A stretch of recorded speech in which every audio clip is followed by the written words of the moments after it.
So we have successfully completed your chapter, that is your coordination compounds, done. So I'll be uploading the nomenclature and everything of organic compounds. I said I have already scheduled a particular video for all the nomenclatures, that is your organic chemistry nomenclature as well as your coordination compound nomenclature. I have a technique for you all to remember, so one video will be uploaded on one day, one of the particular day, right? So let's come back and start with the next chapter, that is your surface chemistry. So in surface chemistry chapter, the easiest chapter to attempt, it's like very easy, I should tell you. So let us see the index of the chapter. So here in surface chemistry, I'm going to teach you the first important question, that is your differences between physisorption and chemisorption. Okay, we're going to study basically about adsorption, that is we'll study the differences, compulsory question it is, it's easy. Let us list out 10 differences for that. Next, I'm going to teach you one important isotherm, that is which is related to your X by M and your temperature. So that pressure also will be learning how does it vary. So that is called Freundlich adsorption isotherm. I'll be teaching, keeping your your temperature constant and seeing what happens when your pressure varies. So Freundlich adsorption isotherm. So next I'm going to teach you about catalysis. Catalysis, we are going to study under homogeneous and heterogeneous catalysis. In that I'm going to teach you a theory called adsorption theory. Done. And let us come back and learn for a 1 mark question, or rather 2 marks question. Those are shape-selective catalysts. Those are called zeolites. And after that, I'll be teaching you about enzyme catalysis. I'll be teaching you about lock and key model.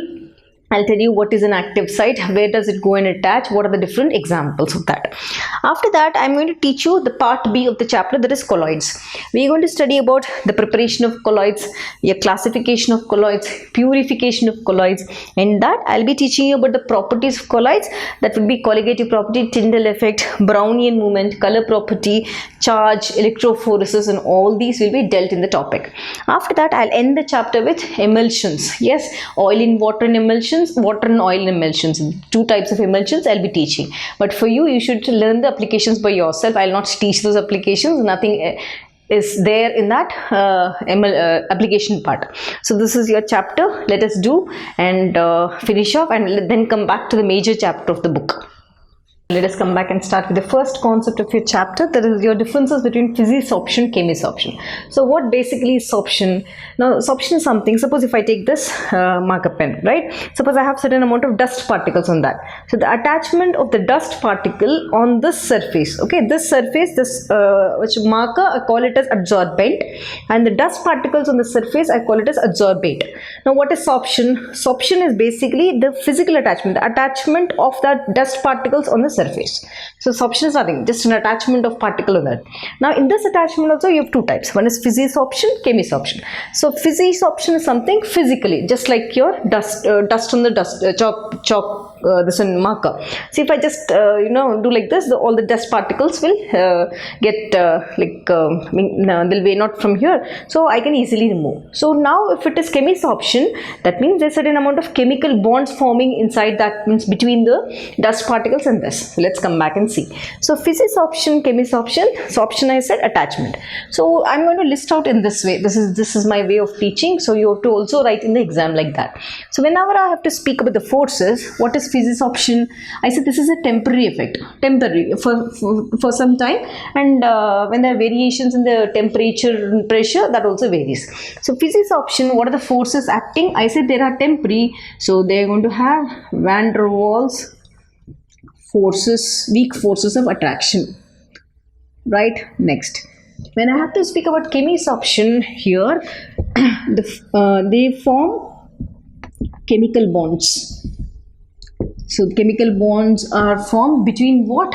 Between adsorbent and adsorbate. So what is this? This is bent and the dust particle is the bait. Done. When I have to see the specificity, are they specific to this particular point or the less specific? Physisorption, I said, is a temporary in basis. It is less specific in nature. This is in nature. This is highly specific in nature. Highly specific Done. Let's come back to the nature of gases. So I said when the physis option, when you have a certain amount of gases, what type of gases will come and attach? I said it is a temporary effect. So what type of gases will come and attach? The gases which are easily liquefiable, right? Your easily liquefiable gases like your carbon dioxide, all these liquefiable gases only will prefer, like they are preferred in physis option, but those which form bonds only will prefer chemis option. So I can write nature of gases: easily liquefiable gases will show physis option. Now the gases which form bonds will show chemis option. I'll explain you how is the bond formed. Then enthalpy of adsorption. So how much energy, enthalpy is a heat content, how much energy is required for the adsorbent to attach on that, okay, the surface, the dust particles rather, to attach on this marker. So how much energy is required, and the enthalpy of adsorption varies between 20 to 40 kilojoules per mole. This is higher because chemis option has to form bonds, so this will vary from higher, for like it will become double, 80 to 240 kilojoules per mole. So higher, isn't it? When I have to see the temperature, low temperatures also will allow physis option to occur. Low temperature favors physis option to occur. Now this one high temperatures only will favor chemis option. Next important thing, when I have to come to activation, and okay, one more thing you have to remember here. When the temperature is increased, the physis option decreases. Remember that, very important. When you increase the temperature, physis option decreases. You very well know it's temporary. When I increase the temperature, automatically this kinetic energy which is created and easily it is removed from the surface. But in this case, when the temperature increases, more number of bonds are formed in between. So chemis option increases. Done. Let's come back to activation energy. We very well know activation energy is required to cross the energy barrier and form product. So activation energy, not much is required, isn't it? Because it's not forming any bonds. So it's going to have low activation energy. So here what do you say? It requires high activation energy to form the bond. Reactants have to combine, they have to cross the energy barrier and then form products. So high activation energy is required. So let's come back and see the next properties of the physis option, differences between physis option, chemis option. Let's come back and see the last two differences. Here I have to say, like, not much difference. So when I have to see the surface area, now this is your adsorbent, I said. Now suppose if I take the marker, this is the adsorbate. Now I said the surface area should be more or less for that to attach. Yes, now you have to write more surface area, higher is the adsorption. Here also it's the same, right? More the surface area, it's going to form bonds. I can write this as similarity. So more surface area is preferred. Right, let's come back and finish up the last topic. Here, how many layers are formed? I said when I have this duster on this, or duster, you have dust particles, 1 layer, 2 layers, 3 layers. That's not limited, isn't it? So multi-layered are formed. Multi-layered layers are formed. Here I said it's going to form chemical bonds. So what's going to happen? Important chemis option, only unimolecular layer formation is observed. That's it. Simple. Done. So this is your physis option, chemis option. So let's come back and do the next topic. So welcome back, students, to one more session of your surface chemistry. So till now we have learned the introduction of the surface chemistry chapter. Then I've taught you the differences between physis option, chemis option. Hope you would have studied by this time. So let's come back and learn the adsorption isotherm. So basically in your exam they're going to give you in two forms. How do they give? They're going to ask you either explain in brief the adsorption isotherm, that's one way, or they may ask you what does the Freundlich adsorption isotherm predict, like what is it trying to explain you. So they're going to ask you what are the assumptions of Freundlich adsorption isotherm, or what are the observations of Freundlich adsorption isotherm. So there's a lot of difference between assumptions and observations and now your inferences. Okay, let's come back. What did I say just now? Let us put it in words. So whenever they ask you about adsorption isotherm, as we have studied, so in adsorption chapter, surface chemistry chapter, there are two important things which you have to remember. What is that? The first one is the concept of adsorbent and the concept of adsorbate. Yeah, yes, this is what he has given. He, of this particular chemist, Freundlich, in 1909, he has given us or he has explained the concept of an adsorbate attaching an adsorbent with a particular pressure. He spoke basically in that terms. So what should be important here? Whenever you are studying about Freundlich adsorption isotherm, your adsorbent, whichever I take, I said this is a duster, this is adsorbent. Now this adsorbent should be a solid, and the surface of that, the thing which is attaching on the adsorbent, is called adsorbate, and this one which he picked up is in gaseous state. So you have to remember this. So he spoke in terms of the adsorbate which is in gaseous state and adsorbent which is in solid state, and he has related these two by two important quantities. That is what he said. He has represented this by X and he has represented this by M. Right? Then what did he say? Whenever you are speaking about the attachment or the adsorption of this gas on the surface of the solid, right, how is it this adsorption going to vary with pressure at that constant temperature? So let us write the first important thing. Freundlich adsorption isotherm, or this particular thing, isotherm, he gives an empirical relationship between, okay, B by W is between what did I say? Between the adsorbate, right, which is a gas here, right. Which empirical adsorbate? What of adsorbate? Is it the mass? Is it the volume? Is it what?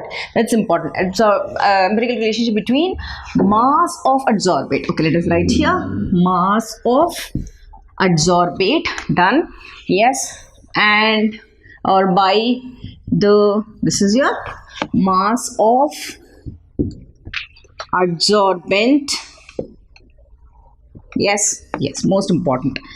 With pressure, it's going to compare with pressure at given temperature, constant temperature, at given temperature. Now the temperature is kept constant and they are comparing what is the site or what is the extent of adsorption of these two with pressure. How is it varying with pressure? So let's take this out. Now let's start.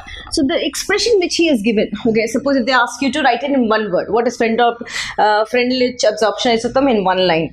How should you do? Simple, just write this. It is a plot. This is only for 1 mark, I'm telling you. Yeah, for 1 mark you're going to write it is a plot between X by M and P at constant temperature. That is what is for 1 mark. You can write in this. Done. So let us erase that 1 mark part also and then come back. So whenever Freundlich has given this adsorption isotherm, he has like basically we have a derivation for this which you will be studying in your masters. When you master your chemistry, that is in your PG level, we have a big derivation which gives us the final answer. But here for your grade 12 you have just the derivation part directly written. Let us write that. According to Freundlich adsorption isotherm, the formula which you are supposed to remember is X by M is equal to K into P raised power 1 by N. Okay, there are many terms here which we will write one after the other. So first important thing, let's write what is X. X is equal to your mass of adsorbate. Always adsorbate comes out. Adsorbate is a surface one. That is a gas. Remember that. Mass of adsorbate. What is M? M is a mass of adsorbent in grams, because it's solid. I'm picking up in grams. Done. What is your P? P stands for pressure. right? Your K and N, or 1 by N, I'll tell you what is 1 by N, are both the constants. It's going to vary with the particular, so that's that, no, it'll make that it's a constant in that particular condition. Remember that. I've got all these. So now, what did he say? He's given us 3 conditions. Conditions are, suppose, if I am going to take or assume 3 conditions in a reaction, what is that? First, at low pressure, when I am maintaining low pressure with adsorbent, abate and the adsorbate, I am maintaining low pressure. The condition is low pressure, constant temperature. Then he said medium pressure. P stands for pressure. Then he said high pressure. What's going to happen? So now what he observed is, at low pressure, your X by M value, yeah, is directly proportional to your P value. Yeah, what does it mean? That means whenever you're applying low pressure in a particular condition, right, you're applying very low pressures in that particular reaction, the adsorbent, whatever is there, it clearly or directly, it goes and attaches on this X mass or grams of adsorbent. So the interaction between the adsorbate and the interaction between the adsorbent is directly proportional to the pressure. So low pressure, easy absorption, it attaches and forms a bond, or if you speak out physics option, it goes and forms a layer on this. Yeah, so that is what is important. So condition, first important thing is, Freundlich adsorption isotherm is very favorable at low pressures. No problem at all. You will find this association. So it's directly proportional to P. So when the pressure started increasing, when he started increasing the pressure, he observed that the ratio of the mass of the adsorbate and the mass of the adsorbent in grams was independent of pressure. So Freundlich adsorption means there was no adsorption observed, means like the condition of that adsorption was not favorable. At high pressures, that concept of X by M only didn't exist. So that was the first limitation of Freundlich, that at high pressures, he could not explain this concept of X by M, the extent of adsorption of the adsorbate on the adsorbent. So this is one important thing. So now in between P and P naught, one medium pressure, that is X by M, directly proportional to P. Now what do you think this is P? This is P naught. So intermediate, we are going to take it as P raised to the power of 1 by N. So X by M is equal to Kp 1 by N. X by M is equal to Kp. Now X by M is P naught. So now what are we trying to show here? Freundlich adsorption isotherm works very well at low pressures. It works very well, like compared to this, it works in medium pressure, but it doesn't work, or it is not valid at high pressures. Now important thing is, your 1 by N value can range from 0 to 1. Yes, this is your value. So I said between, this is 0 to 1, so it can be 0.5 also. So answer, when you solve it, you will get 0.5 answer also. So this is your value for this. Suppose if I consider this value and apply in this, let's see. Now X by M is equal to, if I say this 1 by N value, I'm considering it as 0. So when I consider 1 by N value is equal to 0, what will happen to X by N? X by N becomes constant, isn't it? Simple, the same thing. Now let me take 1 by N is equal to 1. If I take 1 by N is equal to 1, immediately your X by this, that means there's a certain amount of quantity existing here. Then your X by M becomes equal to P, because this is considered as 1. This is how we are going to show it in the exam. This. Now, after drawing this particular thing, you're given the introduction, you've written for 1 mark. After that, you have shown this. Now you have to show the graphical representation of Freundlich adsorption isotherm. Let's see how to write. But so now what do we say? Whenever you have low pressure, the adsorbent goes in, attaches on the adsorbate, right? Done. Whenever you have medium pressure, these are the conditions. But whenever you have high pressures, X by M is independent of that. It becomes, at high pressure, the concept of adsorption is not occur. Right, now let us represent graphically. So let us erase all these, right? Let us keep this data because I need this data for showing you how to draw the graph. In this particular data, in Freundlich adsorption isotherm, he has drawn, right, now a graph using this whole thing, and there's one more graph which you're going to learn, that is taking the log of that particular thing. How do we do? Suppose if I use this condition, now I'm going to draw an adsorption isotherm. Okay, what is adsorption isotherm? Iso means similar, that's constant. Thermal means temperature, at constant temperature. Let's see. Now when I take or draw a graph, so let us write this graphical representation. So in graphical representation, you're going to pick up on the x-axis x by m, extent of adsorption. On the y-axis, your pressure. Now this is your saturation pressure, the maximum pressure. Now observe carefully. How do we get the graph? We are going to get a graph. Okay, this is your this one. You're going to get a graph. Let me make it clearly. You're going to get a graph like this. Now what is this point? This point is low pressure, because this is your low pressure value, medium pressure value, high pressure value.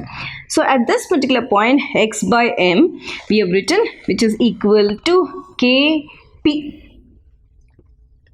Now this is your medium pressure. This medium pressure, here we have x by m is equal to Kp raised to power of 1 by n. At high pressure, x by m is it is directly proportional to P naught. It is independent. This becomes, this is not valid at all here. This is your saturation pressure. The extent of adsorption not observed. This is what you can just clearly explain this data and this one. Now, when I have to take the log value, okay, now we have to show it in a straight line. So what do? We are going to take this x by m. We're going to take K, because medium pressure I said, it's going to show the maximum adsorption. Now you're going to take log on both sides. Here log, here log, here log. Let's see. Log x by m is equal to log K plus 1 by n. This comes down, and log P. Correct? Yes, plus. Now how is this looking? Yeah, y is equal to, just see, this is your intercept, isn't it? So intercept is c, plus m, this is your slope, 1 by n is your slope, log p is x. Once again, y, this is on the y-axis, this is your intercept, log p, which varies, that is on the x-axis, and this is your slope. Let's draw the graph. When I have to draw the graph with this, so what should you take on y-axis? You have to take log x by m. What should you take on the x-axis? This is your x-axis, isn't it? This part is your x-axis, so this is my x-axis, so I'll go draw log p. Now this is your the formula for straight line graph done. So the graph, this in which you get, this is like this. Okay, you get a straight line. Now let's see. What did I say? On y-axis, log x by m, correct. On x-axis, log p is correct. Now this is your straight line graph. I've got all the points on the straight line. Now what are you observing? What is the slope? M is the slope, isn't it? Slope, how much did I get? So I'm taking 2 points. One here, one here. I'm going to join this. So the slope of the curve is 1 by n. Now what is the intercept of this? Right? So this is your intercept, which is equal to log k. Intercept with respect to x and this with respect to y. Right? So this is your straight line graph which I'm going to draw. This one with your condition data which you got. This one with your straight line graph which you have got. So most important limitation, you're going to end your answer with limitation, saying that limitation means, I hope you know, limitations are like what is the factor which he could not explain us. To what extent means that particular theorem was not applicable to what. What are his limitations? That means which one he could not explain us and give a clarity or evidence for that particular concept. So the limitation for this is, as I said, Freundlich, I am writing in shortcuts, Freundlich adsorption isotherm could not explain the extent of adsorption. What is that extent of adsorption? X by M value at which condition? At high pressures. So this is your adsorption isotherm answer. Start from there. Please end your answer here.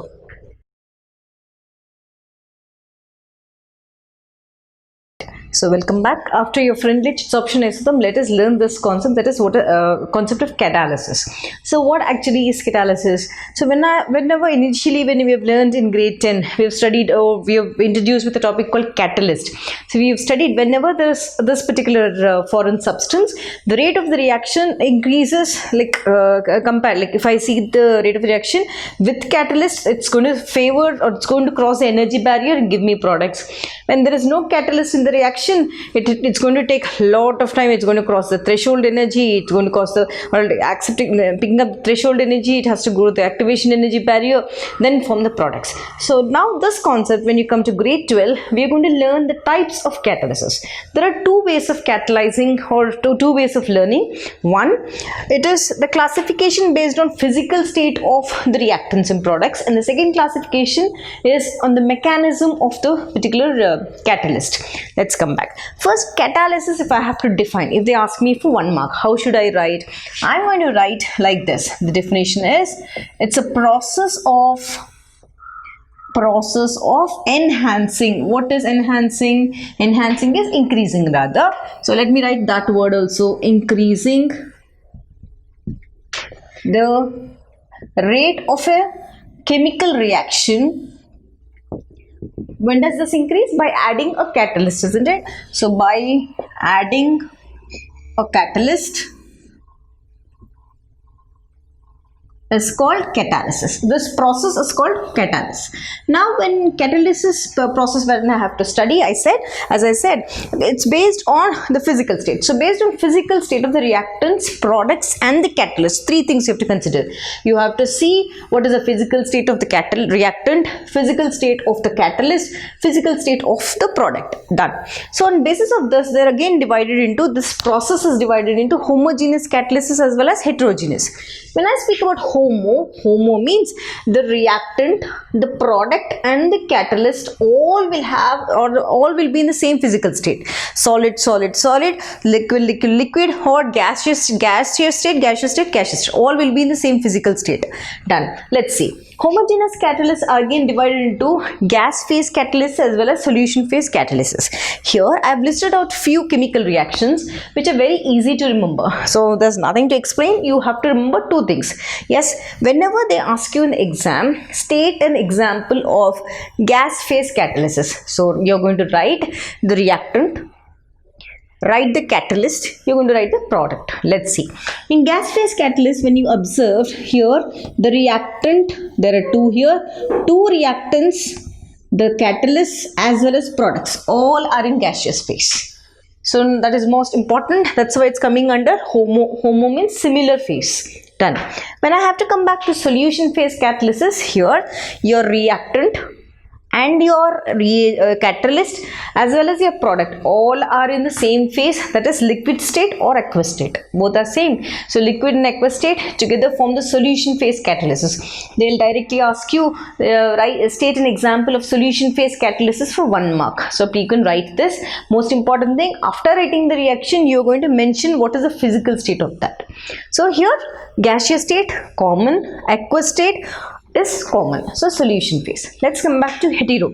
Heterogeneous catalyst is something where you have the reactant, the product and the catalyst all are of different phases. The physical state is completely different. Suppose if the reactant is in solid, this can be liquid, this can be gaseous state. You will find three different phases here, or it can be solid and liquid also. Solid and liquid one combination, right? It can be solid and gas combination, hetero. But again in this you have four classifications. The first classification is solid catalysis. In solid catalysis, you're going to find the catalyst acting here will be in solid state. Yeah, so solid, like I picked up an example of platinum, nickel, iron. You can pick up anything. You have learned in Haber's process also, right? So you can pick up those which act as solid which come under solid-solid catalysis. So when I have to speak about solid-liquid catalysis, I have a reaction here which we have studied in grade 10, hydrogenation reaction. That is addition of hydrogen, not hydration. I didn't say hydration, I said hydrogenation. In hydrogenation of vegetable oils, basically you're converting your vegetable oil to vegetable ghee. Correct. So what are we going to do? We are going to take vegetable oil which is in liquid state, right? So that is your liquid phase. Then we are going to take hydrogen gas, because I have to add hydrogen to the unsaturated compound, that is in gaseous state. And the catalyst which I am going to add is nickel. Nickel acts as an hydrogenating agent. So nickel is acting as a catalyst which is in solid phase. Now observe, see, all are heteron, liquid, gas, solid, all are in different phases. That's why it's coming under this category. The product which I get is vegetable ghee, which is again a solid state. So under solid catalyst, you can write this reaction. Under solid liquid catalyst, or you have to show all are different. So it is solid liquid phase catalyst. There's one more category which is coming under heterogeneous, that is liquid catalysis. So I felt this example is very apt to that, very relevant one. That is hydroformylation of propene. I'll show you how is that linking that particular example also. As of now, remember hydroformylation of propene. Next type of catalysis, that is solid gas. Look here, solid, liquid, solid liquid, solid gas. So all the combinations, 3 combinations means solid, liquid, gas. I have taken all the combinations here. When I have to speak about solid gas catalysis, I have the formation of ammonia, that is your Haber's process, where I am combining nitrogen gas as well as hydrogen gas in the presence of a catalyst, that is your iron. Iron here is in solid phase. Now observe carefully, nitrogen is a gas, one phase. Okay, hydrogen also is in gaseous state, but the catalyst's physical state has become solid, and the product which you are getting is ammonia, that is also gaseous. So basically you have only speaking about 2 things. One would be solid about the catalyst, gaseous about the reactants. So this is most important. Try to learn the definition for this, which I already gave. Try to learn the examples, practice the examples and keep it ready with the physical states. So let's come back and learn the next type of classification, that is based on mechanism of the catalyst. So let's come back and see the next category of classification of catalysis. What is that? Here we are going to classify the catalysis process based on the mechanism of catalysis, right? So mechanism, as we said, done. We've already said whenever catalyst is added, the speed of the reaction or the rate of the reaction increases. Done. Now in this also you have variations. What are they? The catalysis process becomes positive when the effect of this or the mechanism of the catalyst is favorable, means will it enhance the reaction, or if the catalyst effect is a negative, that means it retards the reaction, it slows the reaction. Here this is going to speed up the reaction. Here the particular catalyst, if the catalyst is present, it's going to means the rate of the reaction becomes slow. And if you have one of the reactant only acting as a catalyst, then I call autocatalyst mechanism or autocatalysis. Or when I have to see induced catalysis, we will see. Okay, let me explain one after the other, you will understand. So here, based on the mechanism, the first classification is called positive catalysis. Now you are able to see this reaction, right? Now sulfur dioxide combining with oxygen to form sulfur trioxide. For that reaction to proceed, I require a catalyst like platinum, a metal atom. Suppose if I add this platinum, immediately it's going to form the required product. That means it is going to enhance the reaction, that will cross the energy barrier and form the products. So the presence of such type of catalysts are called positive catalysts, or the promoters, if I have to say indirectly. So the type, let us define now. Positive catalysis is a process where the presence of a catalyst enhances the reaction or increases the rate of the reaction. Done. Let's come back to negative catalyst. Suppose in certain reactions, like we have also studied one reaction like tetraethyllead, anti-knocking agent. So in that particular reaction also, that also comes under negative catalysis reaction. So what happens here? In negative catalysis reaction, suppose other name given is inhibitors. I have a reaction like this, in that I have diphenylamine, right? Suppose if it is added. Now when diphenylamine is added, the formation of your benzoic acid, the conversion of benzaldehyde, that is oxidation reaction, the conversion of benzaldehyde to benzoic acid, yeah, in the presence of diphenylamine starts retarding, because that acts as an negative, that gives a negative impact on this reaction and retards. It slows up the reaction. It will not, instead of speeding up the reaction, it retards the reaction. So that comes into the category of negative catalysts or inhibitors, right? That's important. So you can pick up any example, but I felt this is easy because you've already studied, isn't it? Oxidation of benzaldehyde to benzoic acid. So diphenylamine acts as an inhibitor here. Let's come back. Next, after this, there is one more classification called autocatalysis. So autocatalysis means, basically auto means self. Here, one of the reactant which you take, you suppose if you're the reactant product, that particular product, whatever is that reactant product is going to act as a catalyst. So what happens is, suppose you're, I'm going to give you a small thing. Suppose you have started with a reaction. Now the reaction tends slowly, it's going to reach to the product. Then when you add the particular catalyst, that's going to enhance the reaction to that extent that finally that starts acting, that product starts acting as a catalyst, and finally the required product is obtained.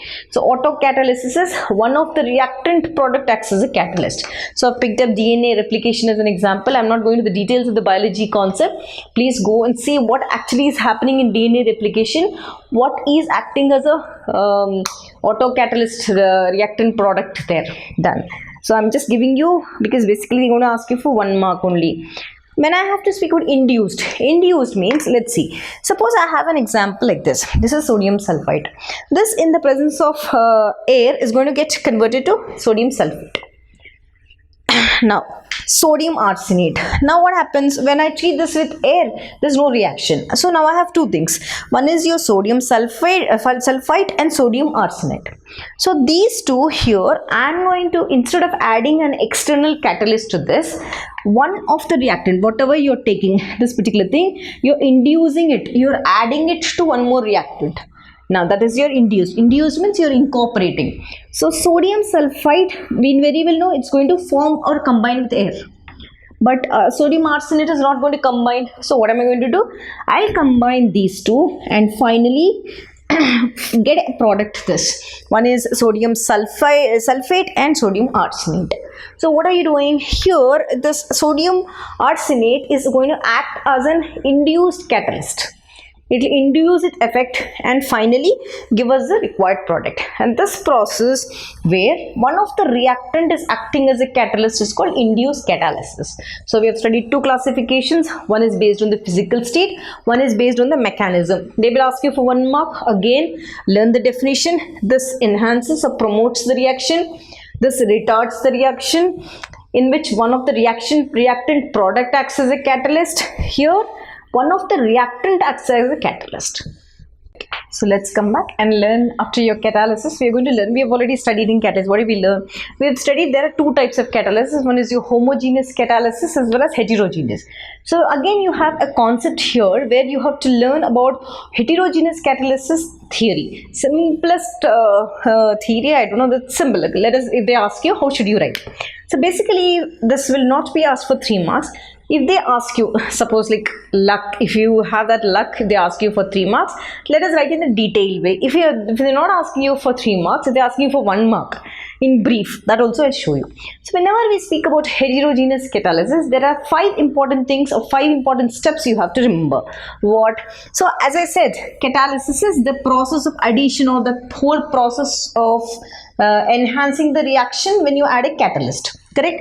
Now I'm going to take or divide this theory into 5 equal parts. In the exam also you can do like this. What you do is, suppose if it is asked for 1 mark like this, you can make a box and explain. Suppose if they ask you for 3 marks, what do? You're going to divide the page into 5 parts. 1 part, divide it into 2, divide into 3, divide into 4 and divide into 5. So there you will, let us draw the diagram above. done. So adsorption theory, according to adsorption theory, the first important thing which your the process follows is you are going to see the diffusion. Okay, let us write here diffusion of reactants, diffusion of reactants over the catalyst. The first important thing, first process is diffusion. Last diffusion of reactants, I said the last step would be again diffusion of products. Now there is reactants there, here I am going to write products, remember that, diffusion of products from catalyst surface. Now what is going to happen in between? Yeah, let us see that. After reactants combining and products, release of products, let's see. The next important step after diffusion is next adsorption. What is going to adsorb? Adsorption of reactants on catalyst surface. Okay, I will show all of these. Catalyst surface. After adsorption, the next important formation of bonds between catalyst and reactants. Okay, why did I write this? Because we are basically showing heterogeneous catalysis, isn't it? That means there should be two reactants. The physical state would be different and the physical state of the catalyst also should be different. Done. Formation of bonds. After formation of bonds, next important thing is desorption. That's going to desorption of products. Done. Okay, these are the steps. Let's write diagrammatically. First, I said diffusion of reactants over the catalyst. Let us draw the catalyst. We are going to represent the catalyst in this form. Done. This is your catalyst. These are the sides. Done. Right. So now you need a catalyst which should be in heterogeneous state. That means both should be different. Now both are different. A and B, two different reactants and different physical states, if I speak in that terms. Now second important thing, adsorption of reactants on the catalyst surface. So this is going to adsorb, right? Simple. Pick up the catalyst in this way on both the sides, and both here you have a linkage. What should happen? The reactant individually, there should be a bond breakage here, and one reactant will attach here and one more reactant will attach here. This is your step 2. After that, the third step, formation of bonds. They said from here, there is a bond formation which is happening between the catalyst as well as your reactant. So now, I'm going to take this. Now, pick this A. There was no bond between these two, isn't it? Now, form a bond between A and B. Done. After that, desorption of products. Further, once it's going to attach to the side, then later the reactants get converted to the product. I'm generally showing the theory, we're not showing with the reactants. So this is going to desorb. Desorption means separation. From here, the catalyst is again regained out. You get the catalyst out. Done. And your reactant now gets converted to your products. Your product is out. Now this is your product. You have to write that. Here this was your reactant and this was your catalyst. This is your part. So let us name this. This is 1. This is 1. This is 2. This is 2. This is 3. This is also 3. This is 4. This is 4. If I have to say this is 5, this is also 5. So this is your heterogeneous theory. These are the steps. So now this question is given to me for 1 mark. I have to write only, I have less time, I have to write keywords. So keywords are this: diffusion. Okay, diffusion of simple reactants. Next, adsorption of reactants. Next, formation of bonds. Next, desorption. Next, diffusion of products. Diffusion of products. If it is given for 1 mark, you have to write only this. Then only you will get enough time to finish off. But don't leave any question in the exam, please. So this is your concept of heterogeneous catalyst. Reactants shown in different states. Catalyst again regained back.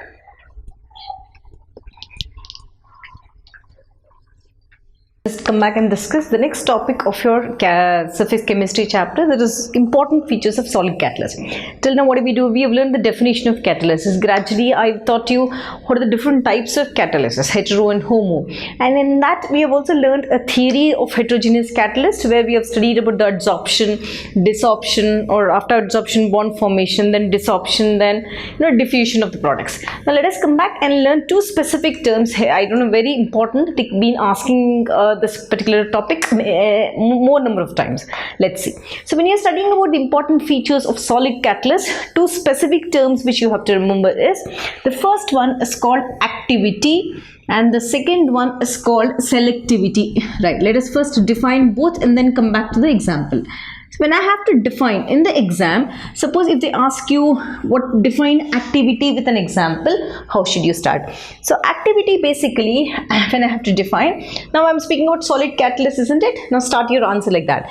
Activity of a solid catalyst is defined as ability of a catalyst. This should be your first word, right? Ability of the catalyst to accelerate. I hope you all know what is accelerate. Accelerate a chemical reaction. So ability of a catalyst to accelerate means, what is that? Like that's particular catalyst, the role of that catalyst in that particular reaction. Ability, how much is it catalyzing, what is its role, what is its this one in the reaction. Done. Now if I have to define selectivity, so let's again put, so in write selectivity of a solid catalyst is defined as, you can write that thing and start. So again start with this, ability of a catalyst to catalyze a specific reaction. This is important. This is the key word here. Specific reaction to form products. So every catalyst has to, we are going to take the catalyst to enhance the reaction only, right? So here ability of the catalyst to increase the speed of the reaction. Here ability of the catalyst to catalyze specific reaction. The catalyst is specific to the reaction, finally to form product. So done. I am done with the definition. I have to write the example.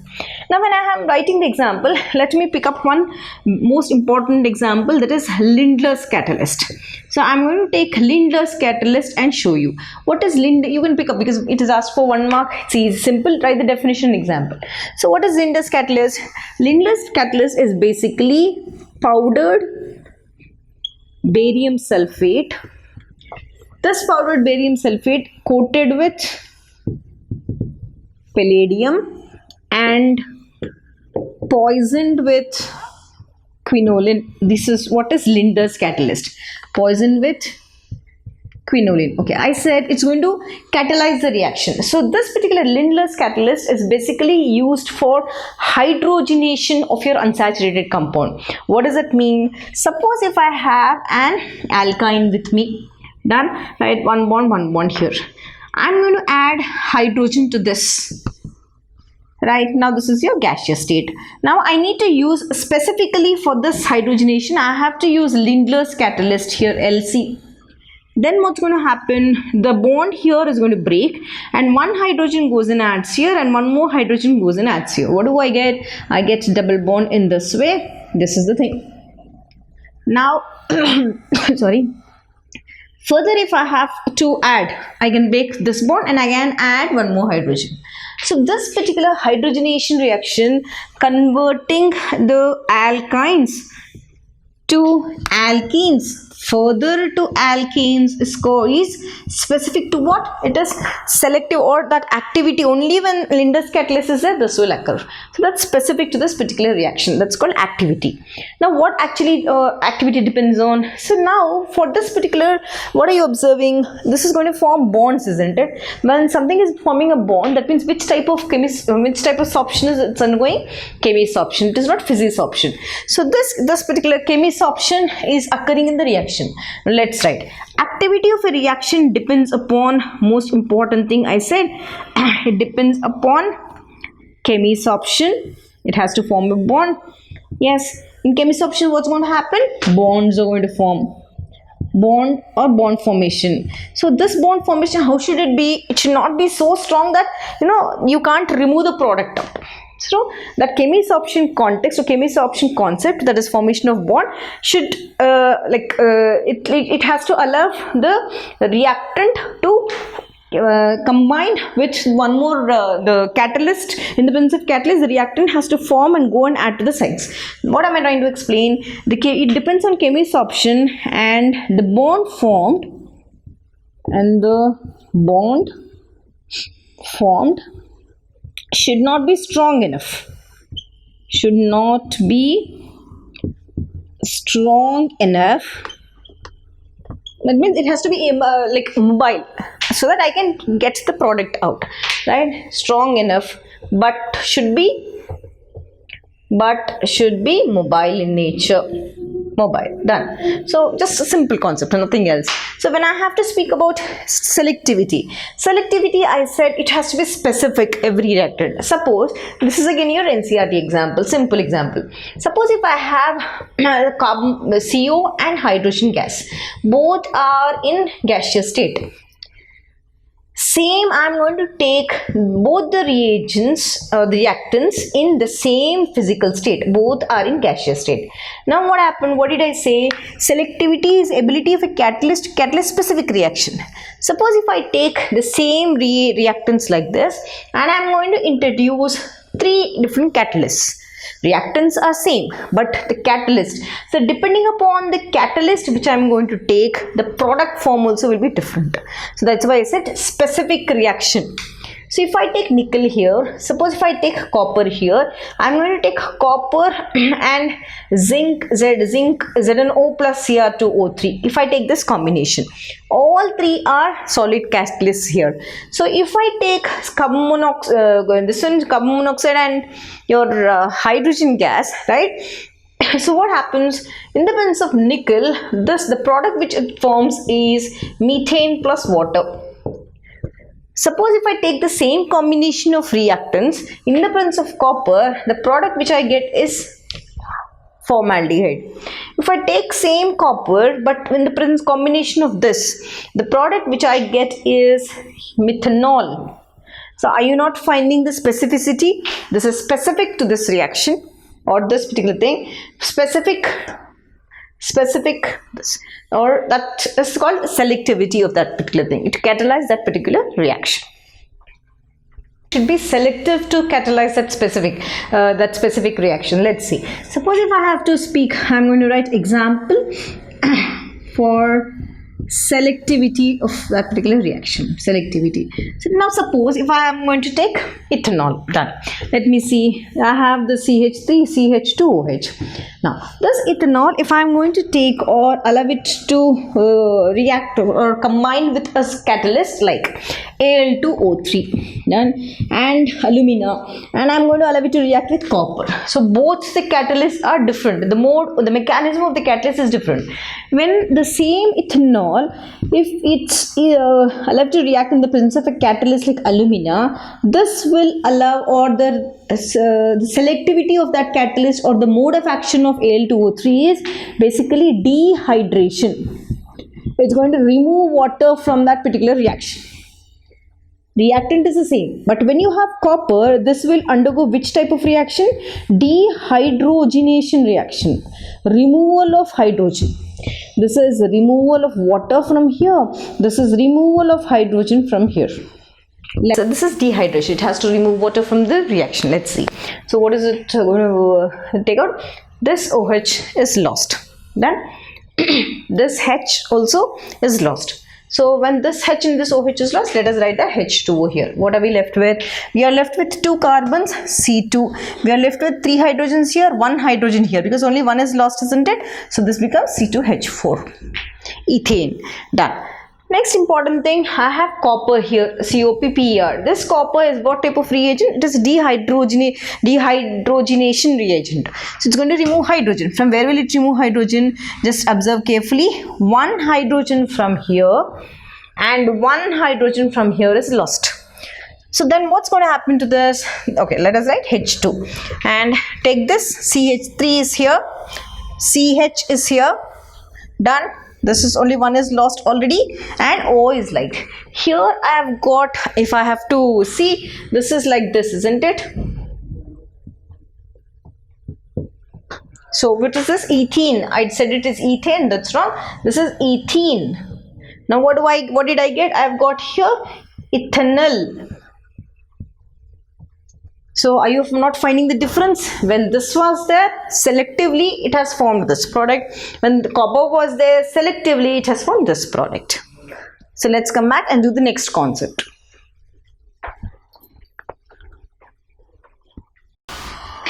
Right. So let's come back, and this is a separate topic again, a short note. They will ask you, write a short note on shape-selective catalysts.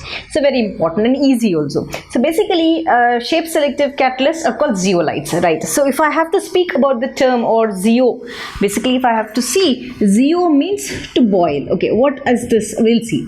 Now, the person who has invented this word, that is in 1756, was Alex Frederick. So what did he do? Alex Frederick, done. So now this person, he has picked up a silicate mineral. So silicate mineral basically is stilbite. I have one of the silicate mineral. It's not busy. This one of the silicate mineral is stilbite.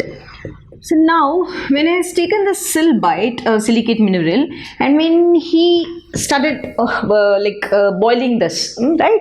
So he observed that lot of water, or in the form of that steam, yeah, that steam, large amounts of steam. Let me write first so that you can note your notes. Large amount of steam got trapped. Where did it get trapped? It got trapped in this stone itself, which the zeolite stone, which is obtained from the volcanic rocks, that got trapped in the spaces. So then he said, okay, fine. So this concept where he has seen the trapping of that steam due to boiling, then he termed or coined this term as zeolite, right? So the light, okay, that particular mineral, and zeo means to boil. So the concept came from this. So next important thing, when I have to define the zeolite, so zeolites are basically, if I have to write for 1 mark, you can write these are microporous aluminosilicate three-dimensional honeycomb structures. Three-dimensional honeycomb structures. Right? These are this.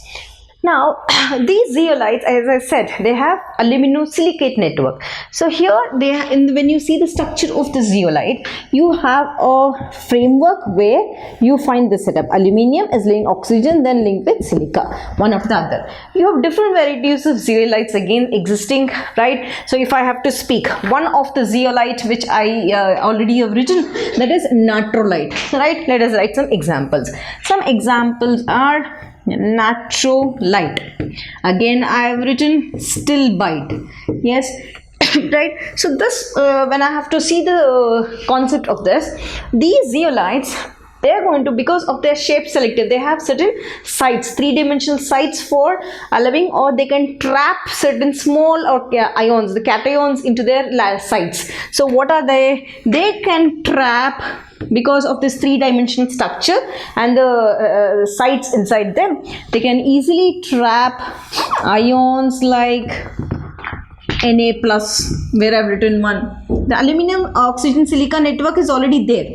Along with that, they can trap ions like potassium, They can trap ions like magnesium, right? So easily they can fit into the sites of this zeolite. Now when they fit, because the properties will change, isn't it? So because of this, it's widely used in petrochemical industries. It's widely used in different biochemical aspects also. So zeolites, one important nature, because of the three-dimensional structure and because of the honeycomb structure, it can further trap different ions. This is okay. And after this, when I have to further go into the 3 marks answer, I have to answer it further. Then you can start your answer. Write the definition, write the example like this, right? Then write the use of this. Then after that, let us write the source. So where is this obtained? It can be obtained from both. I can get it from the biological source, and also I can make it synthetically in the lab. So source is volcanic rocks, right? From volcanic rocks also we obtain zeolites. Done. And next, as I said, synthetically or chemically also I can prepare your zeolite. Done. So let's see, in volcanic rocks and synthetically manufactured. Let's see how can we write the reaction further. Manufactured. Let's see this. Yes. Let's see how is it obtained through volcanic, the natural resources. So now we very well know during volcanic eruption. Done. Your volcanic eruption, when it cools down, you all know volcanic eruption, isn't it? The ash which is released, right? That ash first, it's going to get collected and it's going to form an ash bed. Done. Yes, right. These ash beds, further they get mixed up with your sea water which is around, or the lake water, whatever water bodies are around. So they get mixed up. So two options here. One thing is, when they get mixed up with sea water, that is one way. Suppose if these ash beds are further carried out or further and when they further once they are further carried out and further they mix with water bodies. Here if I say, okay, let us write this is lake water, better alkalinity. I'm speaking about alkalinity basically. Now further, when these ash beds they go and mix with sea water, we very well know the salt content is very high. Yeah, alkalinity will be very high. So when the sea water or the alkalinity is very high, this particular ash as well as your alkaline water, the sea salt water, they mix up and they harden. When they hardened, the type of rock which it forms is called natural zeolite. So once again, I said during volcanic eruption, the ashes of the ash water was released. It forms ash beds. During its flow, suppose if lake water and sea water, if it mix up. Now what combination do we have? We have ash plus salt water. Now this ash plus salt water will get hardened and it forms natural zeolites. Done. Simple, isn't it? This is how it's going to form. Now when I have to come back and speak about synthetic or your artificial zeolites, how do we prepare? What did we say? They are microporous aluminosilicate network. So simple, basically these we also call them as molecular sieves. Sieves, the porous nature. Now these particular thing, how do they do? They're going to pick up your aqueous solution of alumina, that is Al2O3, and silica, Si. So when they mix up these two solutions, with what do they mix? They mix up with sodium hydroxide. So when they mix up together, what are the reagents I use? I'm going to use an equivalent weight of the reagent, that is your equivalent reagent used is both the combination of this sodium silicate and aluminum silicate. Equivalent reagent I am going to use is Na2SiO3 sodium silicate, aluminum silicate, right? So sodium silicate and aluminum silicate, the both I'm going to use as a reagent. Then I get a network of aluminum, oxygen and silica framework. This is your synthetic zeolite. So naturally I made it from the volcanic rock. Synthetically I'm going to follow this procedure and prepare that zeolite. So let us come back and learn the uses of zeolite, which is quite common when they ask you. So important thing, zeolite, okay, this is Frederick, I've written C. Okay, FDRIK. I'm sorry here. Frederick. Done. So 1756, introduction, definition, examples. It can trap ions and this, and further we learn the uses, and you can also write the source from which is obtained. This is also source. Then let us come back and learn the uses. Now we have already learned the concept of zeolites, where I said they are microporous aluminosilicate network. They have a network of alumina, oxygen and silica in the form of a honeycomb structure. So nothing to remember with honey. They'll not ask you to draw. If you can practice, you can practice. You must practice if you are really interested. Learn the structure of zeolite. Has small framework where you have honeycomb structure of zeolite. Now let us come back and learn the uses of zeolite. Zeolites, if they ask you, right? So you can specify, like in most of the books they give you ZSM-5 as a zeolite used in petrochemical industry. Let us make it more clear to the examiner about the concept. So zeolites basically are used in ion exchange beds. So you would have seen this, RO water plants where we use it in, it has been quite common in all the apartments, and for where you don't have your pure water plant, you try to pick up the water which is sent to you, or the bore water, and then purify it with the RO water, the reverse osmosis process. So zeolites, because of this porous nature, they are used in ion exchange beds. So what does it do? What process does it do in ion exchange beds? As I said, in the RO water plant, it is going to purify the water, purification of water. After that, it is going to soften the water, softening of water, because even if you have hard water availability, it's going to exchange the ions between this and it's going to soften the water, which is easy for consumption. So next important thing, zeolites are used in chemistry also. How are we going to use? Suppose if I have to study the property of some particular ion, I said just because of this honeycomb structure, I can fix different ions into this. So with that, the properties of different elements or different compounds can be known. Means basically your zeolite acts as an adsorbent. Zeolite acts as adsorbent and can be, or it can allow certain ions to occupy its sites. Okay, let us write that also. It can allow certain ions, as we have written, Na plus ion, potassium ion, aluminium ion, right? Na plus ions, due to through which I can study the properties of different ions, through which properties can be studied. Okay, this is done. Now next important thing, if I have to speak about, this is in chemistry, this is for domestic purposes. If I have to speak about petrochemical industry, zeolites also have their importance in petrochemical industries. You can also write it is used in petrochemical industry, where what is the process used in this? So in petrochemical industry, I am going to use it for two processes. One process, the famous process, that is called cracking. And one more process which I'm going to teach you is your pyrolysis. Done, right?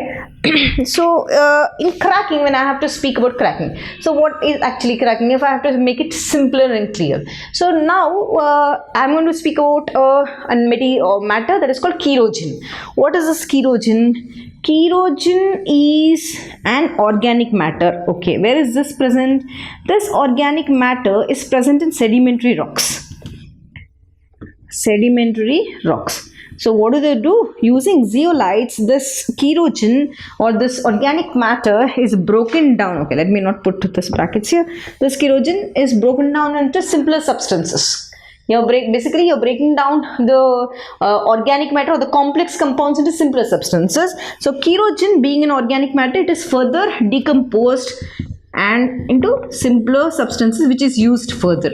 Let me take one more example. I'm not going into the detail of this. Suppose if I have to write one more example, your complex means higher alkanes. If I have to say one more in cracking, higher alkanes are cracked into lower alkanes, and alkenes also, lower alkanes and alkenes also.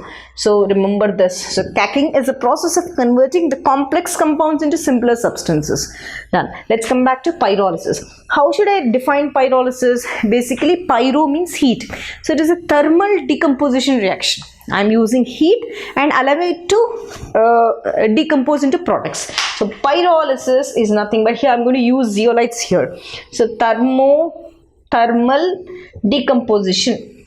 So what are we going to do? Suppose if I have wood with me, right? I am going to take wood. And now when you are allowing it to undergo pyrolysis process, wood is going to break up into decomposes into three important products. Done. So pyro means using heat, lysis means your cleavage or formation of two or more products. Yes. Now let's see what are the products of wood. Right. Now when we speak about this pyrolysis, as we said, it is thermochemical decomposition. So when you take wood, when it is allowed to undergo pyrolysis, it's going to break or into form products like wood. It can break up into your activated carbon, charcoal. Activated carbon is one pyrolysis product. It can also break up into charcoal. It can also pyrolyze. It can also form products like methanol. So these are the different types of products. So suppose if they ask you uses, you can write any of these, right? For 1 mark, they ask for 2 marks also. The data is more than enough for you all. Petrochemical industries I've shown you, cracking, pyrolysis also I've shown you. So finish off the answer, start from your zeolite, starting from that information till this point. So let us come back and start with the next topic, that is enzyme catalysis. So complete concept of enzyme catalysis will be studied. Let's meet again. Now let's come back and study what is actually in the enzyme catalysis concept. So till now we have been studying heterogeneous catalysis, homogeneous catalysis and all these. So when I have to come back to enzyme catalysis, first let us learn the definition of an enzyme. So when I have to write the definition of enzyme, so I'll start like this. So enzymes are produced, or they are biological catalysts. First important thing is that. So enzymes are biological catalysts. When I say that means they're produced by the living organism. So let us add all these words and write. Enzymes are biological catalysts. So when I say this word, that means they're produced by living organisms. Okay, produced by living organisms. So why are these producing? Why are the living organisms producing enzymes? To catalyze biochemical reactions. Simple, isn't it? The reactions which happen in the body. So to catalyze those reactions, they are going to produce these enzymes. So by living organisms, to catalyze biochemical reactions. So when I have to speak chemically, if I have to say what are enzymes, somebody asks me on what category or class they come. So I'll say chemically enzymes are proteins. So I'm going to write that word here. Chemically, enzymes are proteins. Okay. Now when I have to see the enzyme mechanism, what is actually happening in the enzyme, how are the products formed, let us come back and learn the mechanism of enzyme catalysis. So when I have to speak about the mechanism of enzyme catalysis, first, basically it's a lock and key model. We're going to speak about that. So whenever I have to study, first most important thing, there are 3 ways. First, write the statement. Next, draw the diagram. Right? If you want to write in words, that also will be fine. So when for the enzyme catalysis thing, first important thing you have to remember is every enzyme has certain amount of active site. Right? Active sites. This is where your substrate is going to live. Here, this active site groups contains some amine groups, carboxylic groups, hydroxyl groups in them. So what happens is in step 1, your enzyme with this active site is going to combine with the substrate. So after combining, it's going to form a complex called enzyme substrate complex. So first step, what do I write? I'm going to write, okay, let us write here. First step is binding of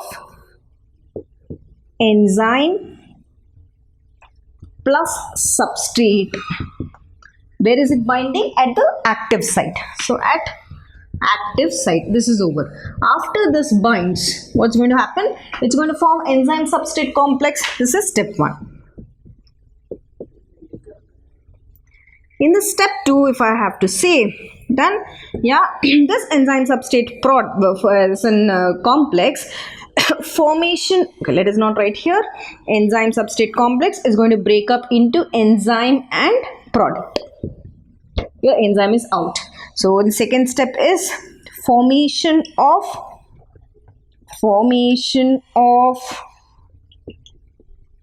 products, and enzyme is released. Okay, let us draw this, show them diagrammatically. So now I said, okay, let me take this part here. I want the board. So first is your enzyme. Your enzyme, as I said, it has certain active sites present where the substrate is going to attack. Now every enzyme is specific to the substrate. So now this substrate you're going to draw exactly in this way only, because that has to match, isn't it? Which has that shape, which is going to fit into that shape, that only you're going to draw. So now this particular thing, this is like this. So this is again like this, and this side you're going to draw exactly the same way. So now I'm going to write, this is enzyme, this is your active site, this is your substrate. Done. So once they combine, what do they form? They're going to form enzyme substrate complex. How does this look? Now I'm not so good. I'm just drawing it like this.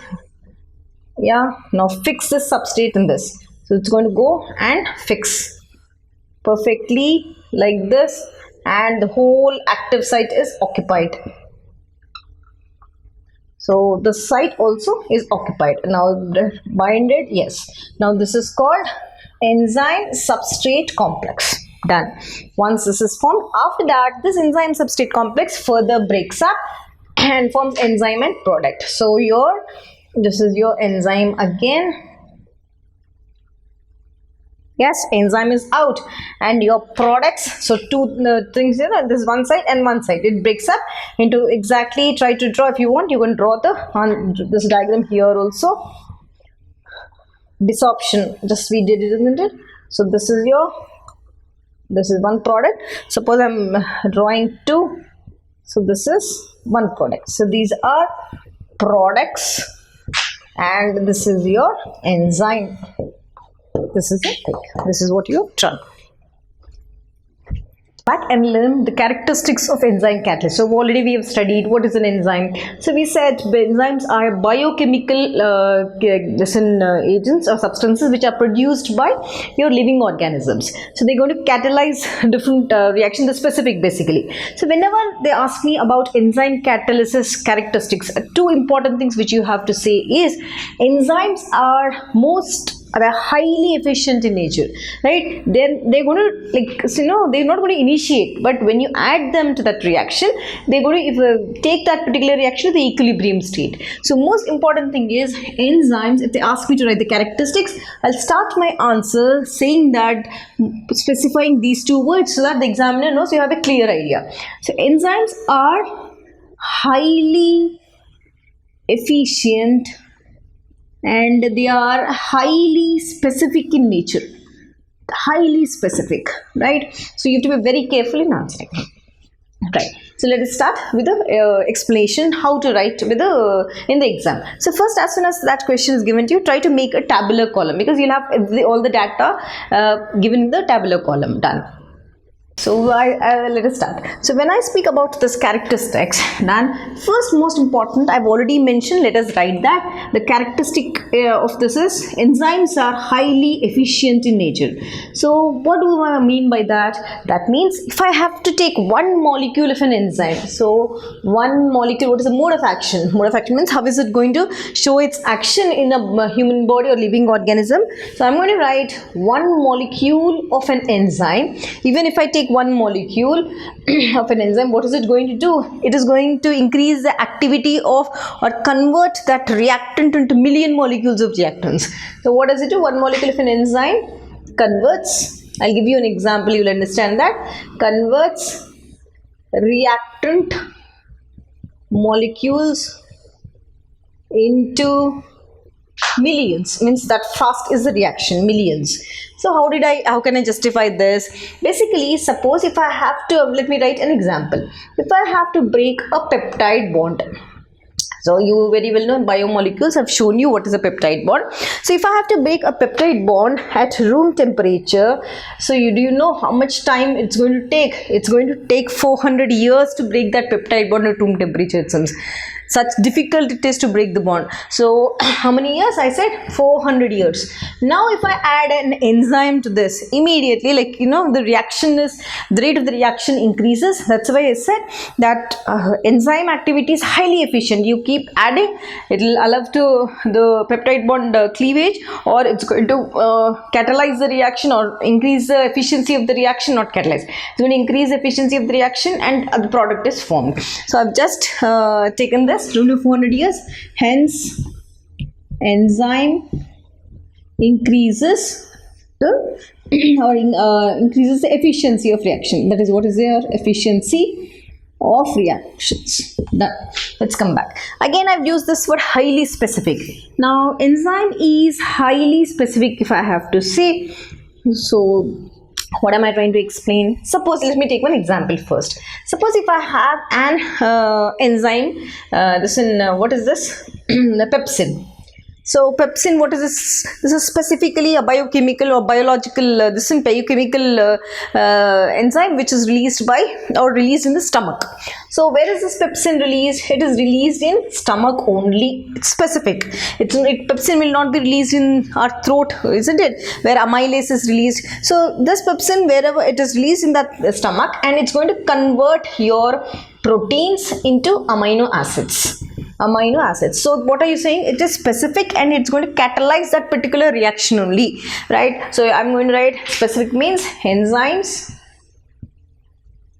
are specific to each reaction and catalyze that particular reaction only. So particular reaction only. Now see here, I can't just take this pepsin, or our body does not synthesize pepsin in our tongue, on the tongue. So it's basic, or nor in the liver, nor this one. So simple thing is, whenever that mode of action, wherever that site of release, that particular thing is going to perform only that particular reaction. So I said it is highly specific in nature. Suppose if I speak about the temperature, enzymes are, every enzyme, if I have to speak, if it has to show its mode of action, there's certain optimum temperature, optimum pH which you have to maintain. If you're not maintaining, the activity of the enzyme is lost. So the optimum pH, or I have today, enzyme is highly efficient where? At your optimum temperature. So only at this optimum temperature it's going to show its activity.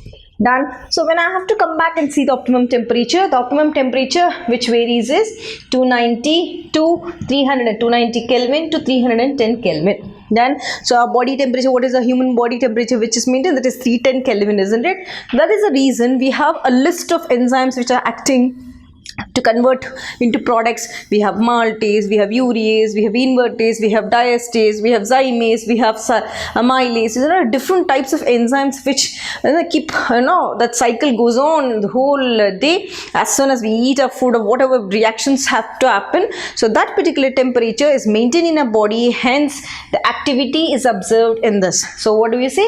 Optimum temperature, high efficiency. So what is that temperature? 290 to 300 Kelvin. So what is the human body temperature? Human body maintained at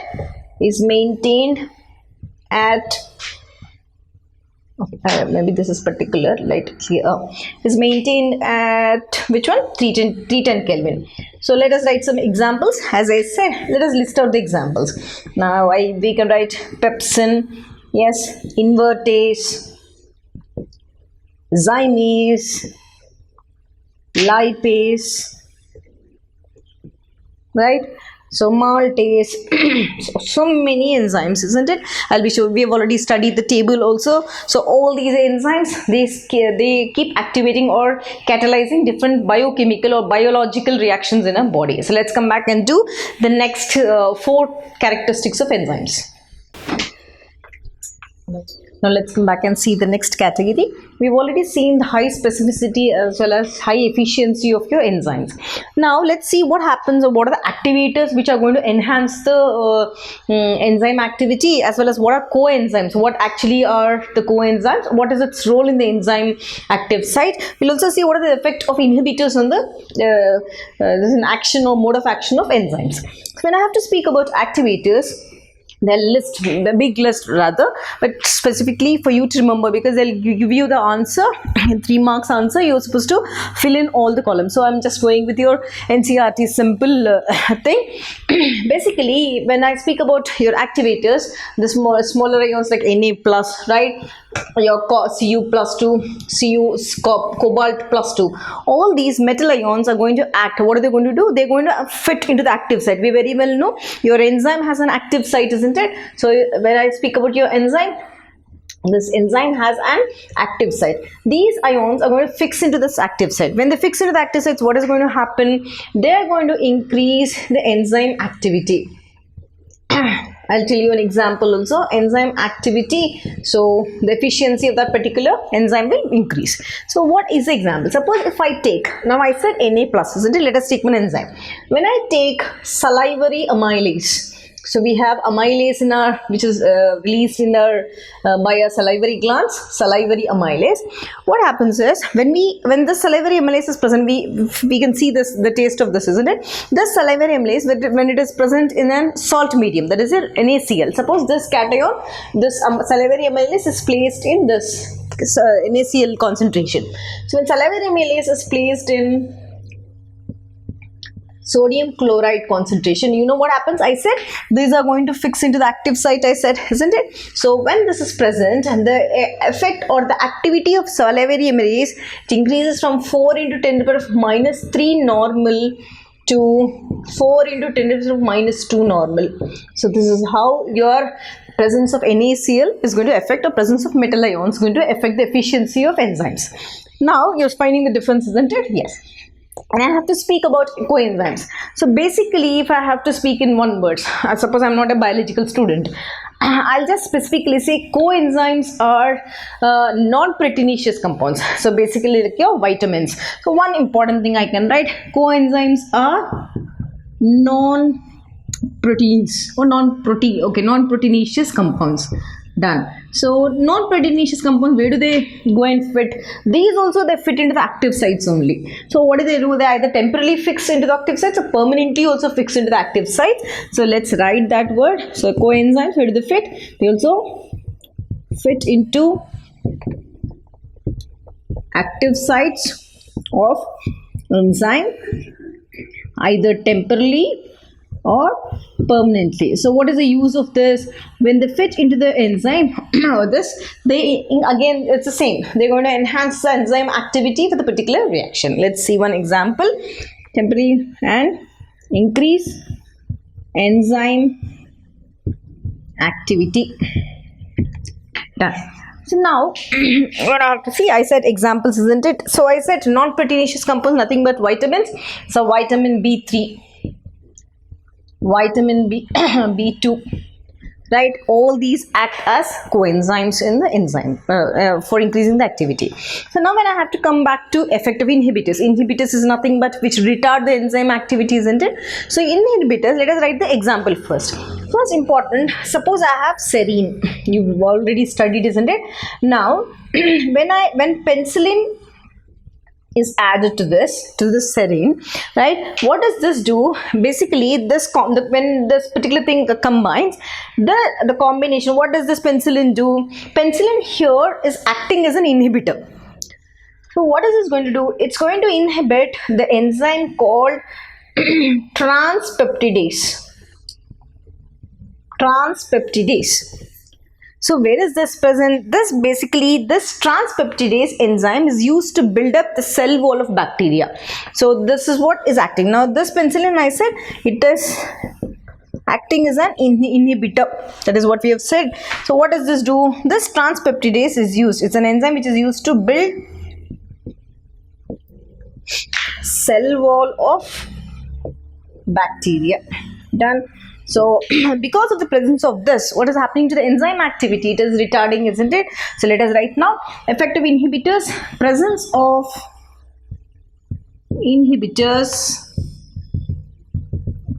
inhibitors, what do they do? They're going to reduce enzyme activity. Reduce or retard. But it is retard or reduce enzyme activity. Yes, this is what is your inhibitor examples. One example is, I've just listed out one example. I'm not going to the biological terms of this concept, please. I'm teaching in terms of chemistry. If you start going in the biological concept, the subject only will become different. So that's the reason I'm just giving you one example. So let's come back and see the last characteristic of your enzyme, that is optimum pH, right? Let's come back and see that example. Let us come back and see the last characteristics of your enzyme, that is your optimum pH. So till now what did we learn? We have learned highly specific nature. We have learned what is the efficiency of an enzyme. We have studied what is the optimum temperature. Then we also studied what is the effect of an inhibitor, effect of a cofactor or coenzyme rather. And I also taught you what what happens when they bind to the active site, right? So let's come back. I also taught you about coenzymes, isn't it? So let's come back and learn one more, the last characteristic of your enzyme, that is optimum pH. So in optimum pH, the enzyme activity is very high in optimum pH. What range? Whenever a pH is maintained between 5 to 7, the enzyme activity is enhanced. So enzyme activity is enhanced. So for you all, I just collected a small data to show you. So I said 5 to 7 is an enzyme, but in pancreas, the lipase enzyme which is present, the pH to be maintained is 8, only for this. Remaining all, just see, for urease 7, for invertase 4.5 should be the pH for its activity, maltase 6.1 to 6.8, catalase 7, pepsin 1.5 to 1.6. So most important thing, why did I give this? Basically in the exam, if they ask you what is the effect of the pH on enzyme catalyst. So see, whenever we are writing an answer, it is not basically, we are not studying normal, we are studying a CBSE board, right? So very clear you have to be. Either completely they will ask, or they may pick up in between and ask you certain questions. So that's the reason I've given you. If they ask you, explain the effect of the pH on the enzyme catalysis. So you can write this, and give 3 or 4 examples. So you can get that 1 mark, isn't it? I don't want you to lose that 1 mark also. So that's the reason. So these are your characteristics of enzymes. Let's come back and do the next topic. Come back and learn after coagulation processes. We have learned different coagulation processes, isn't it? That is your boiling process, dialysis process, electrophoresis process. So let's come back and learn Hardy-Schulze rules, which is related to this concept. So what is this Hardy-Schulze rules? What does? It's basically explanation of the coagulation only, but let us see. So now in Hardy-Schulze rule, you have to remember 2 important concepts. What are they? First important keyword rather is greater, right? That is important word. What should be greater? Greater the valence, okay, of valency also you can write, valence or the charge of flocculating ion, okay. So what is the keyword? First is greater the valence of flocculating ion. If you don't remember the word flocculating ion, you can also write greater the valence of oppositely charged ion. So which is this oppositely charged ion? From where are you getting? As you've seen in the earlier videos, we are adding an electrolyte for that to coagulate, isn't it? So oppositely charged ion of electrolyte. You both are same. Don't get confused. Flocculating ion or the oppositely charged ion is the same. So greater the valence of the flocculating ion or greater the charge of flocculating ion, both can be written. Or charged ion, higher would be the coagulation. Okay, this is your word. So what is the key word here? Suppose if I take this, greater is the valence of the flocculating ion, higher would be the coagulation. These two are the key sentences. Done? So greater and higher, try to use these words. Suppose if I have certain example, let us see. I have like Al2SO4 taken thrice. Done. I have Na2SO4. I have Na3PO4. I have NaCl. Okay, I've all same. Done. After that, I have barium chloride. Then I have magnesium chloride. Done. And then let me come back and add to this only. I have NaCl. I have written NaCl. Okay, I've written NaCl. Now, according to Hardy-Schulze rule, I have to pick up the cation and anion, the flocculating ion. These are all your electrolytes. Now, observe carefully. When such question is given to you, now here in this particular thing, aluminium sulfate, the cation is Al plus 3. So, it has plus 3 charge. Now, here barium is plus 2. Magnesium charge is plus 2. Here sodium, if I take, it is Na plus. You can pick up any example.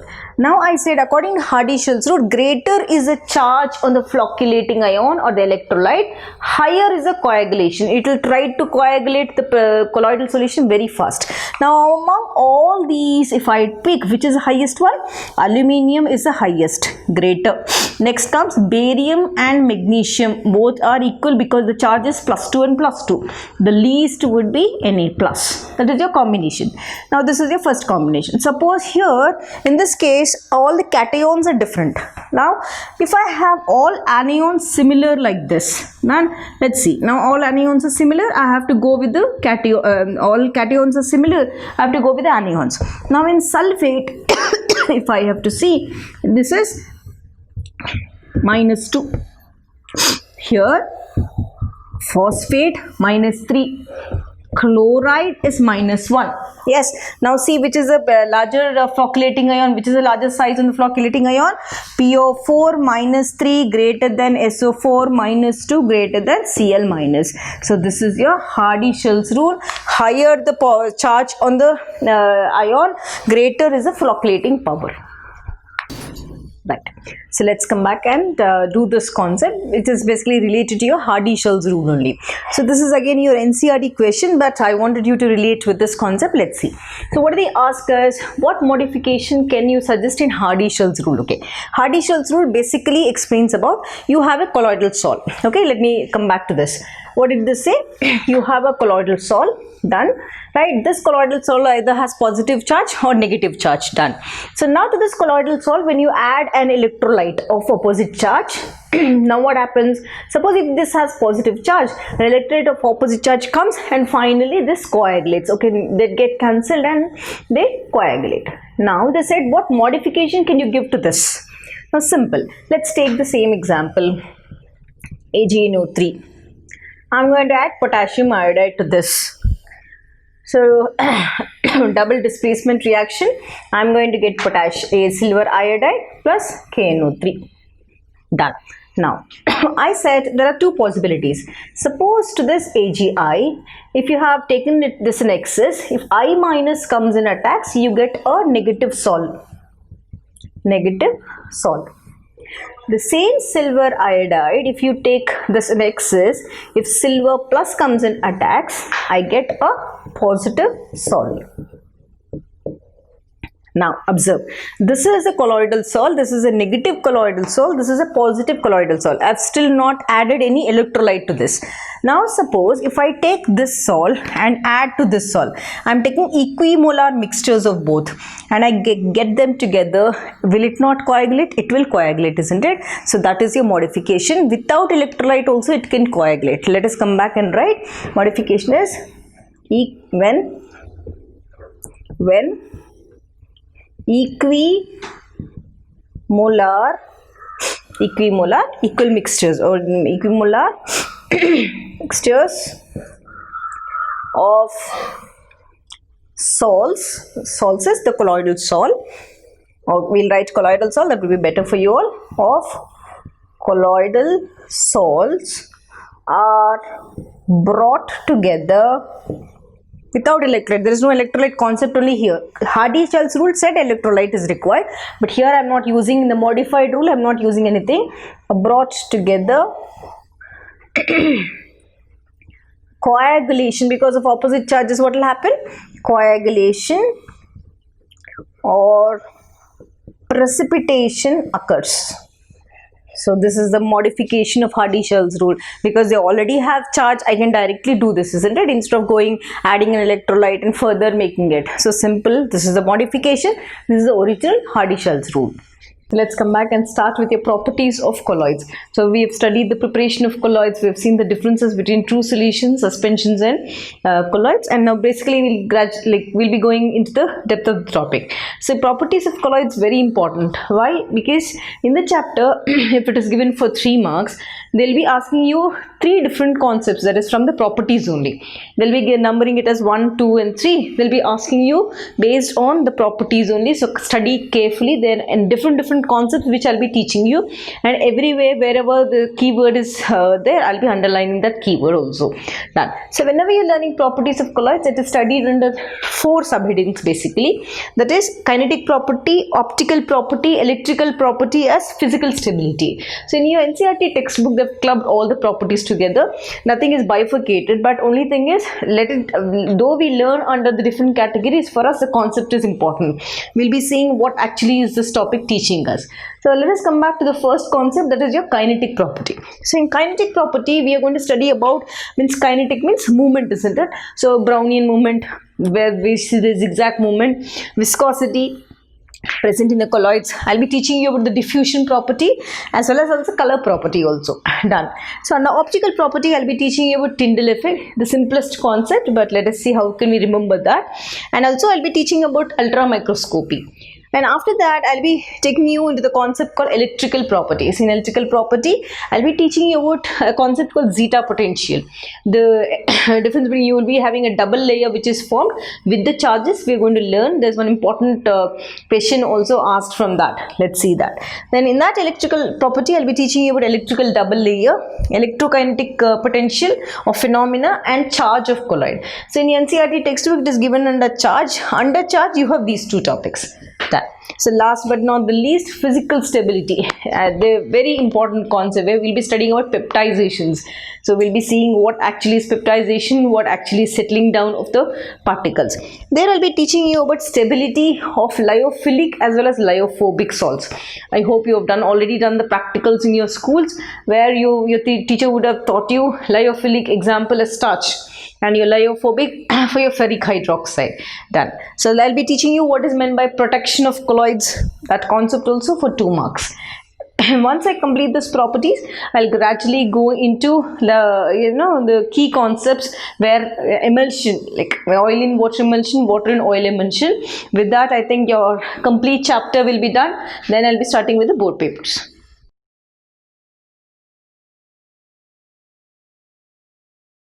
Of your surface chemistry. So we have already started with the properties of colloids. Let us learn one property after the other in this colloids. So you have to be very careful while understanding the concepts, because they may not directly ask you explain the color property or explain the Brownian movement. They'll be giving you one sentence in that particular concept, and they'll ask you to explain that. That means you have to follow the concept and then answer it. Let's come back and learn. So whenever you're studying about properties of colloids, I've already given you an index about kinetic properties, optical properties, electrical properties, and stability of colloids. So let's start first with your kinetic property, where I'll be teaching you about your color property, Brownian movement, right? So viscosity and all this, diffusion also. So I'm starting with the first property of your this one, color property. So let us first learn what should I remember in color property. So whenever I speak about color property of colloids, you have to be very, very careful in mentioning 3 important keywords. What are they? First, on what does the color property depend upon? Yes, remember. So color of any particular colloidal particles, rather any particle, rather it is not only colloid, any particle, it's going to depend upon the wavelength, right? Now what did I draw here? Here I've given you an image of your electromagnetic spectrum. Yes, you've already learned this electromagnetic spectrum. So here in this electromagnetic spectrum, when I have to see the two ends or two corners of this particular thing, the first one, yeah, the X-ray, and the last one would be your radio frequency. Now what is important for us when we were learning colloidal particles? Yeah, colloidal particles, the basic thing is your VIBGYOR or spectrum as a visible spectrum. When I observe this X-ray, this range, we very well know, we have learned this formula, V is equal to N lambda, correct? Yes. Now this is your wavelength, this is your frequency, inversely related. Let us come back and learn. Now when I have to observe your gamma ray, it has the highest energy. Then after highest energy, I'm going to link these two concepts, and when it has highest energy, that means it has higher frequency. When it has higher frequency, automatically it becomes shorter wavelength. Yes, both are inversely related. I said if it is shorter wavelength, it has highest frequency. The other way around, if it has lowest frequency, it has higher wavelength. That is your concept. Now let's come back and relate to your colloids. So whenever I speak about colloids, I can just say, like, whichever color you observe, first important thing you have to remember is color of the colloidal particle depends upon wavelength. That is the most important. Which wavelength? We'll take an example and see. So whenever you're writing in your exam, start from here. Color property of colloids depends on wavelength. Okay, done. This is the first word. Now again, wavelength depends upon what? Because we are speaking about colloids. Second important thing, what is wavelength denoted by? Lambda. Now lambda, I'm not going to write the whole thing. Now lambda depends upon two important concepts. One is shape of the colloidal particle, and size. Okay, I have considered the colloidal particles. Now from the spectrum, I gradually came into this concept. Now again, if I speak about the size of the colloidal particle, let us speak in terms of size of colloidal. Three important concepts. One, if I have a larger sized colloidal particle, now I'm from larger size, I'm coming back to the spherical size. That means we are reducing the size of the colloidal particle. I have a larger sized colloidal particle, then I have a disc shaped colloid or disc shaped colloidal particle, then I have a spherical shaped colloidal particle. All these are colloidal particles. Now what happens when I speak about a larger size colloidal particle? What concept should I remember? Let us take one small example and see. Let us speak about larger particle and smaller particle. Now suppose if I have a larger particle like this, yeah, and I have a smaller particle like this, in this way. When a wave is when it tries to hit this object, just see, it's hitting this object, immediately this wave is scattered in this direction, various directions, isn't it? What are you observing, right? So you are observing that that complete scattering of wave. Yeah, now when I have to go with a smaller particle, when you're sending this wave, yeah, it hits and there's no scattering observed. So concept is larger particles are going to scatter the wave which enters into this. Simple. Let's come back to this concept now. Now I have a larger sized particle. Now I'm going to speak in terms of wavelength, because I said wavelength depends upon shape and size. Yes. So now I have a larger sized colloidal particle, Cp, right? It's going to scatter. I studied just now. It's going to scatter. It's going to scatter. Okay, let us erase this and write. In exam, how should I write? It's going to scatter wavelength or shorter wavelength. Yes, done. Now let us come back to this. The quite opposite of that. When it is spherical, now so you're decreasing the size, it has become smaller and smaller. Now I said when the wave comes and hits the smaller particle, there's no scattering observed, isn't it? It just hits and there's nothing to scatter. It's already concentrated on that particular part. So I'm coming back to spherical. I'll call it as smaller size particle. Scatters or scattering is nil. Done. Let's come back to disc shape. Compared to your large size colloidal particle and disc shaped colloidal particle, if I have to say scatters shorter wavelength compared to this. I'm comparing this one and this one. Done. Okay, now let me be specific and explain you about taking an example, that is your gold sol. Now when I take gold sol, basically when I see gold sol with my naked eye, like if I see a gold sol, sol is solid and liquid. So why am I using this word sol? We very well know colloidal particles are heterogeneous in nature. What is this? It's basically made up of a dispersed phase and a dispersion medium. Let me take an example. Suppose if I take milk. Yes, milk is a colloid, example of colloid. So what is in milk? What is a dispersed phase and dispersion medium? Milk is a combination of your milk protein and your water. Yes, so when I have to speak about this, in case of milk, I speak dispersed phase is your milk and your dispersion medium is water. The quantity which is present in maximum is dispersion medium. The quantity which is present in smaller quantity is dispersed phase. Done. So now I'm speaking about the same in this. Here I picked up milk. Here I'm speaking about gold sol. The same solid and liquid.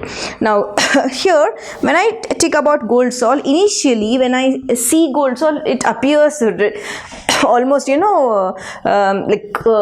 purple in color. Okay, let us come back from the concept.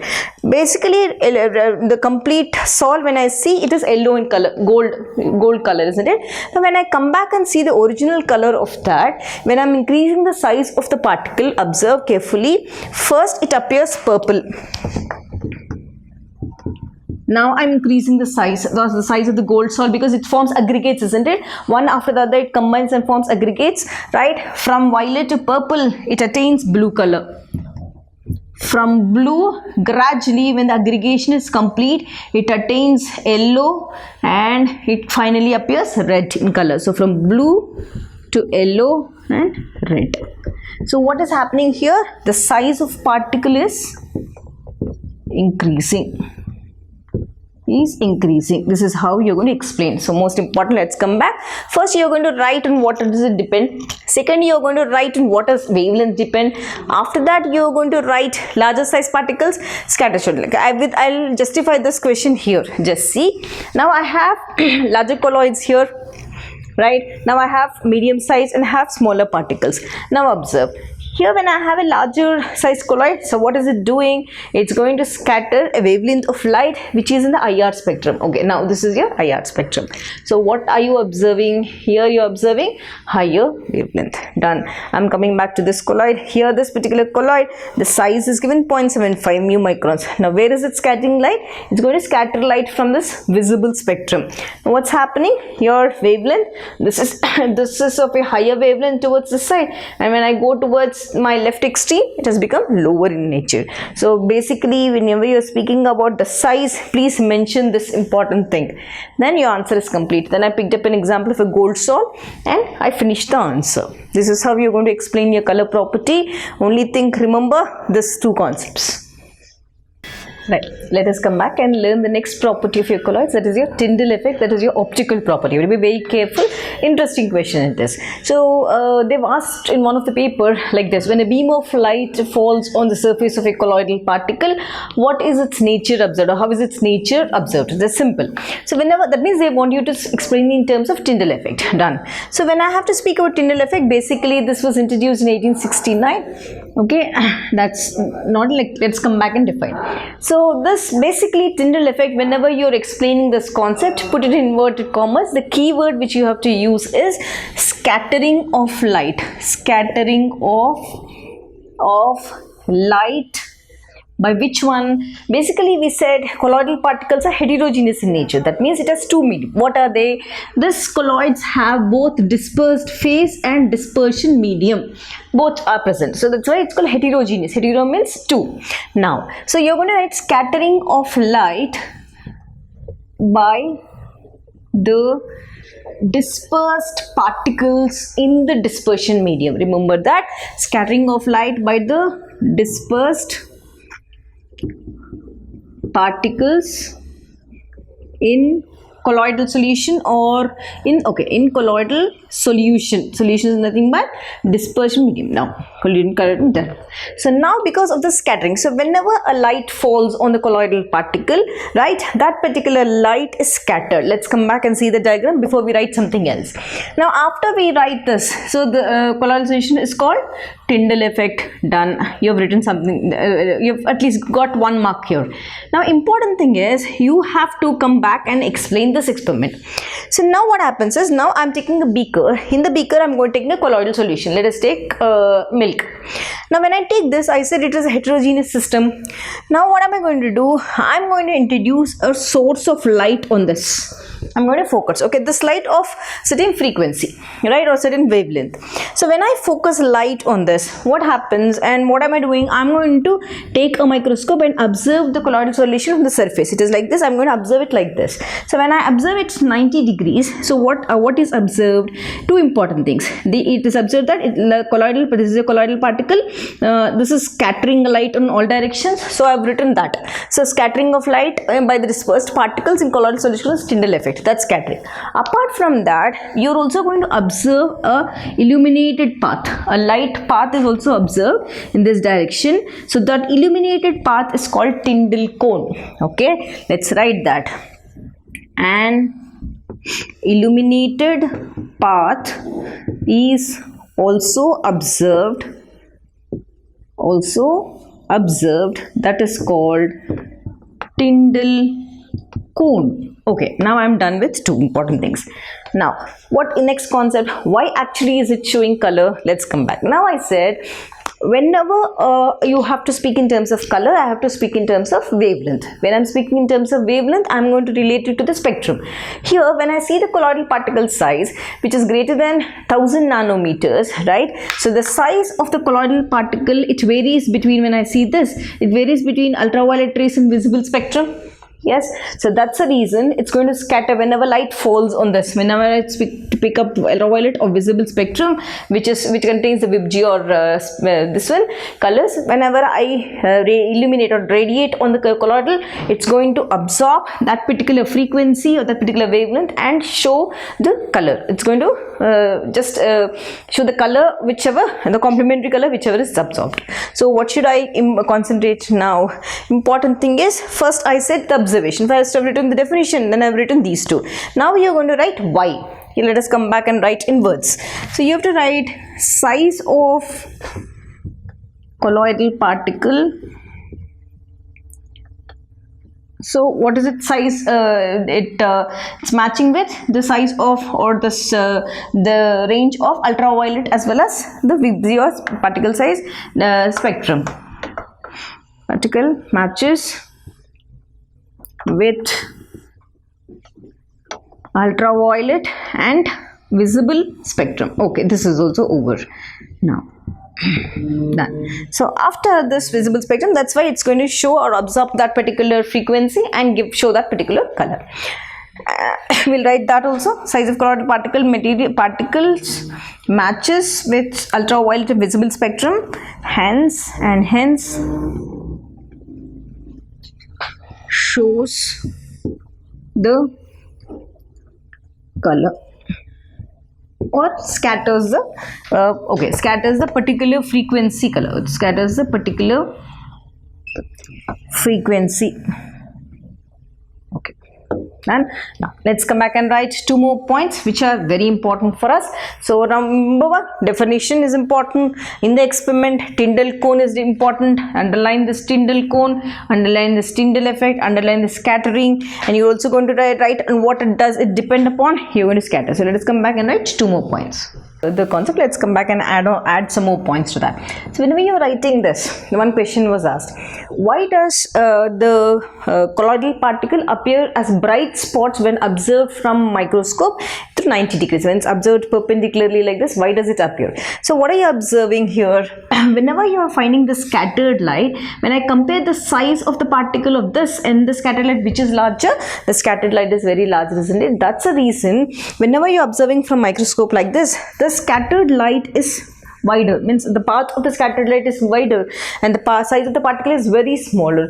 That's the reason they appear as dark spots, like the bright spots here in the solution, and remaining all is illuminated. You have a white path. So how do I write in words? Okay, when observed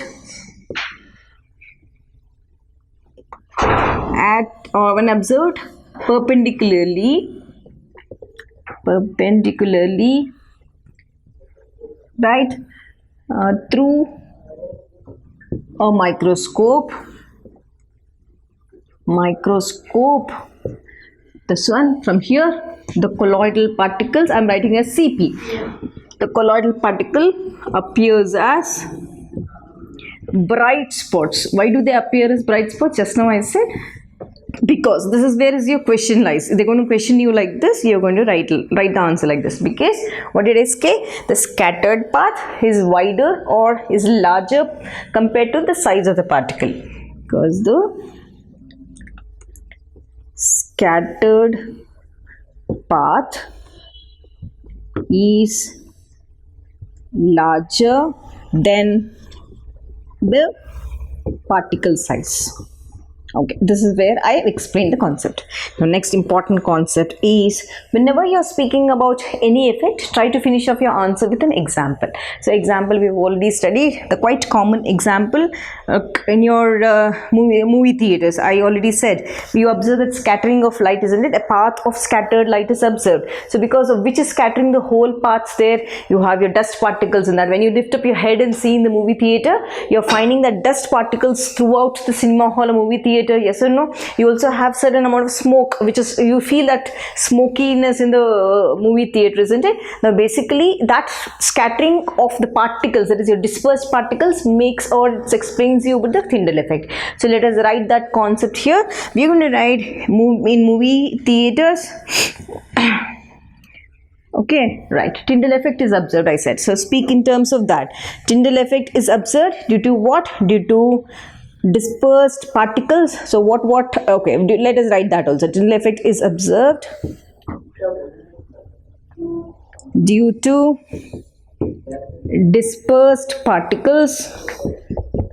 So what are the dispersed particles there in the movie theater, or even the smoke in the forest? You find that smoke also in the forest early in the morning. So because of that, what? So dispersed particles like dust, right? In the forest, what can you write?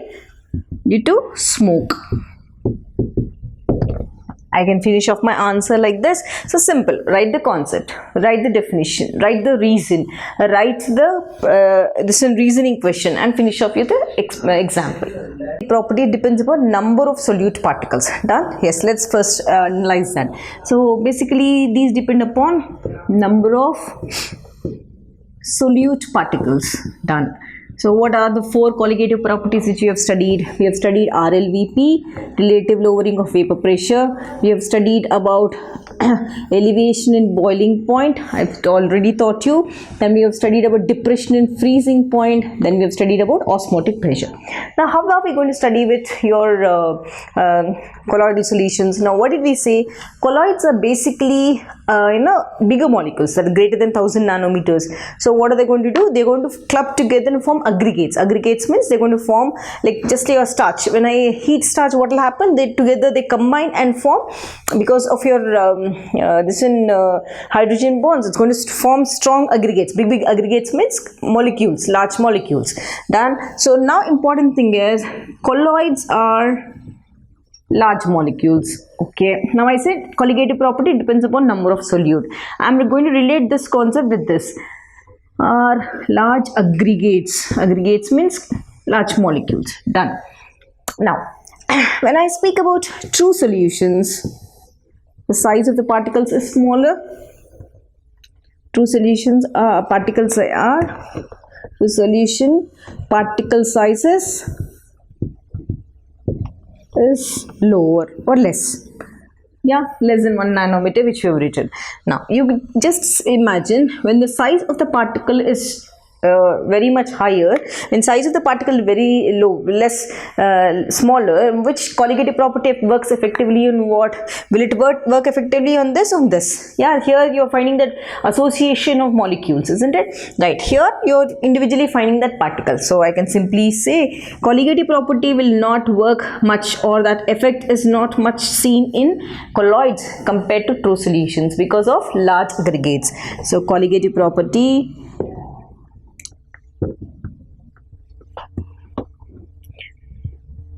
do not show much effect on colloids. Why? Due to aggregates. Aggregates means association of molecules. That. So simple, not much to learn in that. Now, when I have to come to Brownian movement, so Brownian movement introduced by Robert Brown. First important thing I have to write is it is the zigzag motion of the dispersed particles in the colloids. There's nothing big format in this. You can make any sort of zigzag movement. So you can make in any format, but zigzag way. So when I have to write the word, the key word you have to write is zigzag movement of dispersed particles in dispersion medium. So why am I using these words? We already know colloidal particles are heterogeneous systems. They contain two types of mediums, isn't it? One is a dispersed phase, one is a dispersed medium. So the dispersed particles, they keep moving in this dispersed phase in a zigzag manner like this particular thing. So now this Brownian movement, what is the use of Brownian movement? Most important thing is your Brownian movement, because of the zigzag nature, if I have to say, this is a factor of this gives a factor of stability of colloids. How? I'll tell you. How is this question asked in exam? So they'll ask you, is Brownian movement a stability factor for colloids? Yes. So let us write that question, write the answer. Is Brownian movement a stability factor for colloids? Okay, right. How should I write this answer? When I have to write this answer, basically, so now I said when I'm going to write this question is given to me, just write yes. First important thing is yes. Now start justifying the question. So you have to write, I said Brownian movement is zigzag motion of the dispersed particles in the phase. Now what's happening? Whenever the particles are moving in this direction, right, they're working like it's gravitational force, or that gravity is always pulling that dispersed particles to settle down, isn't it? So this Brownian movement is going to oppose this gravitational force. That is the main reason in here, the main concept. So what are you going to write? A Brownian movement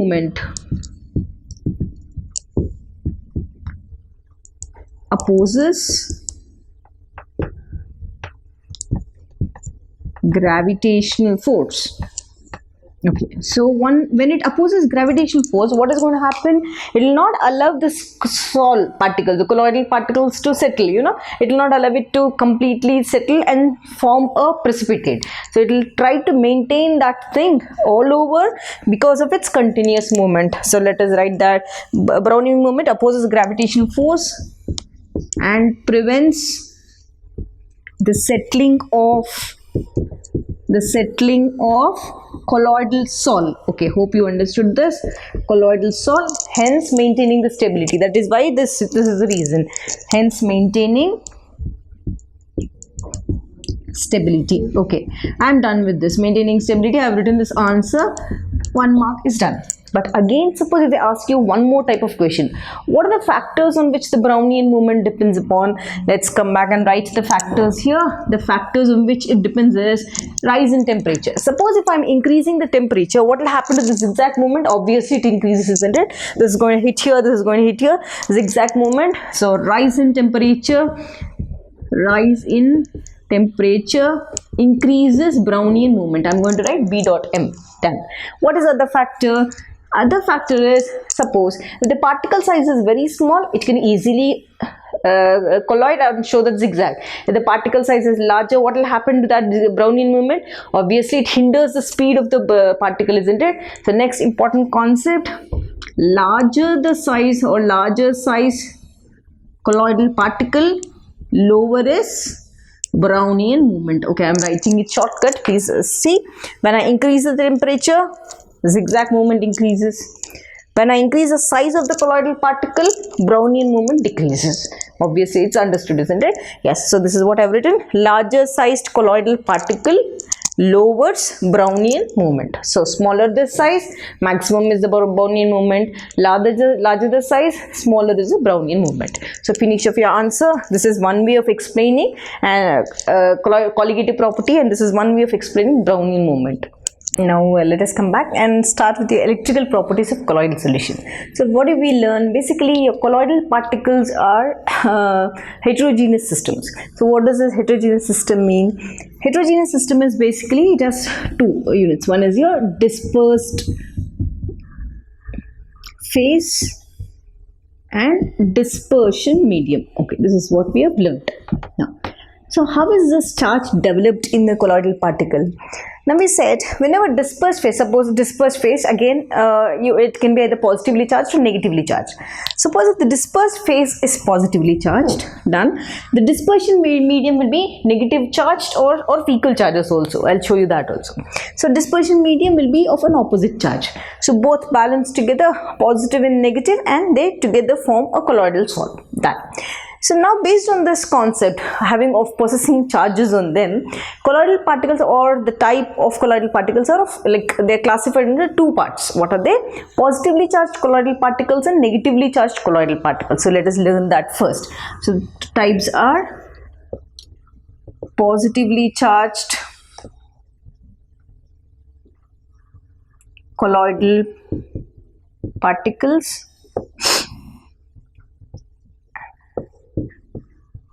and negatively charged colloidal particles. Okay, done. Let's see this. So in positively charged colloidal particles, let us see certain examples because this will be useful for me later. So aluminium hydroxide is a positively charged colloidal particle. Iron ferric hydroxide is a positively charged particle. Chromium hydroxide, why did I write 3 here? Plus 3 valency of this, OH minus is 1, minus 1. So I have not written that. Chromium hydroxide is a positively charged particle. Next, if I have to further go, hemoglobin is a positively charged colloidal salt, right? Some dyes also, you have certain dyes also, like methylene blue. Okay, let us write. Methylene blue also is a positively charged particle. When I have to speak about your negatively charged particle, we have certain metal atoms like your platinum is a negatively charged colloidal particle. Silver is a negatively charged. Gold is a negatively charged particle. Copper, negatively charged particle. Yes, all these form our negatively charged colloidal particle. They come under this category. So I'm going to use this data for further explanation. Please try to memorize them. It will be very useful for studying the charge on colloidal particle. Already seen the positive salts as well as negative colloidal particles or colloidal salts. Now if this question is asked in your concept, that is why do colloidal particles acquire charge, or how also. Okay, how also, let us not write why, we will write how do. This is better. How do colloidal particles acquire charge? There are 3 different ways. One way is preferential adsorption. Let us write the heading and learn the concept. The first important way and how colloidal particles acquire charge is, let us write, it is preferential adsorption of ions from solutions. Okay, what is this concept? Let's see this concept from solution. Now suppose if I have let's make it to 2. Suppose if I have with me silver nitrate, AgNO3. Okay, the best common example which I'm picking up. To this I'm going to add potassium iodide. Done. What do we get? It is a double displacement reaction. You get a silver iodide and potassium nitrate is out. Let us write that. Silver iodide plus 1 valency, minus 1, plus 1 and minus 1. So cancel valencies. The formula is AgI. And we are left with KNO3. This is also done. Potassium nitrate. Now what happens, the combination, if you have this in the solution, isn't it? Suppose to this silver iodide, if you have or opposite, like the charge, if this particular molecule, if silver Ag plus comes in, attaches in the solution, the overall charge of this becomes positively charged. Are you not finding positive charge here? Silver is plus 1, so this becomes positive sol. Done. Suppose to the same thing, silver iodide, if you are finding an attachment of here in this particular thing, that is your I minus. What is the overall charge on this? This is negative sol. Negative sol. So suppose if I take FeCl3, done. Here I am going to add FeCl3 with water. So here let me take 3 moles of water. So what is going to happen here? You're going to get ferric hydroxide, just simple. This is like this, isn't it? HOH. So 3. So you get ferric hydroxide, that is FeOH taken 3 times, isn't it? And 3 HCl. Okay, done. Let's see. So now 3 hydrogens here, 3 hydrogens. So 3 plus 3, 6 are done. So okay, done. So now what happens? This ferric hydroxide, there are 2 possibilities. Suppose to this ferric hydroxide, if you have an attachment of now this Fe Fe plus 3. Done. So what type of overall charge on this? You're finding positive charge. So this becomes positively charged sol. Done. Now suppose if I take this FeCl3, if I'm going to add, instead of water, I'm going to add 3 moles of sodium hydroxide. Now again double displacement reaction, Fe comes out with this and NaCl is out. What do I get? I'm going to get iron, ferric hydroxide 3 moles, and you have 3 moles of NaCl. Done. Now positively charged because this overall charge. Now let's pick the same ferric hydroxide here. So now suppose if you have an OH minus attacking, because you have added excess of sodium hydroxide here. Here you have OH minus coming and attacking or attaching to that particular colloidal salt. The overall charge, if I see, is negative. So this becomes a negatively charged salt. That's it. I hope you have understood this. Here important thing is see the overall charge on that. So the overall charge positive, overall charge negative. Oh, because this together becomes neutral, isn't it? Right? So now here overall charge is positive. Here overall charge is negative. You can learn one more concept in charge of your colloidal particles. So basically what did we learn? We have learned the types of colloidal particles, that is your positively charged and negatively charged. Then I taught you how is a colloidal particle attaining the charge. Now let's come back and see this concept. So before I go into the concept, this in the exam you may be given in the form of define zeta potential or explain the electrokinetic potential of colloidal particles or Helmholtz double. What is Helmholtz double layer? Any 3 types of questions may be given from this, but the concept is the same. Let's see. Suppose if I have to take, let us take first an example, then come back. I am going to take silver nitrate. Done. Now to this silver nitrate, I am going to add potassium iodide. I've already taught you in the earlier video. So what do we get? Double displacement reaction. I'm going to get potassium iodide and KNO3. So AgI plus KNO3. Done. So if I have to see the charge of this, suppose to this AgI, yeah, which is neutral now, there are 2 possibilities. One, if I minus comes and attaches on the surface, done. If I minus comes and attaches, the overall charge becomes negatively charged.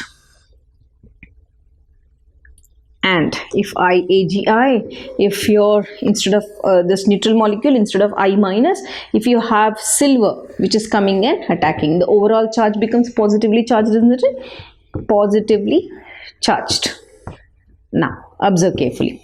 Now this whole layer of this particular complex is this pair, and the positively charged is your positively charged sphere. This is a fixed layer. That is the example. Now to this particular AgNO3, now I'm going to add potassium iodide to AgNO3 further. Now what do you get? You are going to get a complex in this way. The procedure is the same, you get the same ions, but important thing, apart from this formation AgI by I minus, yeah, you have a formation of a double layer, that is K plus. Just observe carefully. Apart from that, when you further add Ki to here, I'm adding AgNO3 to Ki. Here I'm adding Ki to AgNO3. Apart from the formation of this layer, there's a formation of double layer with potassium, that is K plus ion. Let's see this. So we have got now overall charge. There's one opposite charge, that is potassium. I've done for this. Now let's come back and take this. Suppose the same concept, I'm going to add a potassium iodide to AgNO3, and what do I get here? I'm going to show this with this. I'm going to show the exchange, and finally it's the same reaction. I'm going to get AgI complex with a double layer, that is overall positive charge. Done. This particular thing here, what did we find in potassium iodide? Potassium has gone, and your formation of counter ion, negative and positive, it becomes neutral. The same thing here. Here this is positive, so potassium has already gone here. What are we having? We have I minus here. Positive and negative, it becomes neutral. So there's a formation of double layer. Let's come back and compare with this. This is your AgI, this whole complex. Done.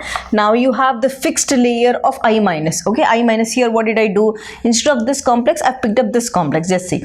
Now AgI is this whole neutral molecule. Your silver is your Ag plus ions, all of these. Above that, you have a layer, that is a second layer, which also has minus ions. Just say Ag plus is a fixed layer. Done. Above that you have I minus. Here, are you observing here? Minus, minus, minus, minus. You have a diffused layer. Now, this electrical double layer was explained by Helmholtz, which is given as Helmholtz double layer. So now what is zeta potential?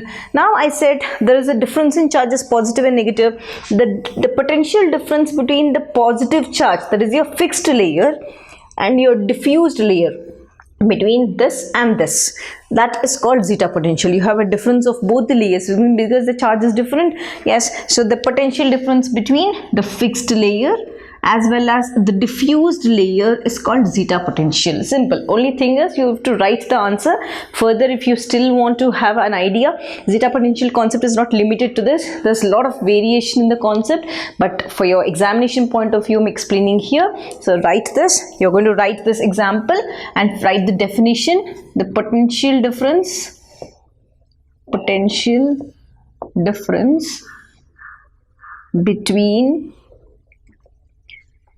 fixed layer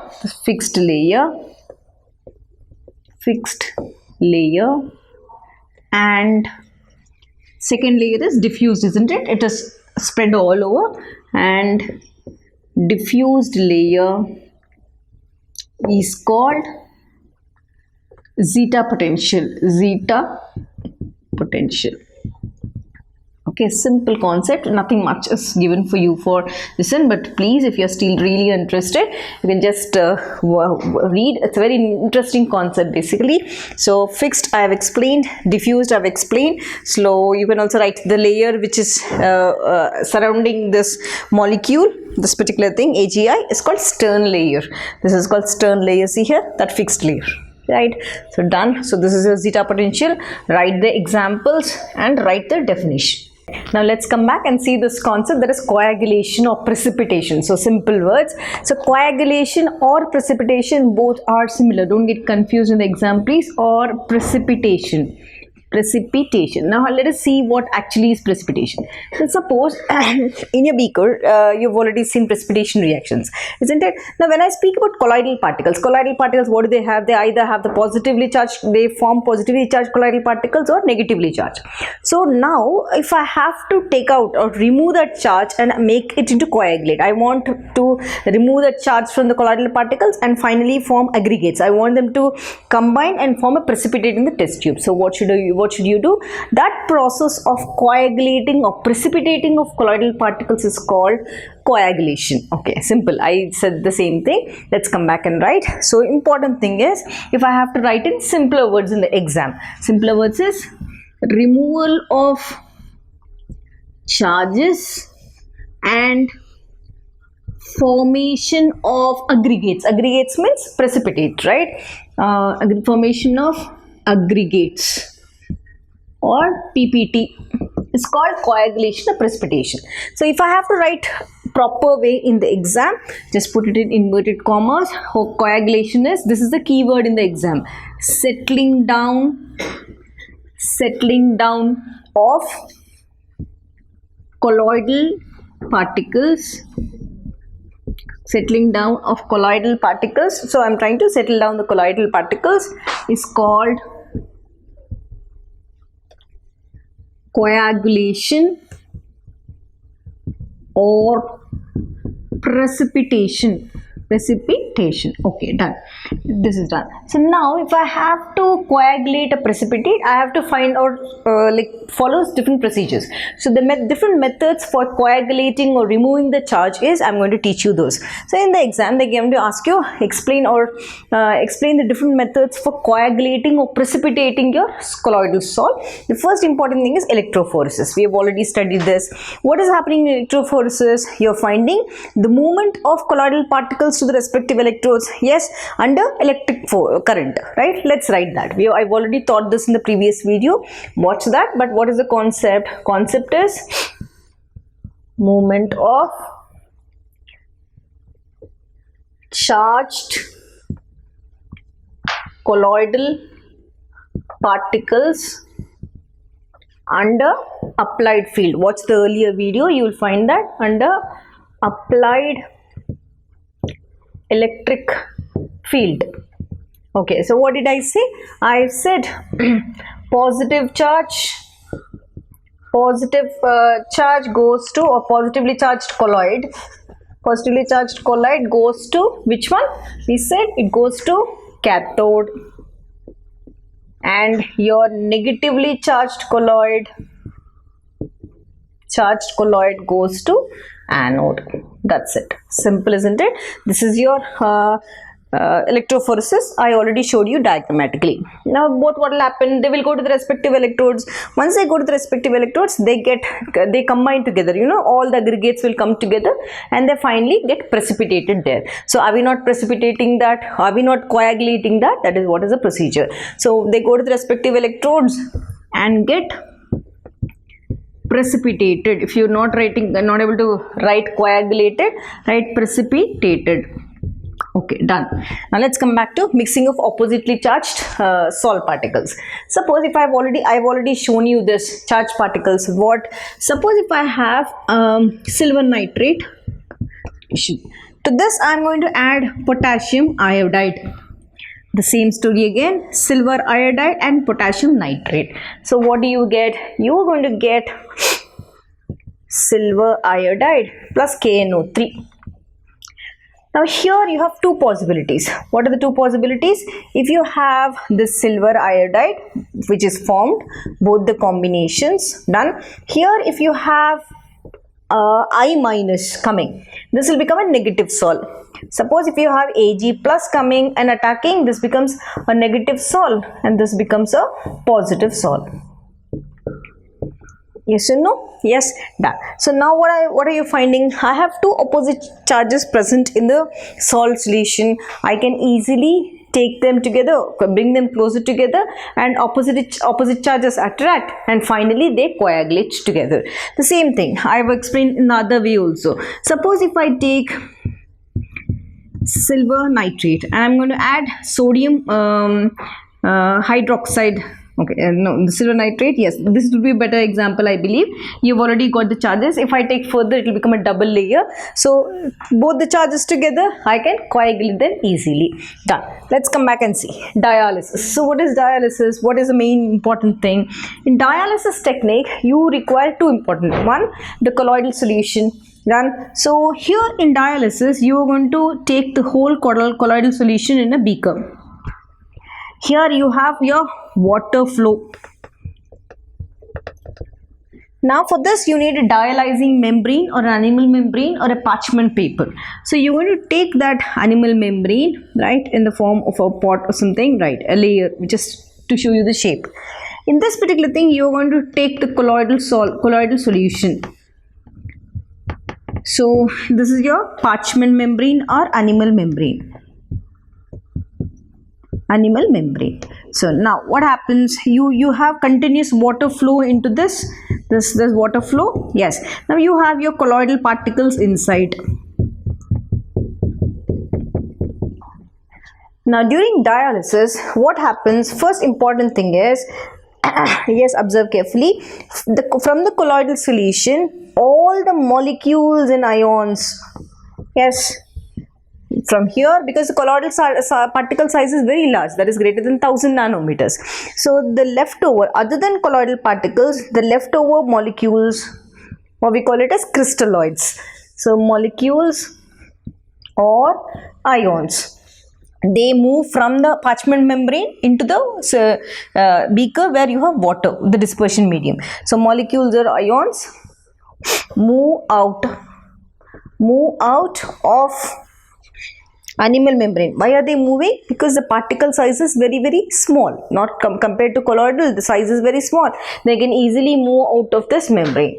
Yes, just see, move out of the animal membrane. So what is left in the parchment paper, what is left in the bag, or what is left in the animal membrane? It is only basically your colloidal sol. So colloidal, not sol, I have to say, colloidal particles. So colloids are retained in the membrane. Okay, now ma'am, how are you coagulating? Now what happens is, when you are continuously doing that dialysis again and again and again, that is called persistent dialysis. So now what happens when I do persistent dialysis, means continuous dialysis to this. So persistent dialysis, your colloidal particle, whatever is there, gets concentrated. When it gets concentrated, what happens? One colloidal particle, because of the opposite charges, one gets closer to the other gets closer to the other. Finally, they form a precipitate or coagulate. So, due to persistent dialysis, coagulation occurs. Are you finding this? Yes. So these are the first three methods. Let us come back and do the other three. So remember one important thing, your concept you have to write. You have to finally show how they get precipitated. This is your concept. I am finally showing how it is precipitated. This is your concept. I am dialyzing. I am taking out all the crystalloids, the impurities, and the leftover colloidal I am concentrating it and finally forming aggregates. So let us come back and see the next coagulation or precipitation techniques. So I said this is your boiling. So boiling, what is the important concept here? Now when you boil or when you increase the temperature, so what will happen in the colloidal? Collations will increase. Okay, this will increase collations. When this increases collations, what is going to happen? One colloidal particle or dispersed particle hits to the other, one hits to the other. And finally, what will happen? They come together, they aggregate, and finally coagulate or precipitate. So increases collations. Increased temperature means nothing but boiling. Okay, increases collations. When collation increases, what happens? Yes, simple. They form aggregates or coagulate or precipitate. They come out as form precipitate in the test tube. Done. So that's your concept. Now let me come back and explain the addition of electrolytes. So now earlier also we have studied, suppose if I have to coagulate the particular colloid using an electrolyte. Same example I'm taking. Suppose if I take silver nitrate and I'm going to add Ki. Now I'm going to add excess amount of this now. AgNO3, I'm going to add excess amount. So when I add double displacement reaction, here what do you get? You're going to get two products here. Means two types of colloidal charges. What? First one, silver iodide forms, AgI. Here also silver iodide. Done. Now suppose if I take excess amount of this, if I take this, iodine comes and attacks, forms a negatively charged salt.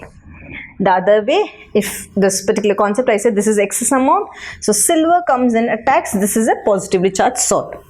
Now what this does is, this particular negatively charged salt is going to attract your potassium from the medium. This is already there in the dispersion medium, isn't it? So after forming a negative salt and after forming a positive salt like this, now this overall charge is negative. This is going to attract a positively charged potassium. Now observe carefully. Now this is your positively charged. This is going to attract a negatively charged iodine. Now observe carefully.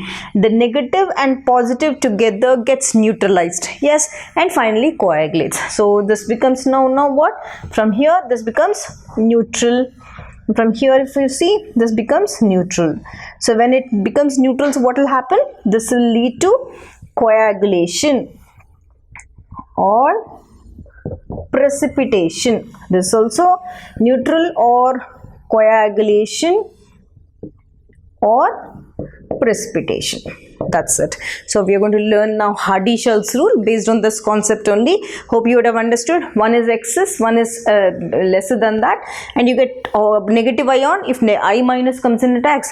You get positive ion if Ag plus comes in attacks. Then now once this is negative, we'll try to drag the oppositely charged cation from the medium.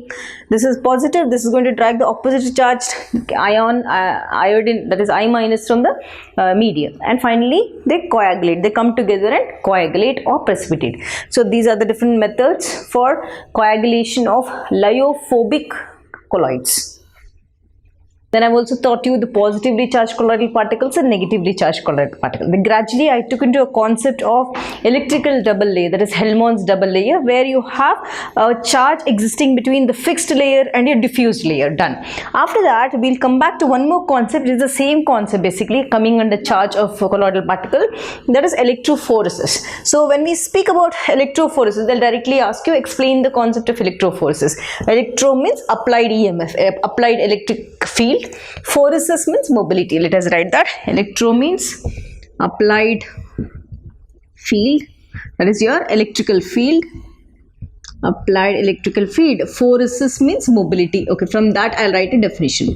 Suppose if I'm going to show you this in a U-shaped tube where we have taken a colloidal solution. In colloidal solution you have both the dispersed phase, that is your particles, as well as dispersed medium, that is your water or any medium. So two things, isn't it? Colloidal solution has dispersed particles or the dispersed phase as well as dispersed medium. Now you're connecting both ends of the U-tube to the electrodes. One electrode would be the anode, which is negative, and the other would be the cathode, which is positive in nature. Now once you fill the colloidal solution, we've already seen colloidal solution have attained charge, positively charged and negatively charged. So let's come back and define. So electrophoresis concept, if I say, just write movement of, the same thing I'm writing in words, movement of colloidal particles. So colloidal particles are nothing but dispersed phase, isn't it? Yes. To the electrodes under an applied EMF or under an applied electrical field. Okay, simple words. This to the electrodes under applied electrical field. Applied electrical field, or you can also write EMF, applied EMF also. Okay, I'll write that also, applied EMF. Okay, done. So now what actually is this? Simple. Suppose if I have to see the movement, positively charged will go to cathode and negatively charged will go to anode. Simple, isn't it? So positively charged dispersed particles or the dispersed phase particles. Positively charged particles move towards cathode. Yes, cation, cathode. Then negatively charged, that is your anion particles, move towards anode. Simple. Cation to cathode, anion to anode. Done. Now, so this movement is called electrophoresis. And now what is the use of this electrophoresis? When I have to write the applications of electrophoresis, so what is this explaining?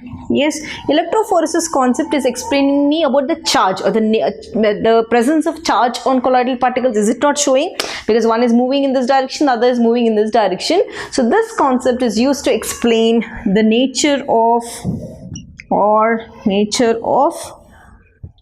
charge on colloidal particles. Okay, done. Once this nature is explained, what else can I explain? I said once a double positive charge is formed, the counter ion comes and attacks. Means there is a formation of double layer, isn't it, in the previous video? So electrophoresis also explains the concept of, or explains the nature of electrokinetic potential or zeta potential. Please watch the earlier video, you will understand what am I trying to explain. It explains nature of electrokinetic potential or zeta potential. It is also going to explain me the concept of zeta potential. What is zeta potential? We have already studied. It is a potential difference between the fixed layer and the diffused layer. Please watch the diagram which I have shown. So it's also going to explain the nature of electrokinetic. Next important thing, it will explain me the concept of coagulation. I'll teach you what is coagulation in a short time.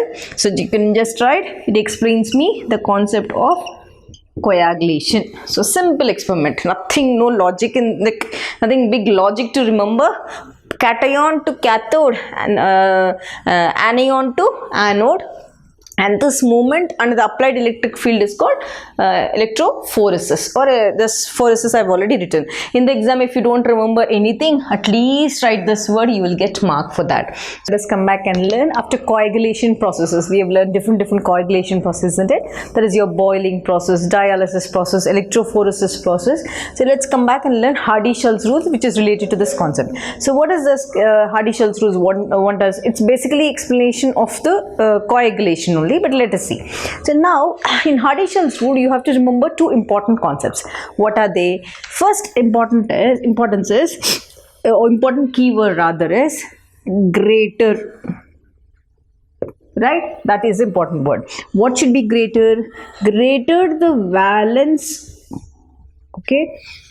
Of valency also you can write. Valence or the charge of flocculating ion. Flocculating ion. Okay.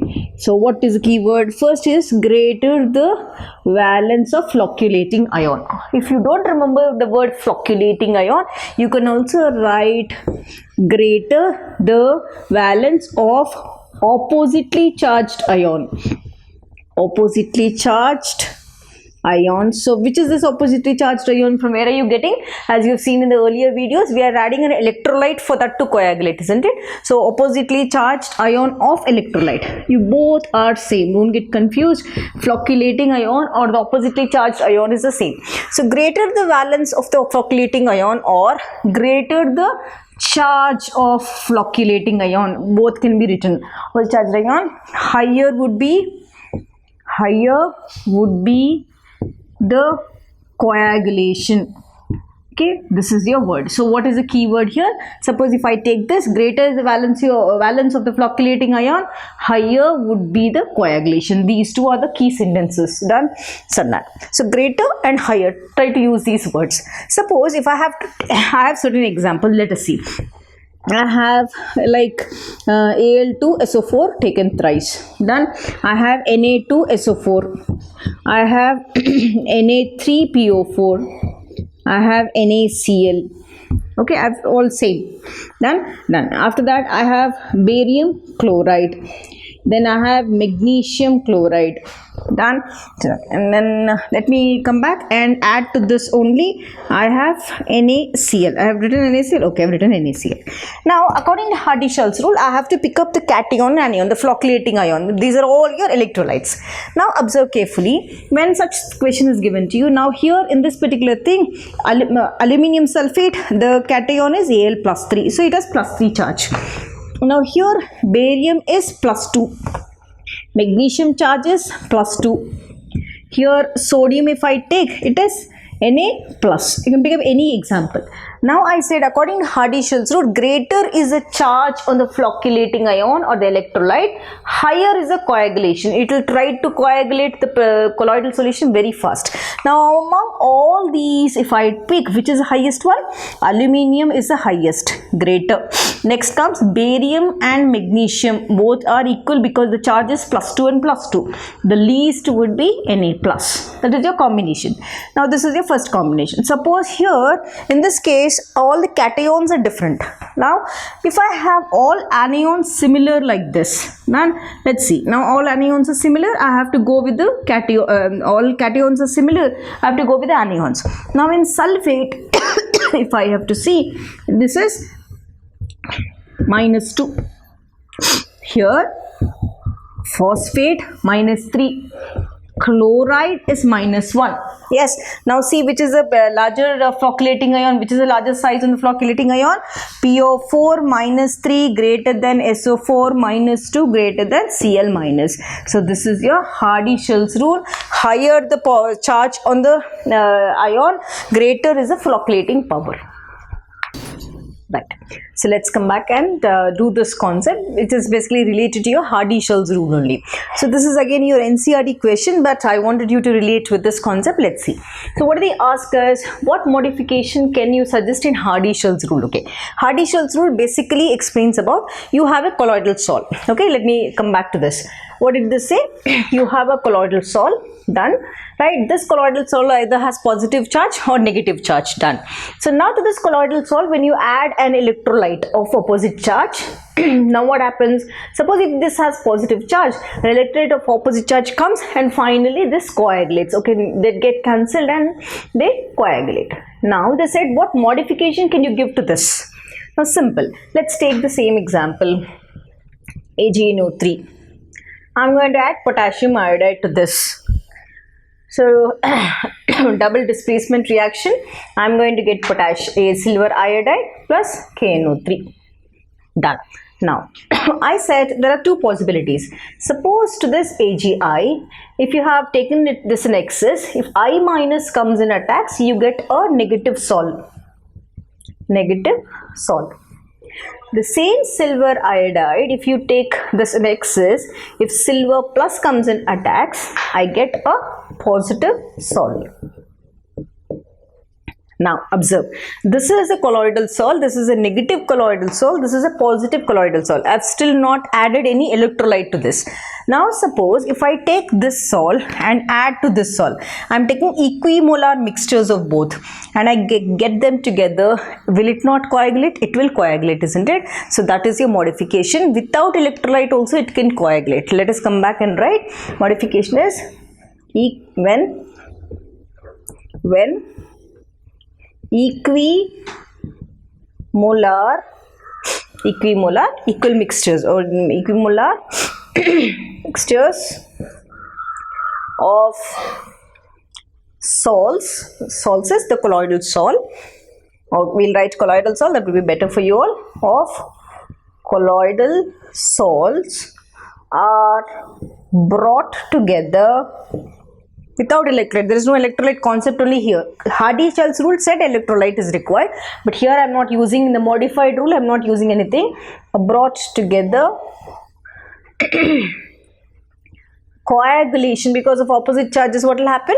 Coagulation or precipitation occurs. So this is the modification of Hardy-Schulze rule. Because they already have charge, I can directly do this, isn't it? Instead of adding an electrolyte and further making it. So simple, this is the modification, this is the original Hardy-Schulze rule. Let's come back and learn the classification of your colloids. We've already studied the properties of colloids. Let's gradually go into this concept, classification. So classification, I've already given you the index. Let's see how should you learn. So basically this particular table is also there in your NCERT textbook. But let's see. On basis of physical state of the dispersed phase. So what type of questions are asked from this table? I'll just give you a like summary of the topic. Now when we already know colloid is a heterogeneous system. That means it has both the dispersed phase as well as dispersion medium. So that is why hetero, DP stands for dispersed phase and DM stands for dispersion medium. Done. Now in your exam they're going to give you an example. For example, for this one they'll give you in milk. Let me pick up milk. They'll ask you, milk, what is the dispersed phase on in milk? They'll ask you directly, or they may give you, if the dispersion medium in foam is solid, what would be the dispersed phase? In other way, they may ask you in butter, they will give you the example. In butter, if the dispersed phase is liquid, what is the dispersion medium? They'll give you solids. So you have to be very careful in logic, but you have to remember the table, very important table you have to remember, because 1 mark question may be asked from this. So when I have to see how many are there, 1, 2, 3, 4, 5, 6, 7, 8. So totally out of 8, the main combinations are, whenever you have solid and liquid, the dispersed phase is solid and the dispersion medium is liquid, then I call them as salts. Solid in liquid. Then suppose if I have liquid dissolved in solids, just like this, see here, liquid, where is it, liquid, okay, liquid dissolved in solids, I call them as gels. Done. Suppose if I have liquid in liquid, okay, where is liquid in liquid? This one. Liquid in liquid, we call them as emulsions. Liquid in liquid, we call them as emulsions. These are the different combinations. Now you don't have gas and gas. See here, you don't have anywhere. Do you have gas and gas? Never you will have gas and gas. Why? Because when gas combines with gas, it's going to become a homogeneous system. So gas and gas combination does not exist. What did I say? When this combines with this becomes homogeneous and you can't differentiate them. Homogeneous. That's why it doesn't exist. So combinations are this. So next important thing. In your exam, they may also ask you, give an example of give an example of this in colloid where you have a solid as a dispersed phase and gas as a dispersion medium. They may give you in that way also. So what should you write? Say if they give me, suppose paint. If they give me in paint, what is the dispersed phase? Solid. What is the dispersion medium? Liquid. So you have to remember that. Please by heart or pick up the whole table, keep practicing it. I feel there's nothing to explain in this, but only concept is practice everything. 1, 2, 3, 4 all are important for gaining that 1 mark, because we don't want to lose that 1 mark, isn't it? Yes, let us come back and do the next classification. Right, so let's come back and start with your classification of colloids. So I've already taught you the properties of colloids. A clear explanation of all the concepts is given. So I basically did properties first because that concepts are very important for you all. You have to remember the concept because 3 marks questions they'll be asked from that. So classification of colloids very easy. No logical thing to remember, but only types. Let's come back. So the classification basically for you all, for your grade 12, you are supposed to study under 4 different categories. 1, classification based on the type of particles of dispersion phase or the dispersed phase. Yeah, these are particles, not the dispersion medium. So now I'll be teaching you about the multimolecular colloids, macromolecules, associated colloids, micelles, everything will come under this category. Now here next would be basis of physical states of dispersion medium and dispersed phase and dispersion medium. Here I'll be teaching you about aerosols, hydrosols, all types of sols. I'll be teaching you aquasols, like just your hydrosols, like that only. So everything I'll be teaching with examples. A tabular column also is given. Okay, let's come back and see. Now next important thing, basis of the nature of dispersion medium. Okay, we'll be dealing with this concept. Very interesting concept. How is the interaction in the dispersion medium? We'll see that. And next, basis of affinity between. Affinity means the attraction between the dispersed phase and dispersion medium. So this is where is your lab practical which you did, where your teacher taught you about the lyophilic colloids and lyophobic colloids. That is the lyophilic salts and lyophobic salts. So I'll be teaching about the properties of them, which will be useful for your viva also in your practical examination. So let's come back and start with the first concept, that is classification based on type of particles of dispersion or dispersed phase. Yes, now let's come back and do the second type of classification, that is classification based on the interaction between dispersed phase and dispersion medium. Earlier what did we say? Based on the particles or the solid liquid phase or the physical state we have learned. Now let us see how are they interacting. between these two. So based on this, you have two types to study. One is your lyophilic sol and lyophobic sol. These two are the things. It's simple, it is. So the most important thing is when it is asked, right? Suppose if it is asked for 3 marks, they will not ask you for 3 marks, but if it is asked for 3 marks, minimum of 4 points should be written. So important thing you have to remember is between lyophilic and lyophobic, remember only one word. What is that keyword? Okay, I'll just give you a clue. This is important in the exam. Remember this and go. That is IRS. Okay, it is not Indian Railway Services, but let us see what it is. IRS. Okay, I'll put that I and come back to that. So lyophilic, first you're going to start with this. Here only you'll be getting half mark. So lyophilic. Philic means what? Water. The solvent loving. Water loving or solvent loving salts. So philic means water loving. So let's write water or solvent, your wish. Water loving salt. Okay, solid and liquid. So water loving or solvent loving. Here phobic means phobia, fear of that particular salt. So water repelling salt, water repelling or water hating. If you want to write water hating because you are loving, you could also write water hating salt. This is over. Basic thing, half mark. Now please apply this. Now see here, I said apply I. I stands for intrinsic. Here instead of I, the opposite is extrinsic. Extrinsic. Opposite. Done. Let us underline. Now give some space and write the second one. R stands for reversible. Reversible sol. Opposite of reversible is irreversible. Irreversible sol. Third one, S stands for stability. It is stability, and here opposite of stability is, it is unstable. Right, now let's come back and learn one after the other.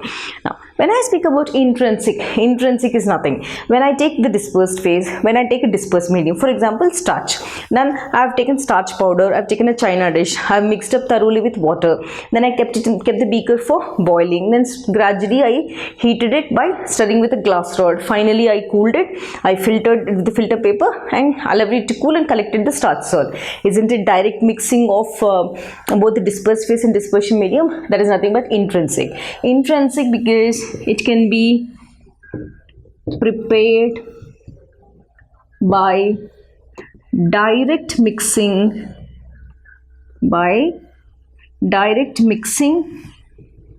of dispersed phase DP and dispersion medium. That's why it is intrinsic.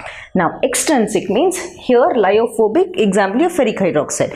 So ferric hydroxide can't be prepared directly as we have done this like starch. We have indirect methods which I'll be teaching you later, preparation methods of lyophobic salts. So extrinsic means cannot be prepared directly, right, but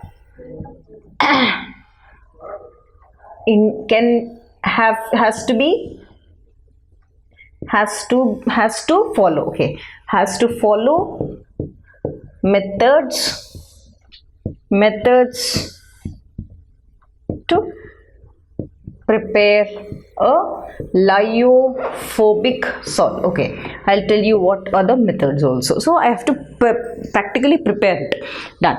Reversible salt. Yes, what did I say? We can easily reversible it. Now what can I do? I have already mixed up the starch salt together. I've got a lump. How can I separate them? They can be separated by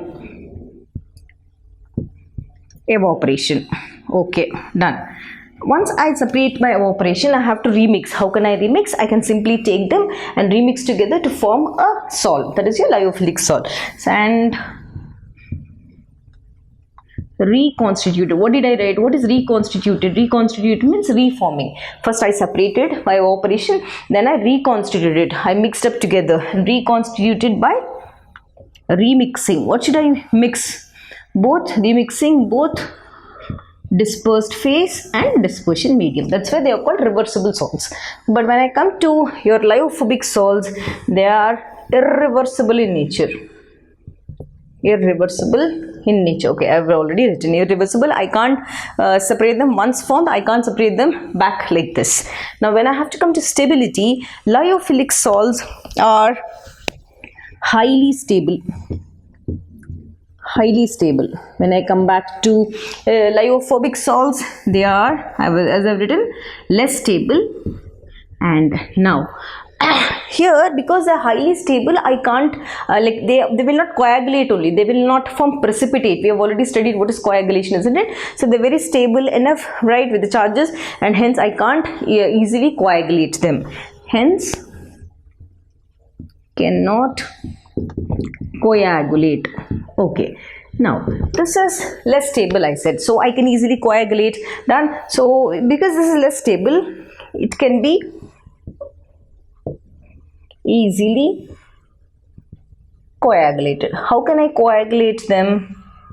How can I coagulate them? I can coagulate or precipitate them. Now when I add an electrolyte, we have already studied, isn't it? How do I add electrolyte? How is it gaining charge? So I can write they can be easily coagulated by adding electrolytes of opposite charges. Done. Now after once you add, I have to stabilize that particular coagulated product, isn't it? Then you add stabilizing agents also, and stabilized by stabilizing agents. That's it. Now how many points did I write? I've written 3 points, isn't it? Now let us write the fourth point. The fourth point would be your example. So for lyophilic, what are the examples? I don't have place here. So okay, let me write here only. Fourth, this one, starch. Example are starch, rubber, gums, gelatin. Yes, done. Now when I have to come back to lyophobic salts, best example which you did it in the lab, that is ferric hydroxide. Ferric hydroxide, that's it. This is how we are going to write. So I have explained everything. Remember this word. Whenever lyophilic and lyophobic is given to you, the word which you have to remember is IRS. So Indian Railway Services, if you wish. IRS, I stands for intrinsic. Intrinsic opposite is extrinsic. Reversible opposite is irreversible. Stable opposite is unstable. Remember one example and go. Now let us come back and do the third classification, that is classification on basis of types of particles. Okay. In earlier one, what do? We have seen the interaction between dispersed phase and the dispersion medium. So when it interacted very strongly, then I said lyophilic. When the interaction was very weak, like your unstable salts, those are lyophobic. Then I call them as lyophobic, water hating. Now I'm going to come back and speak in terms of particles. So you have to be very careful here. Whenever you speak in terms of types of particles, you have to mention the size of the particle here. Remember that. So based on the types of particles, they're classified into multimolecular colloids, macromolecules, as well as associated molecules.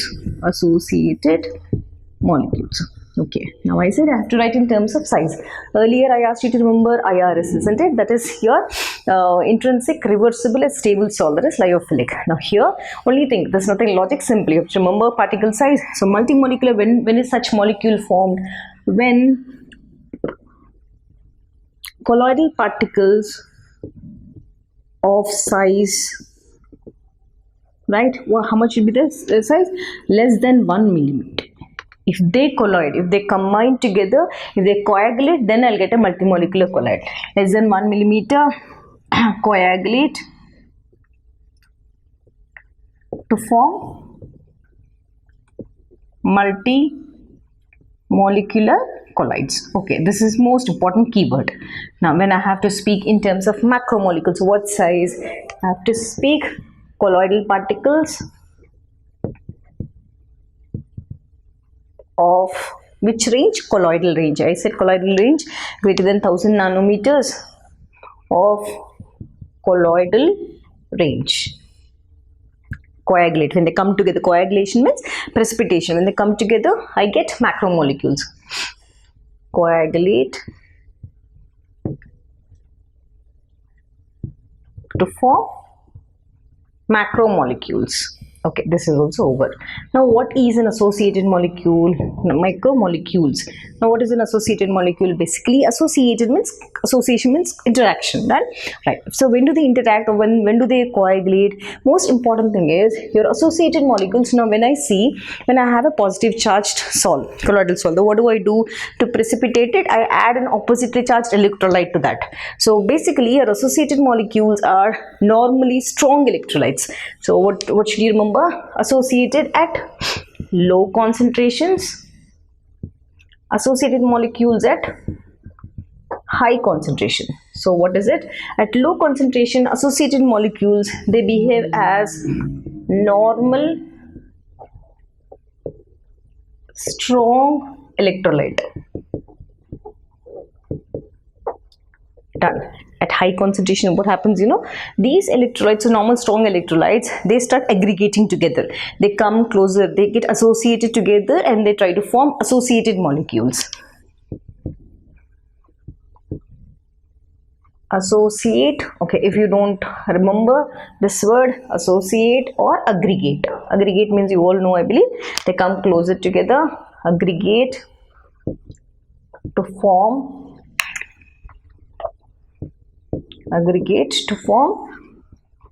large molecules or large associated molecules. What are these? Let us see the examples, you will understand. So now I have written the size here, I have written the range here, here also I have written. So next important, let us come back and write the example. So when I speak about multimolecular colloids, simple, you can pick up any larger atom, for example P4, okay. Again you can go with sulfur, S8. I'm picking up the common examples, I don't want to confuse you with different examples. So basic examples so that everybody can attempt the question. So I'm picking up sulfur atom which exists as S8, isn't it? Here what happens? 1000 sulfur atoms, 1000 SI units are linked together. That's why we call it as multimolecular colloid. 1000 will link one after that. Now when I have to speak about macromolecules, there are two things which you have to remember as examples. One is natural macromolecules, and next would be man-made. This is our natural, first one. Second would be man-made macromolecules, that is your synthetic molecules. So when I have to speak about natural macromolecules, we have studied in biomolecules, isn't it? Yes, one after the other links. What is that compound? That is starch. We have seen cellulose, we have seen gums, we have seen gelatin. All these are macromolecules, one after the other. We'll study the chapter also, biomolecules chapter. So I can write natural macromolecules are cellulose, starch. I'll write it clearly. Starch. Hope you, I'm writing very fast. Hope you're understanding the handwriting. Done. Okay, cellulose I can write one after the other. Gums I can write. I can go with gelatin also. Okay, all these are macromolecules, right? Done. All of colloidal range, done. When I have to come back to man-made macromolecules, you just see like polymers. Polymers chapters you've been studying, isn't it? Okay, in polymers you have studied styrene, polystyrene, nylon 66, right? Yeah, polyester. Yet all these are man-made macromolecules. Okay, let us include some polyester. Right, polystyrene, right? Anything, any polyamides, nylon 66, anything you can include as the multimolecular colloids. No, sorry, macromolecular colloids.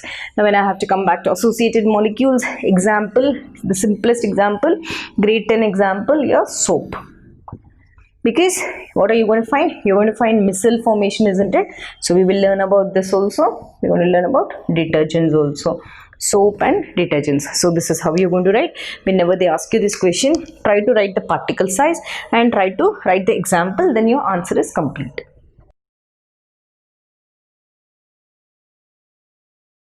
Right, now let us come back and discuss the preparations of colloids. So basically, whenever you're learning preparations of colloids, you have to remember two important things. One, the method of preparation for colloids is either I can use the dispersion methods or I can use the chemical methods.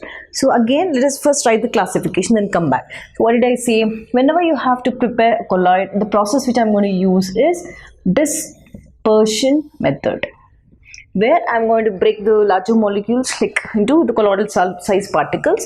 So dispersion method. Under dispersion method, we are going to study, the first one is mechanical dispersion. Mechanical dispersion.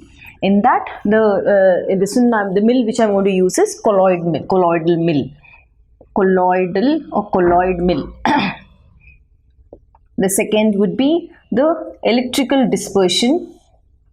Electrical dispersion, where I am going to use Briggs arc method. Briggs arc method. After that, I am going to use one more dispersion method, that is called peptidization. Done.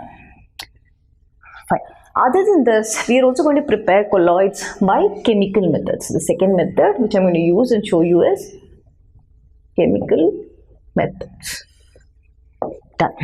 So I've picked up the first one, the mechanical dispersion method. Let's write the heading. So let us erase this part and write the first heading for the preparation of colloids. That is your mechanical dispersion method. So let us write mechanical dispersion method, and I'm going to use for this colloid mill. Colloid mill. In the exam, if they ask you, write the features of a colloid mill, how is it used for preparation of colloids, you can just draw the diagram, simple diagram, and write 4 or 5 points about this. Here, the second type of preparation, I am going to use this particular reason. This is mechanically, we are going to grind it, right? Once you grind, that's the reason we have given is mechanical.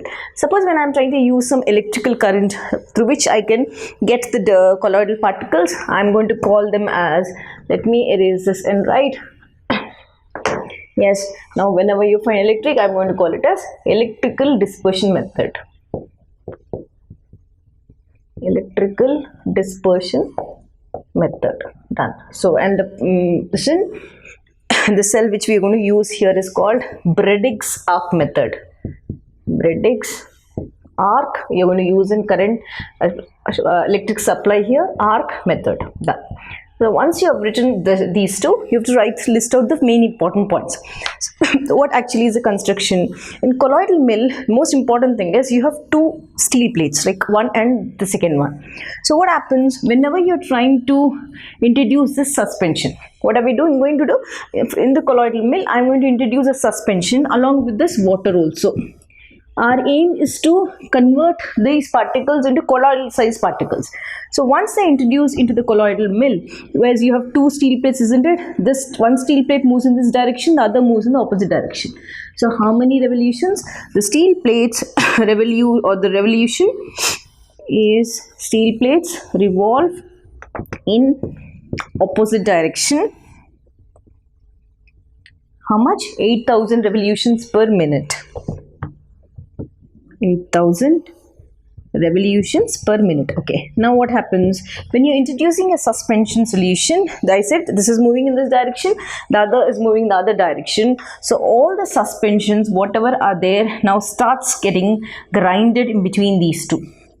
When they get grinded, you have an electric motor also which is moving or rotating those steel plates. The suspension particles, they get broken down into your colloidal size particles. So next important point, suspension with water, that is your dispersion medium, breaks up into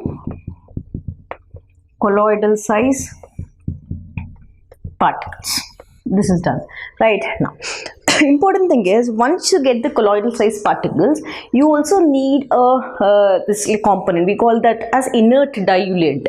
What is that inert diluent? Let us write. So now I have got the colloidal particle which is separated. Now I have to maintain that colloidal particle size, because that is what our method is, isn't it? We have to prepare the colloidal particle. To maintain that colloidal particle size, we are going to add inert diluent. What is this inert diluent? So what does it do? It basically, as I said just now, it's going to maintain that colloidal size, whatever required thing, that is what we require. So for example, if I have to prepare SH salt, sulfurate salt, so what am I going to do? I'm going to add glucose to this. Now here glucose is going to add as an inert diluent. This is the role of glucose to maintain that SH structure. I said 1000 sulfur atoms are linked one after the other, isn't it? So we are going to add this. Now suppose further, if I have to prepare, you can also sorry, you can also prepare different types of inks also from this, different ink which we use. So if they ask you the application, it is used to prepare inks, dyes, you know, SH molecules. In that way you can just include and finish off your answer.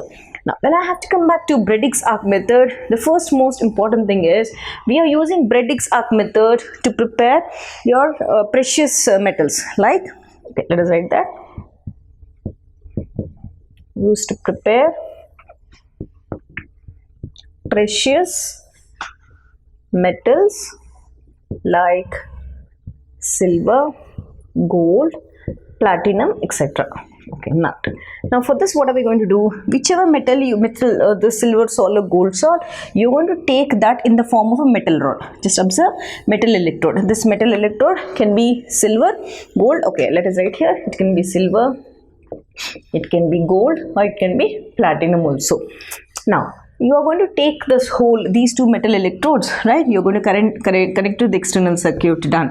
After that, you're going to place two beakers. One beaker would be just see here this complete beaker, you have deionized water, right? Completely they've removed the water, ionized, remove all the ions from that, and you're filling that beaker with the metal rod and the deionized water. This beaker is again placed in one more beaker which has ice bath. Done. So let's write. So first one, what should you write? Metal electrodes. Metal electrodes. Or what are the metal electrodes? Silver, gold, or platinum, right? Are placed. Where are they placed? In a beaker of deionized water.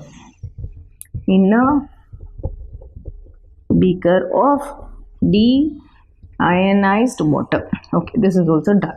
After that, where are we placing? We are going to connect, or an arc is created, means because of the electric charge, an electric arc is created, or that spark is created in between the two electrodes. Then what happens? The temperature starts raising. When the temperature starts raising, what will happen to the metal which is there? That also starts vaporizing, isn't it?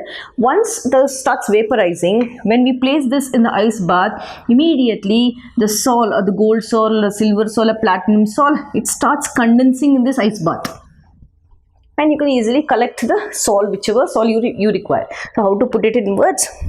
Now in a beaker with deionized water, right? When a spark is introduced, what will happen to the metal rod? The metal rod starts vaporizing. Metal rod starts vaporizing. Okay, now this is also okay, vaporizing. Then how should I do? How should I collect the salt?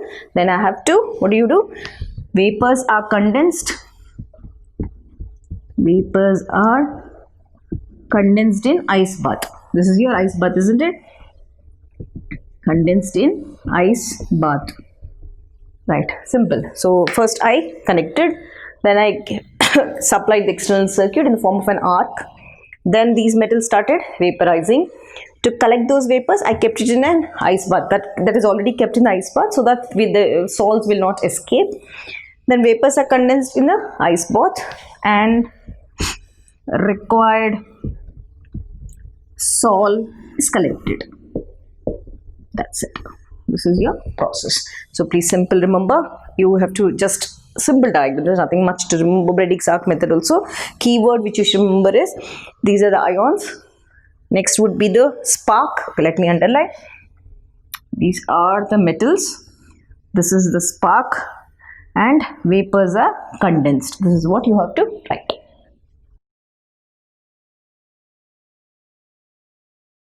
Right, now let's come back and learn one more dispersion method, that is your peptization. So now what did I do? I have drawn two beakers here. Done. So what actually is this? Let's see. Now here in a beaker, I have at the base of the test tube, suppose let us assume it is a test tube. At the base of the test tube, we have a precipitate. Now this precipitate, let us assume this as freshly prepared precipitate of ferric hydroxide. I am going to take this ferric hydroxide. Now the precipitate is formed. I have to convert into what are you finding? Compared to this, here all the precipitate settled at the base, but here in this beaker, what are you observing? You have particles spread all over, right? They're not settling down, everything is spread. You have all the particles of even size are spread all over. So what are these? Now this particular thing is called sol. Okay, now see, what is this? The peptization, if I have to say, if I have to define this, it is a process of converting, observe carefully, what is this? This freshly prepared precipitate, converting precipitate into, what are you finding? Sol. Sol is nothing but a colloidal sol, isn't it?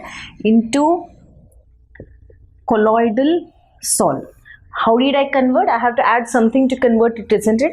By adding an electrolyte like FeCl3, ferric chloride. So by adding a suitable electrolyte,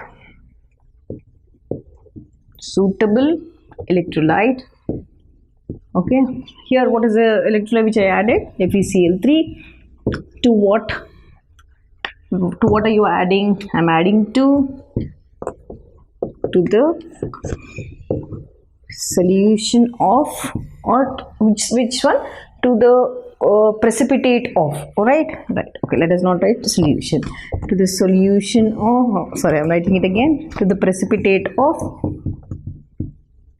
any substance, whichever substance you take. So the precipitate of ferric hydroxide. Here you are taking ferric hydroxide, so I am writing ferric hydroxide.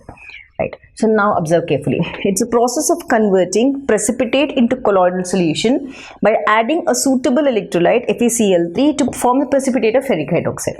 How are we going to write this in the reaction form? Suppose if I have ferric hydroxide, which is a PPT. Now I am going to add ferric chloride. These two together combine and form sol. This sol is nothing but your colloidal salt. This is how you're preparing, isn't it? So this is basically the definition. Simple. Just draw the diagram, write one reaction, write this and underline this word, converting precipitate into colloidal salt. That's it. This is your peptization process. So let us come back and do your chemical methods for preparation of colloids. Now we've made this sol, isn't it? Now let's come back. Now what is this agent? And here we're going to call the electrolyte as peptizing agent. So which we have used. So underline this electrolyte as peptizing agent. So what is a peptizing agent here? It is FeCl3. That's it.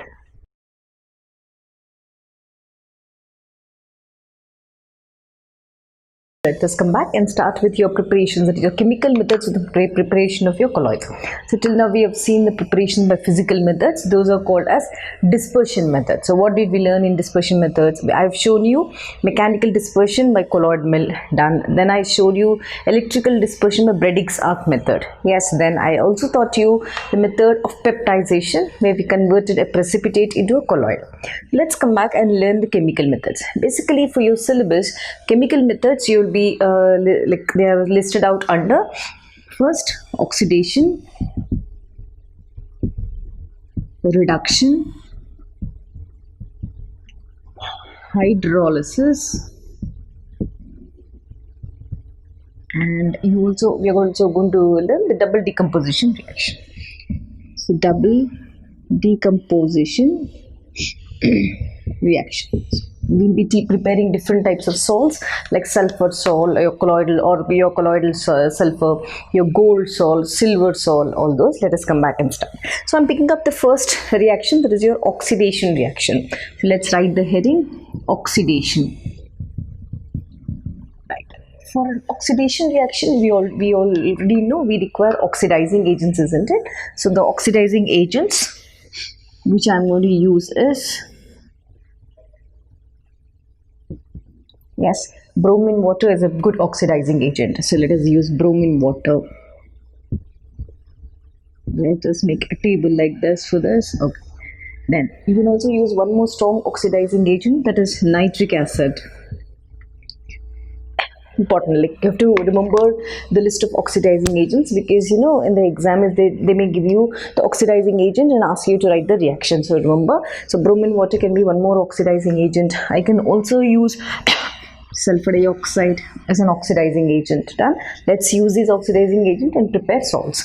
So first important thing, try to pick up a sulfide, like your I already taught you positive salts and negative salts. Here I'm going to prepare sulfur salt from its sulfide. That is your sulfide process. Let us see. Preparation of colloidal sulfur or colloidal sulfur or sulfur salt. Done. Let's come back. So now for this preparation, first you pick up sulfur, hydrogen sulfide. Here I'm taking 1 mole of hydrogen sulfide. Here I'm going to take 2 moles of hydrogen sulfide. To both of these, I'm going to add, now suppose let me pick up bromine water. So I'm taking bromine water. So bromine water. This is the process of oxidation, right? So let us again write it here. Oxidation. Done. Here, let me pick up sulfur dioxide. Sulfur dioxide, this also undergoes oxidation. Now, observe carefully. I have to prepare colloidal sulfur. Done. So first, take out this sulfur from here. This sulfur from here comes out as salt. That is what you're trying to prepare, isn't it? Now what else is left out? You're left out with 2 hydrogens and 2 bromines. That will come out as 2 HBr. Done. Let's come back and see. Oxidation. Here, how many are you taking? Sulfurs? 2 sulfurs here, 1 sulfur here. Together, you get 3 sulfur atoms. So this is your sulfur salt. And what else is left? Two sulfurs and 3 sulfurs are done. I'm still left with H and oxygen. So let us write H2O and then balance it. So how many hydrogens do we have? 2 2s are 4 here. Oxygens are 2. So if I write here, just see. Now hydrogens are 4, oxygens are 2. Hydrogens are 4, oxygens are 2. So this is how you're going to prepare your sulfur salt. Simple. Pick up the oxidizing agent. Any one will do. And take the sulfide form of that. Hydrogen sulfide. I picked up hydrogen sulfide. And I got the sulfur salt. Now let us come back and do the reduction reaction.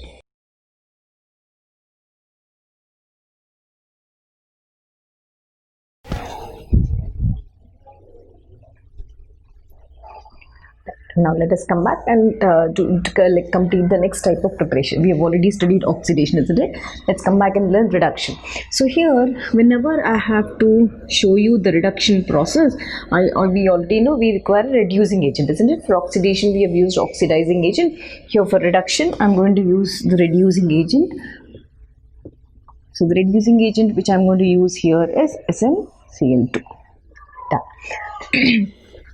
The reduction, by this reduction process, I can prepare precious metal salts. Like you can prepare gold salt, you can prepare silver salt, you can prepare platinum salt. Precious metals can be prepared here. So I'm just giving you the information so that you will not lose. As I say always, you will not lose that 1 mark. Yeah.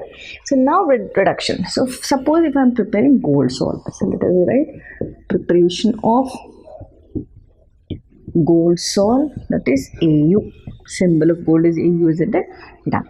Now what do you do whenever you're trying to prepare gold salt? Pick up the chloride form of that, auric chloride. That's easy to prepare. So auric chloride, I'm going to take AuCl3, auric chloride. Done. To this I'm going to add the reducing agent. Here you can also add one more reducing agent, very interesting, that is formaldehyde. Yes, HCHO, but basically we don't use it regularly, formaldehyde, because aqueous solution. This is plus water, because formaldehyde is carcinogenic in nature. So this is carcinogenic. So that is why we don't prefer this, but I'll show you the reaction with this also. Then when I take SnCl2 and add, now this is a reducing agent, isn't it? So this is your reducing agent. What does this do? This is going to lose electrons to this. This loses electrons and itself gets oxidized. That is your reducing agent, isn't it? So this gets oxidized and it loses electrons. Now what happens in this process? Just observe. Suppose if I take 2 moles of auric chloride here.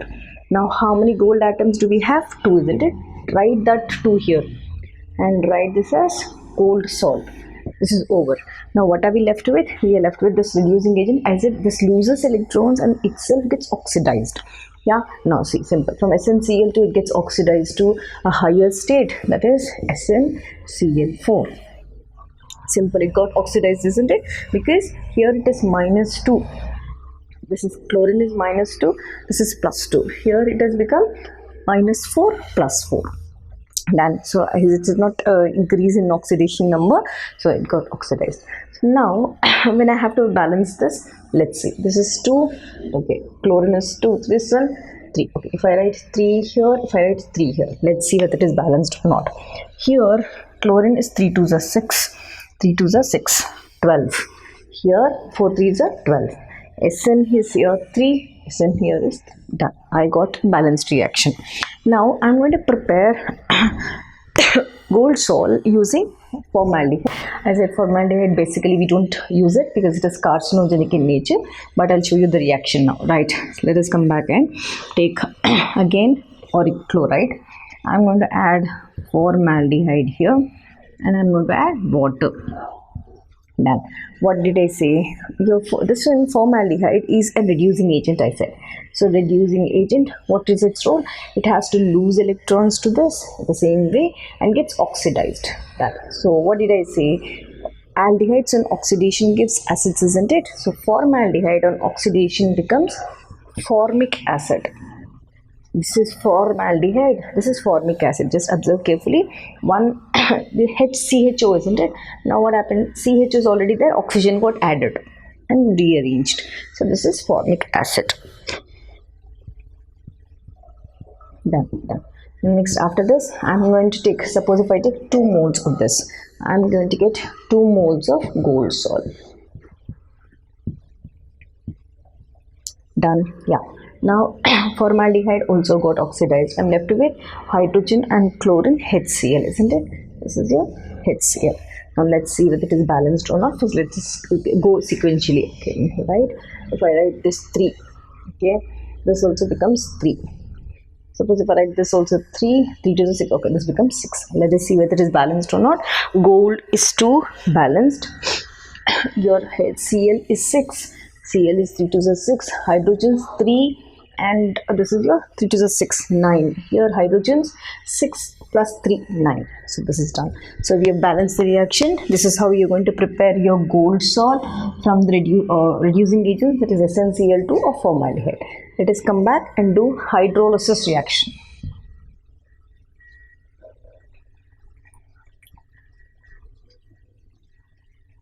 Now let us come back and learn the hydrolysis process.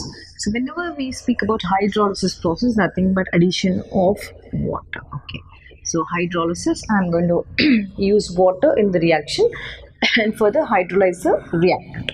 Here, basically by hydrolysis process, you can prepare easily hydroxide, ferric hydroxide, aluminium hydroxide. So I'm giving you the basic information.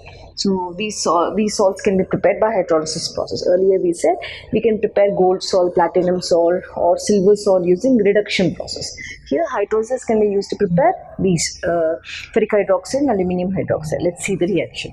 For this, first try to pick up ferric chloride. Done. I said hydrolysis, so we are adding water. The same thing, I have to prepare aluminium hydroxide. For preparing, okay, let us add the heading. Preparation of ferric hydroxide salt. Okay, lyophobic salts. here next would be preparation of aluminium hydroxide. So okay, done. I've written heading. Now here I'm going to take FeCl3 ferric chloride. I'm going to hydrolyze it. Now we very well know if I have to write water, I can write like this, isn't it? Done. Now suppose if I take 3 moles of this, done.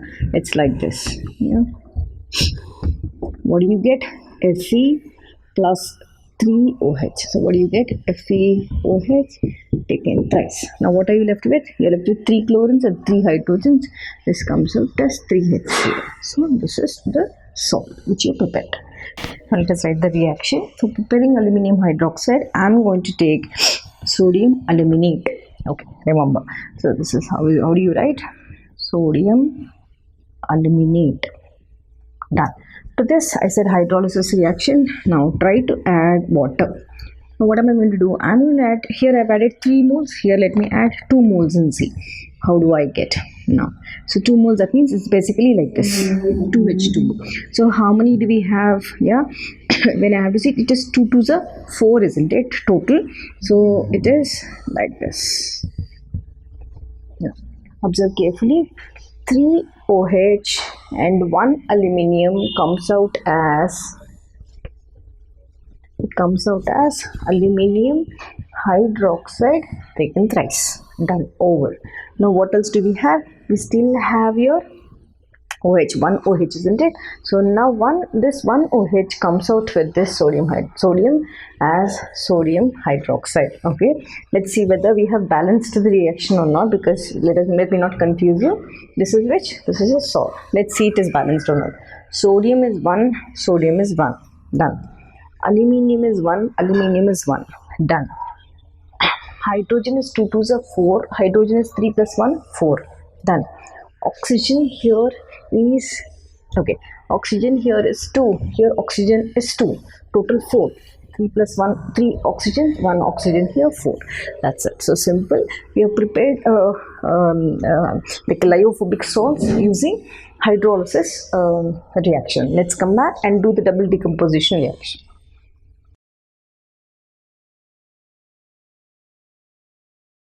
Now let us come back and do the last type of preparation, that is double decomposition reaction. So in double decomposition reaction, basically double decomposition reactions, as we've learned, reduction for gold salts or precious metals, oxidation reactions also we have seen. Now double decomposition reactions basically are used to prepare salts of this type. Arsenic sulfide is 2. How did I write? Sulfur valence is 2, arsenic valence is 3. Arsenic sulfide. I can also prepare silver metal halides. Silver metal halides, that means I can prepare salts like AgX. So what is AgX? X can be chlorine, bromine, iodine. So these such type of salts can be prepared by using its simplest method. Let's see. So for preparing arsenic sulfide, I'm going to use, I'm going to use arsenic trioxide. Arsenic trioxide formula, now arsenic is As. Okay, oxygen is this. Oxygen valency is 2, arsenic valency is 3. As2, both 3. Done. To this, I'm going to add hydrogen sulfide. Suppose if I take 3 moles of this.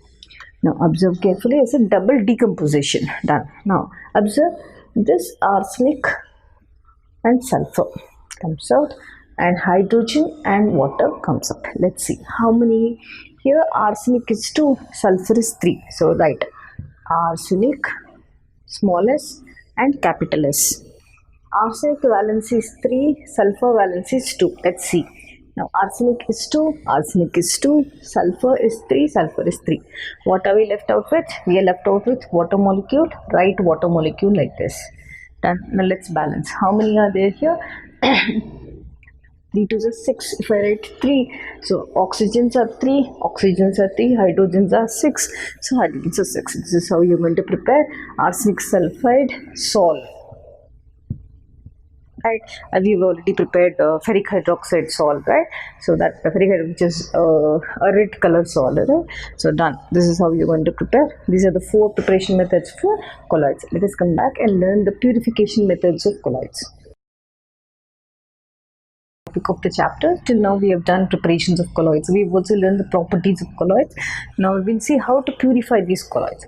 So basically colloids can be purified by 4 different methods. So we will be learning the first purification method, that is dialysis. Then we'll be learning, very simple they are, electro-dialysis, right? They can also be prepared by ultrafiltration and by ultracentrifugation. Dialysis, electrodialysis, ultrafiltration, ultracentrifugation. Let's see the process. Now when I have to speak about dialysis, okay, let me make a line here. Let's write. Right. Basically, the dialysis concept, whenever we use that, we have to concentrate main on 2 important things. Right? Okay, let us speak 3 important things. What are they? First important, for a dialysis process to occur, I require a dialyzing membrane or an animal membrane or a parchment paper or a cellophane membrane. Let's write what. So for dialysis process, I require an animal membrane or cellophane membrane or parchment membrane, yes, parchment paper we call that. What is the use of this? Basically, your animal membrane, all these membranes, they are specific in filtration. What do? They have, because of the pore size, the hole size, like that size of the pore, this animal membrane will send out, okay? What do? They will filter out impurities and they retain colloids. Okay, this is your concept. What is the other name given for impurities? Crystalloids. Okay, let's come back and see. So this is your concept. So for dialysis process, what are you going to do? You're going to take a beaker. Done. Here you're going to take either any of these in the form of a bag. Now you're going to take, suppose I'm assuming this as an animal membrane. Simple. Now you're going to place this in a beaker containing water. Let us mark this. This is your water. Done. Whichever sol you're supposed to prepare, whichever colloidal sol you're supposed to purify, you're going to introduce that colloidal sol in this. Colloidal sol, solid in liquid in this. Done. So you have this colloidal sol here. Done. So now what happens? This is your animal membrane, isn't it? Now I said they're specific to filter out. So when there is continuous flow of water, all the impurities which are there in the colloidal sol, they come out into the water. So what are these? These impurities whichever have come out are called crystalloids. So what is the size of this? They have true solution size, particles of true solutions. True solution size impurities, okay, crystalloids. And what is left out inside? After dialysis, you are left out with colloid. Okay, this we have colloids here inside which are retained. Now they are continuously doing or performing the dialysis, persistent dialysis. This colloids, they form aggregates and you get the pure form of that colloids. Done? Yes. So I've written so many things. Let us come back and write the definition. When I have to write the definition, what is that? Okay, dialysis is a process. It's a process of separation of crystalloids. So crystalloids are these impurities. Crystalloids. So those are impurities. You can also write or molecules or ions. From where? Through the parchment membrane, through the parchment paper or parchment membrane, So what else is left out in the bag? It is patching membrane. Okay, what is it? Process of separation of crystalloids, impurities, ions. So the parchment membrane retaining colloids.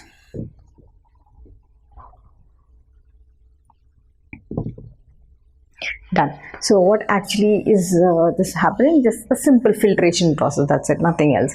So important thing you have to remember, I said you're going to write one point about this, you're going to write about crystalloids, and you're also going to write about retaining colloids, right? So you can also put it in words. This bag is made of parchment, parchment membrane is placed in a water bath, continuous water bath. So when there's continuous flow of water, all the particles or the crystalloids are they get collected in the water, and left out is your colloid particles, which on further dialysis or further persistent dialysis you get the pure form of colloids. So this is your dialysis. Please write the definition also. This is very important. This is going to carry marks, right? So I can easily prepare ferric hydroxide salts from this. Can be prepared from this method. So let's come back and learn the next one, electrodialysis.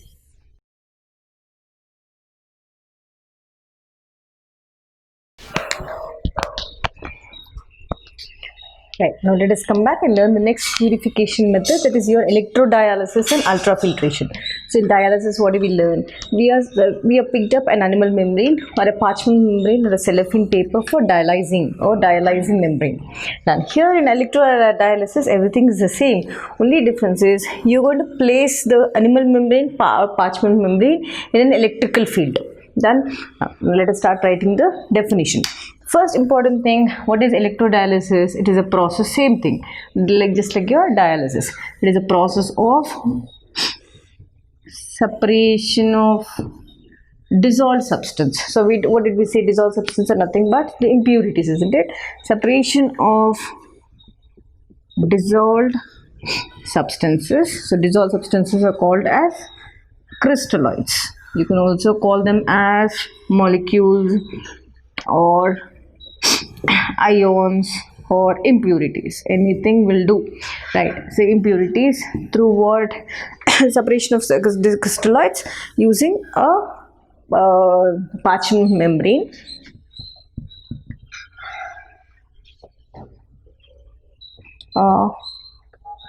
Parchment membrane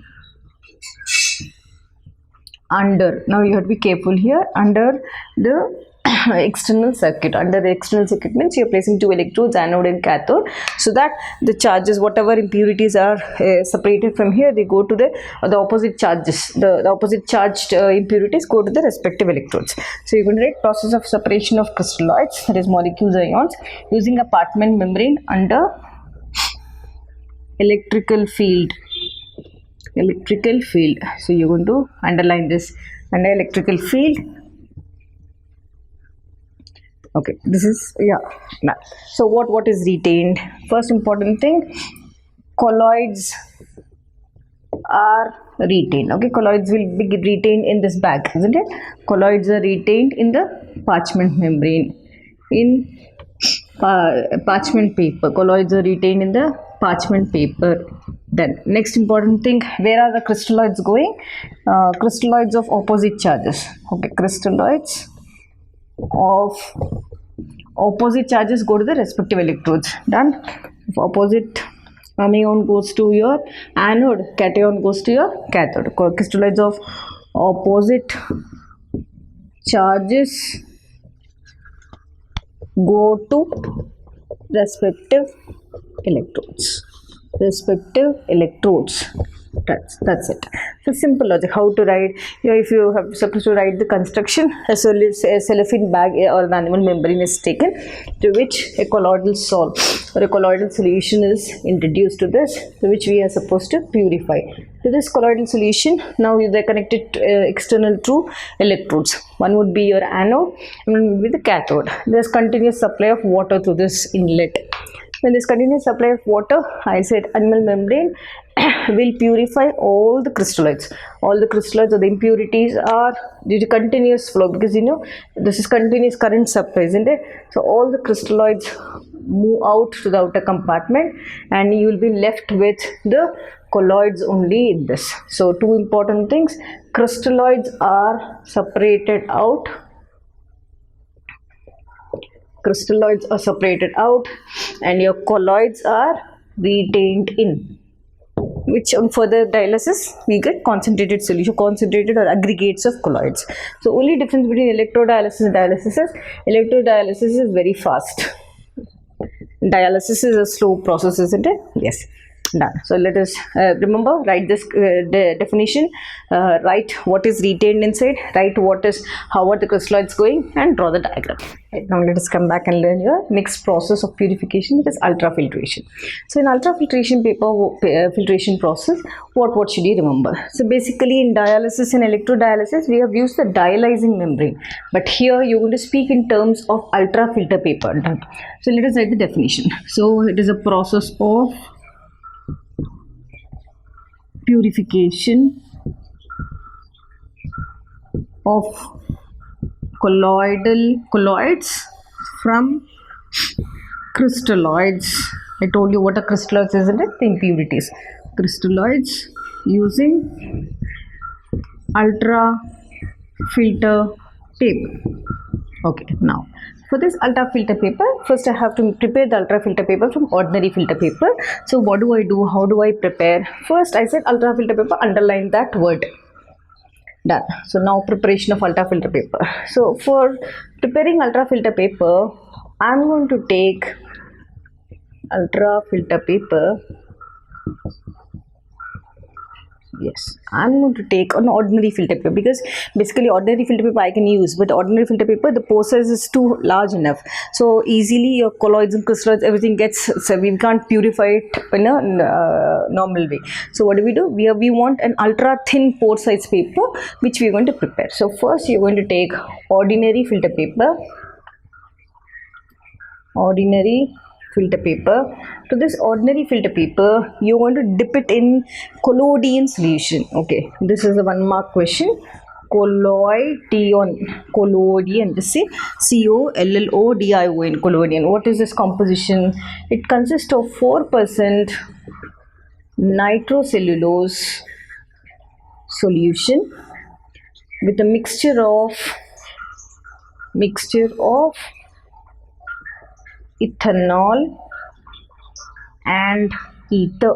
Mixture of ethanol and ether. Now, this is your this. Now what do? After dipping the filter paper in the collodion solution, we are then going to dip in formaldehyde solution. So what is the use of this? Now already it has become compact, the pore size is reduced. Further to harden that paper, or because we want that pore size to be maintained, I'm going to dip in formaldehyde solution. So by this what will happen? The paper gets hardened. It gets hardened. Now this is over. Now once the paper is hardened, what do? We are going to take that paper, just now this is a construction. Here we are going to place that ultrafilter paper here. This is your ultrafilter paper. Done. So here what are you going to do? This is all your colloid solution. Done. Now when I'm applying, to make the process faster, we are going to apply gas pressure from the surface. Gas pressure is applied from the surface. Then what happens? All the crystalloids, whatever are there, that means your water plus your electrolyte, that if I have to say water plus electrolyte means that is your impurity, that is your crystalloids, will come and occupy the lower compartment, and the colloids or the colloid, let us write sol plus water will be present in the upper compartment. So you're purified, isn't it? So because of the pore size, the impurities occupied at the lower compartment, and the salt particles, because of their size is more than 1000 nanometers, they occupy the upper compartment. So impurities are like of the true solution size particles. So done. So are we not separated? So this is your ultrafiltration. So whenever you're writing, write the definition. show the preparation of ultrafilter paper, then come back to the construction and draw the diagram and just show colloidal salt particles are retained here, crystalloids are retained here. To make the process faster, gas pressure is also applied. Yes, so this is your purification technique. Let us come back and finish off ultracentrifugation process.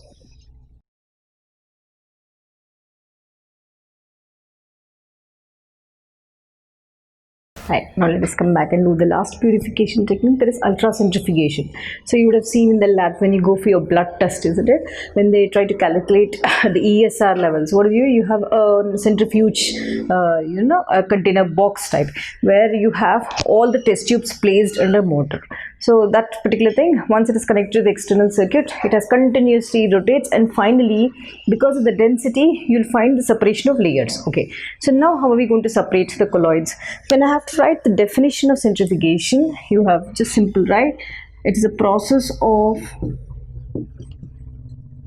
purification of colloids from impurities. So what are the impurities? What name did we give? Crystalloids, we said.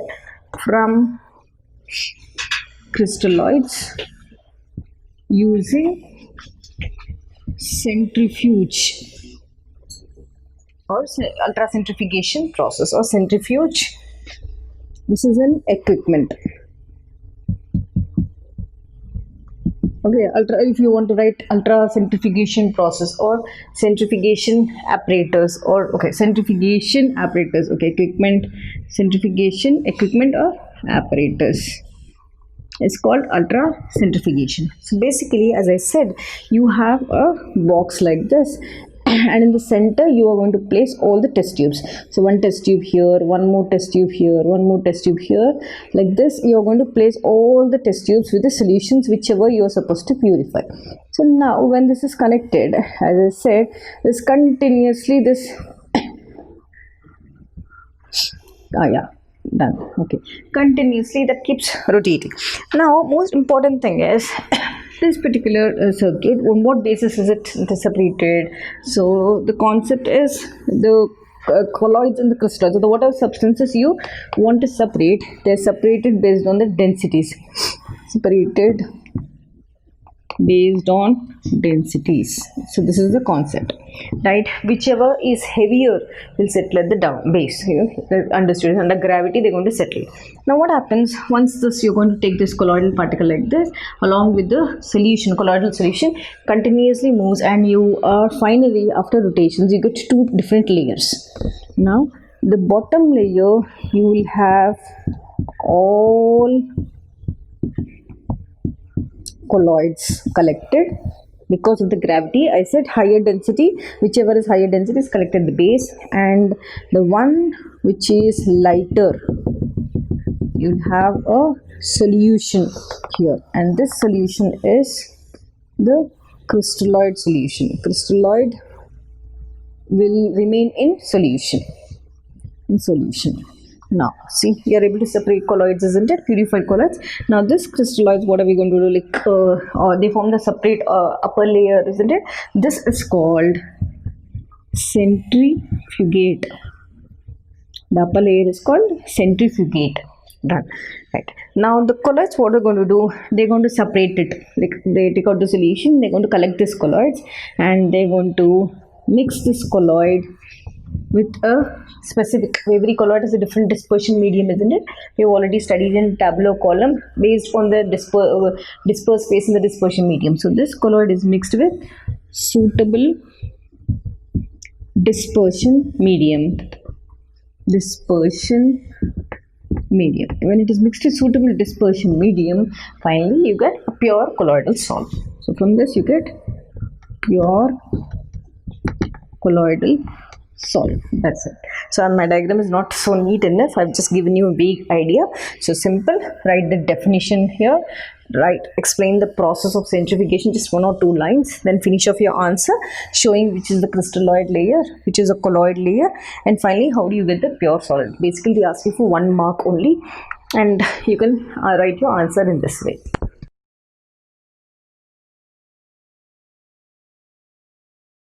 let's come back and start your emulsions topic. So very small topic, but remember they may ask you any type of question from this. So for that I'll be teaching you the complete concept of emulsions. Let us divide the board first. So first important, I'm going to make a column for the definition. Done. Then I'm going to make a column for types. Then I'll be making a column for properties. I'll also be making a column for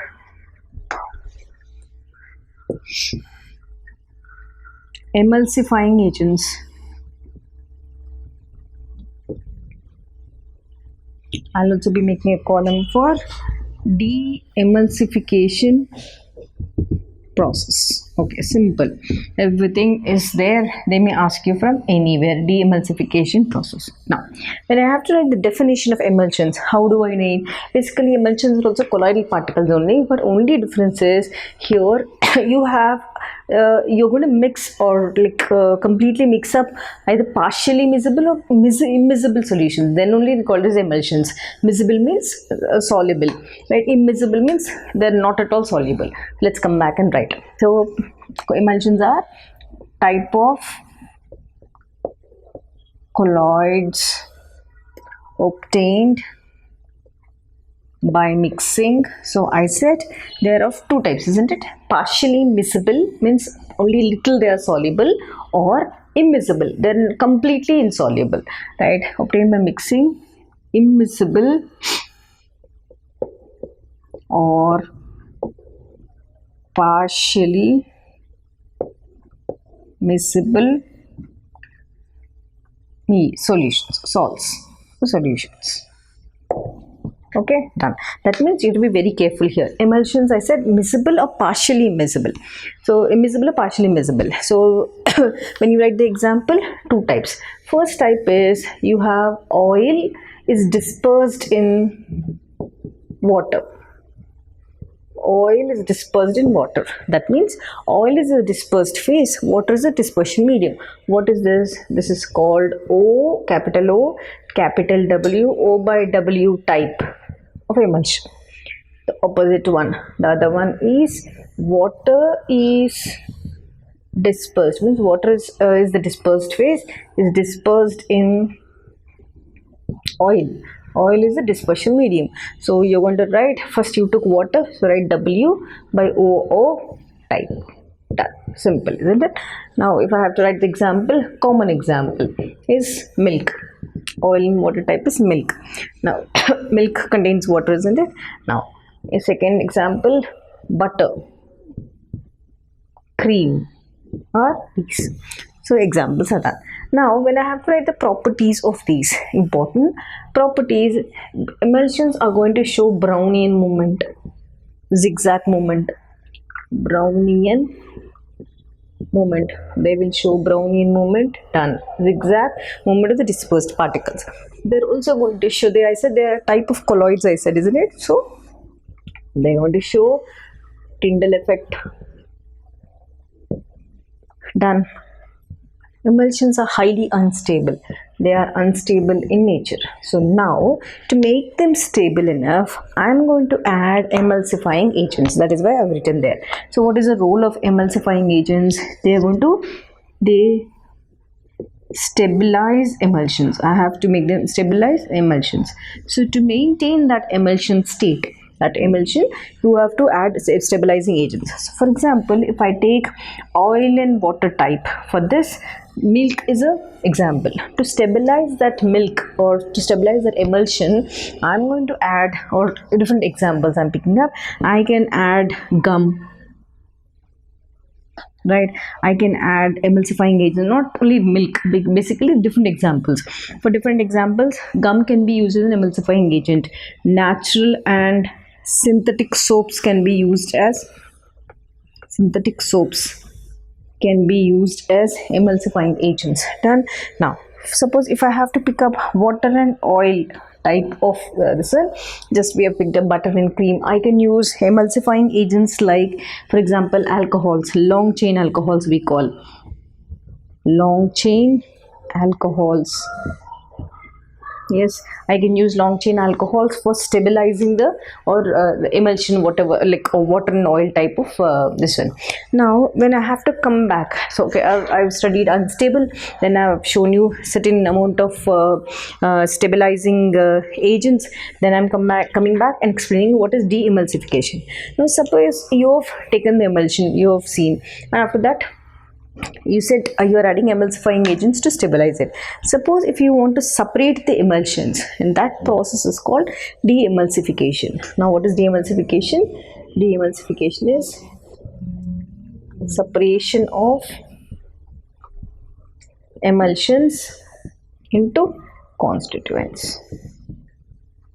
Emulsions into constituents. How do we do? I can separate the emulsions back into their constituents by either first you can freeze it by freezing. Yeah, I can centrifuge it, centrifuging. I showed you, isn't it? Continuous rotation of the test tubes under the force of motor, right? Centrifuging. Then I can also heat it. Heating. When I do perform all this process, you can get back your emulsions. Done. So these are your emulsions. First definition, types, properties, emulsifying agents. You can add further many examples because this is asked for only 2 marks. I've listed out only so many. Then de-emulsification process.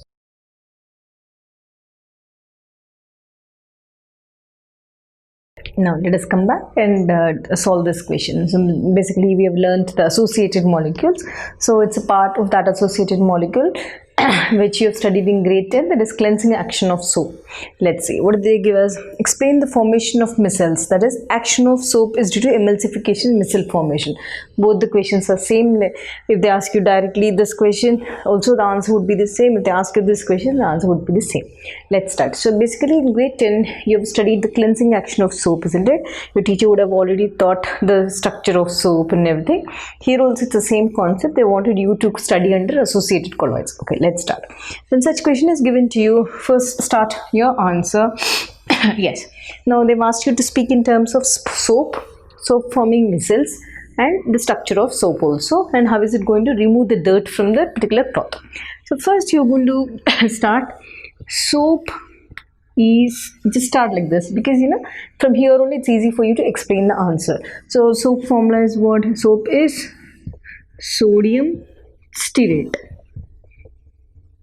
This is your soap molecule. So the formula, if I have to write, is C17H35COONA. This is your soap.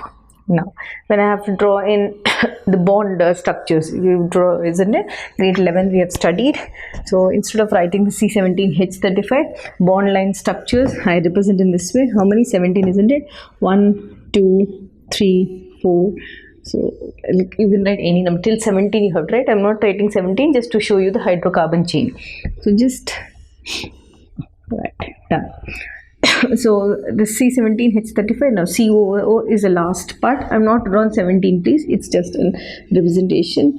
It is COO, COO minus and Na plus. Now, so in your sodium stearate, you have 2 parts. One part, this is called hydrocarbon chain, and this is your ionic part. Done. We very well know hydrocarbon chains, the alkyl chains are hydrophobic in nature. They are water hating. They don't dissolve in water. So the hydrocarbon chain is hydrophobic, and the ionic part is hydrophilic. Done. Simple. Now you can immediately write, if it is hydrophobic, we call it as water hating. Phobia, right? So philic means water loving. Okay, simple. This is your grade 10 question. Done. You write like this. Now important thing is, they are asking you action of soap is due to emulsification, micelle formation. You have to show that concept. Now you can just write the basic data and start from the second concept. So this is your part A of the question. Now part B.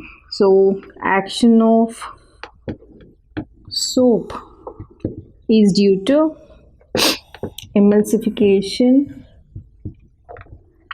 and Missile formation. Okay, we have to show this concept, isn't it?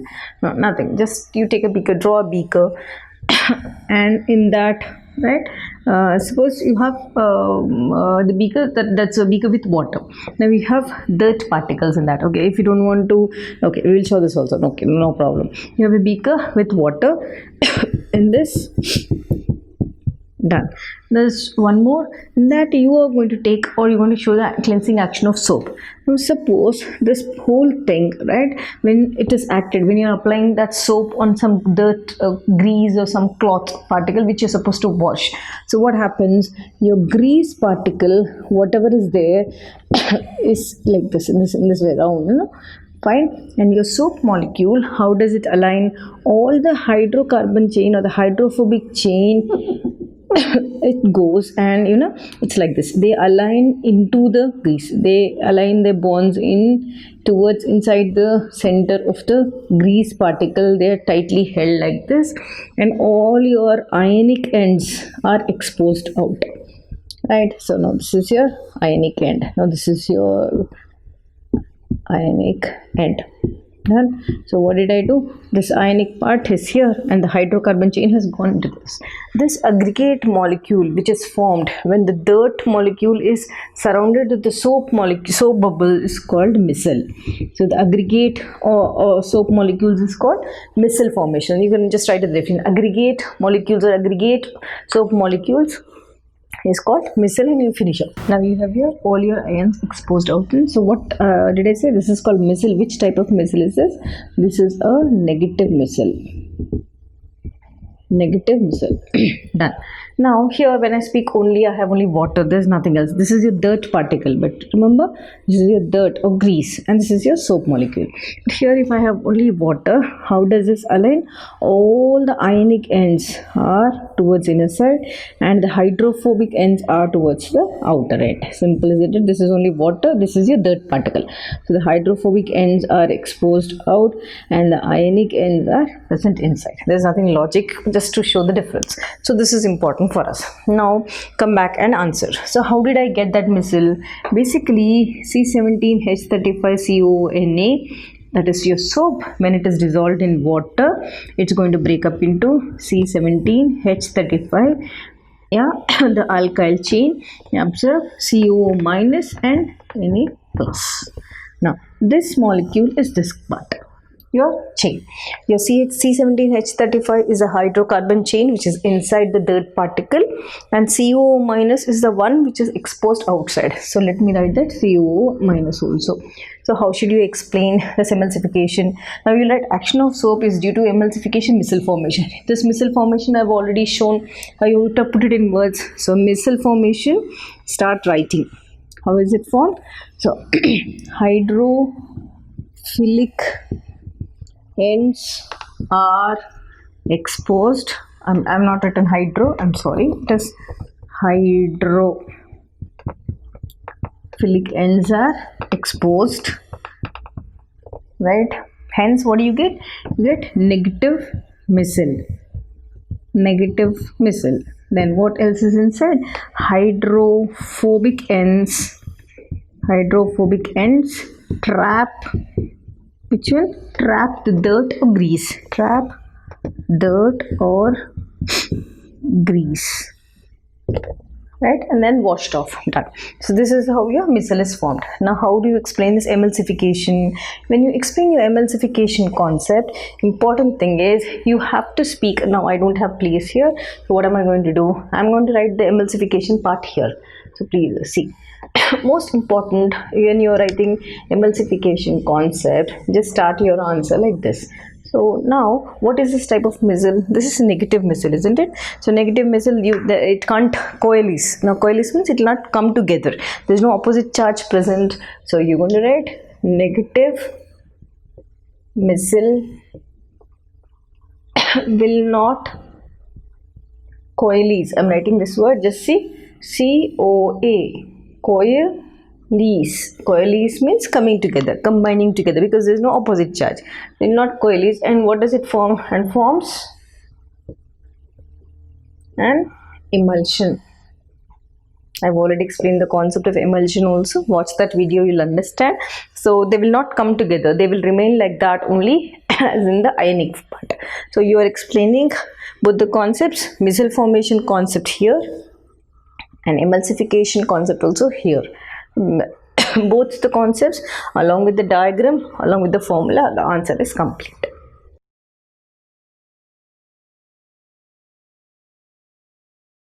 Let us come back and do this concept which comes under your applications of colloids. So basically in applications, many applications given in your textbook. Please go through the applications, there's nothing to explain in that.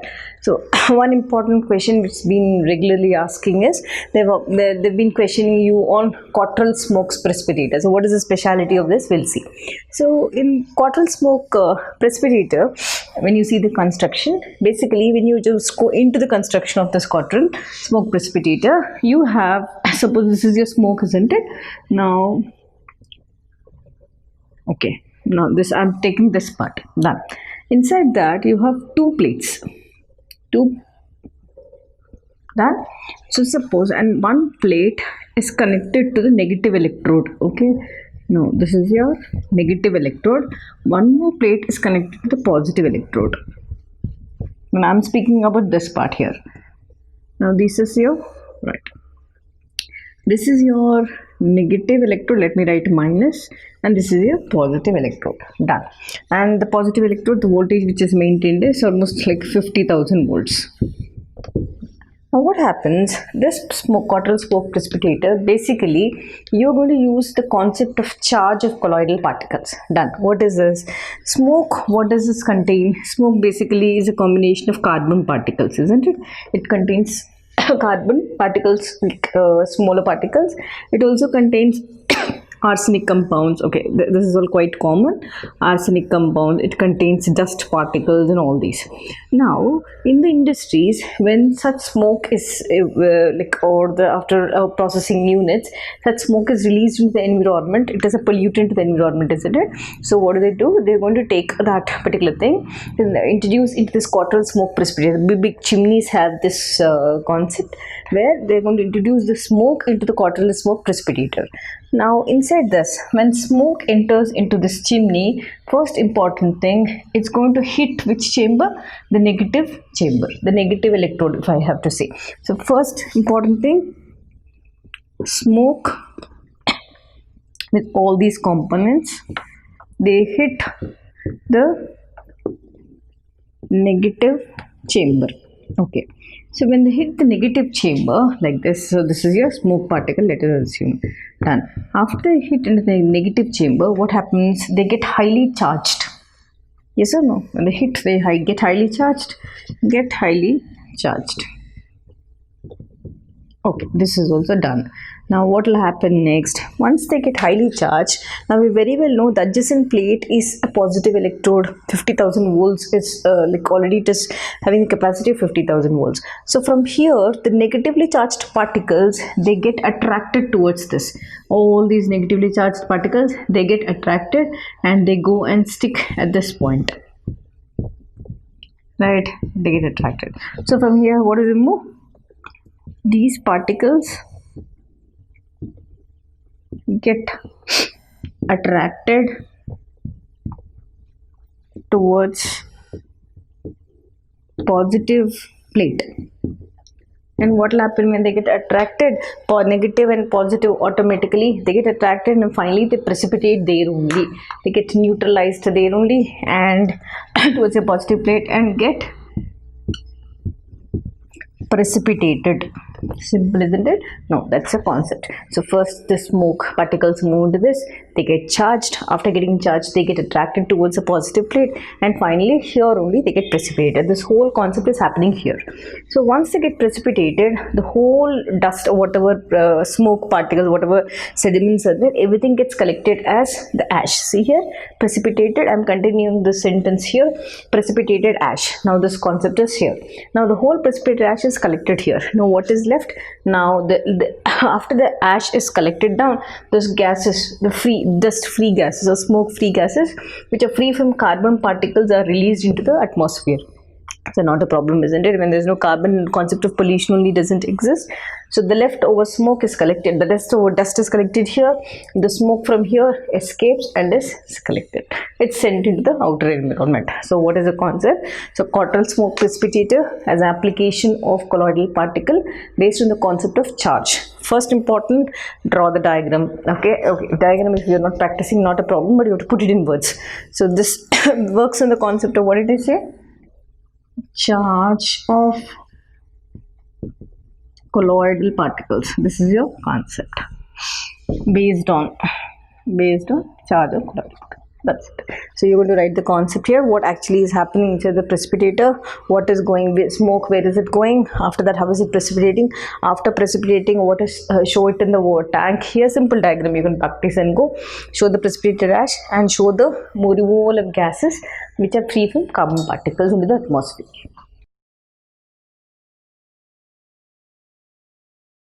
Let us come back to the last topic of your chapter, that is protection of colloids and gold number. Right. Now what actually is this protection of colloid? So how many types of colloids we have studied based on interaction? Lyophilic and lyophobic colloids. Done? Yes. Compared to both, when I have to speak about lyophilic colloids are water loving and they're stable also, right? Stable and water loving. Okay, done. When I have to speak about lyophobic colloids are unstable. We have studied unstable and water hating. So now what happens, because of the instability, when I take the lyophobic colloid like your ferric hydroxide, so when I add an electrolyte, immediately it will get coagulated. Yes or no? So simple, isn't it? Lyophobic colloid, and because if it's on this one, if I add an electrolyte, it will immediately coagulate. So what am I explaining here? Suppose if I have ferric hydroxide, it is a lyophobic colloid. Now to this I am going to add a electrolyte. This is your electrolyte. So what will happen? Immediately this will get converted to a sol, colloidal sol. So what should we do? We have to prevent the lyophobic colloid now. So what happens? This lyophobic colloid, suppose I said it's going to convert it to sol immediately, then this comes into picture now. Now lyophilic colloid, it's going to form a protective layer around the lyophobic colloid. So what will happen now? This is trying to protect the lyophobic colloid and not allowing it to convert it into sol. So that structure is maintained with that. So simple, this is lyophilic colloid and this is lyophobic colloid. So how should I define protection of colloids? Yes, let us define. Protection of colloids is defined as the I'm repeating the word again. Protection of lyophilic colloids let us write in this way, I'm sorry. Protection of lyophobic colloids by the lyophilic colloids due to their stability is called protection of colloids. Let us write in words. Yes, I'm sorry, I've just repeated the same sentence. Let us write the definition. So protection of lyophobic colloids by lyophilic colloids due to what? Due to the stability, isn't it? It is right here, due to their stability. Yes, this is called protection of colloids. This is what is the answer. So the concept is this, diagram is this, reaction is this, and definition is this. So you're going to write that and finish off your answer. So now gold number, very interesting concept. Now the same concept I've written in lyophilic, that's protecting the lyophobic colloids, isn't it? Now gold number is basically, we try to explain it when we are speaking in terms of gold salts. So first we will define that. What is the definition? Let's write. It is the minimum amount of, so protective color, I'm talking about this one, minimum amount of protective colloid Yes. How much quantity? In milligrams. Very important. This is the most important concept, in milligrams. So which one? Why are we adding this?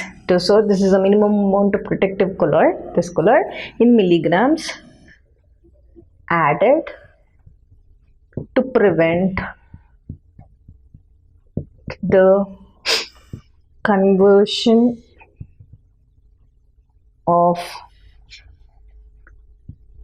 10 ml of gold sol from red to violet or purple color, violet color. So I have to prevent this. So what should I do? I'm going to prevent this by adding milligrams of protective colloid.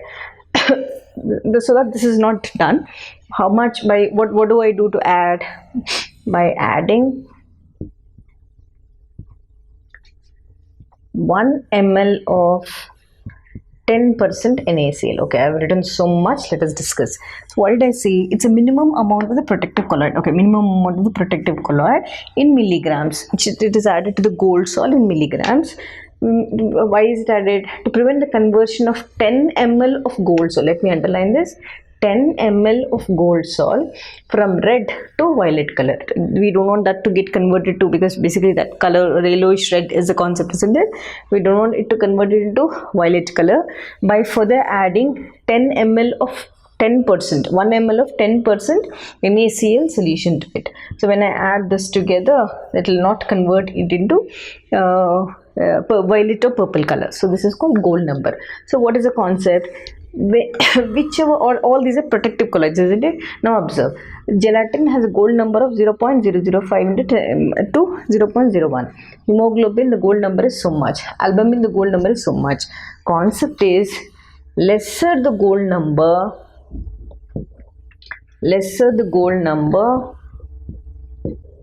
higher is its protective nature, or protective colloid, or higher is its action as protective nature. This is the concept. So lesser is the gold number, high is the protective nature. So if I have to see the value, I can easily predict which is lesser. So gold number concept explains you to how much extent does it protect. But here in gold number, you are speaking in terms of gold sols only. So please learn the definition perfectly. If you find any other definition simpler, but important thing is 10 ml of gold sol, violet color, red to violet, by adding 1 ml of 10% NaCl. This is important in the gold number.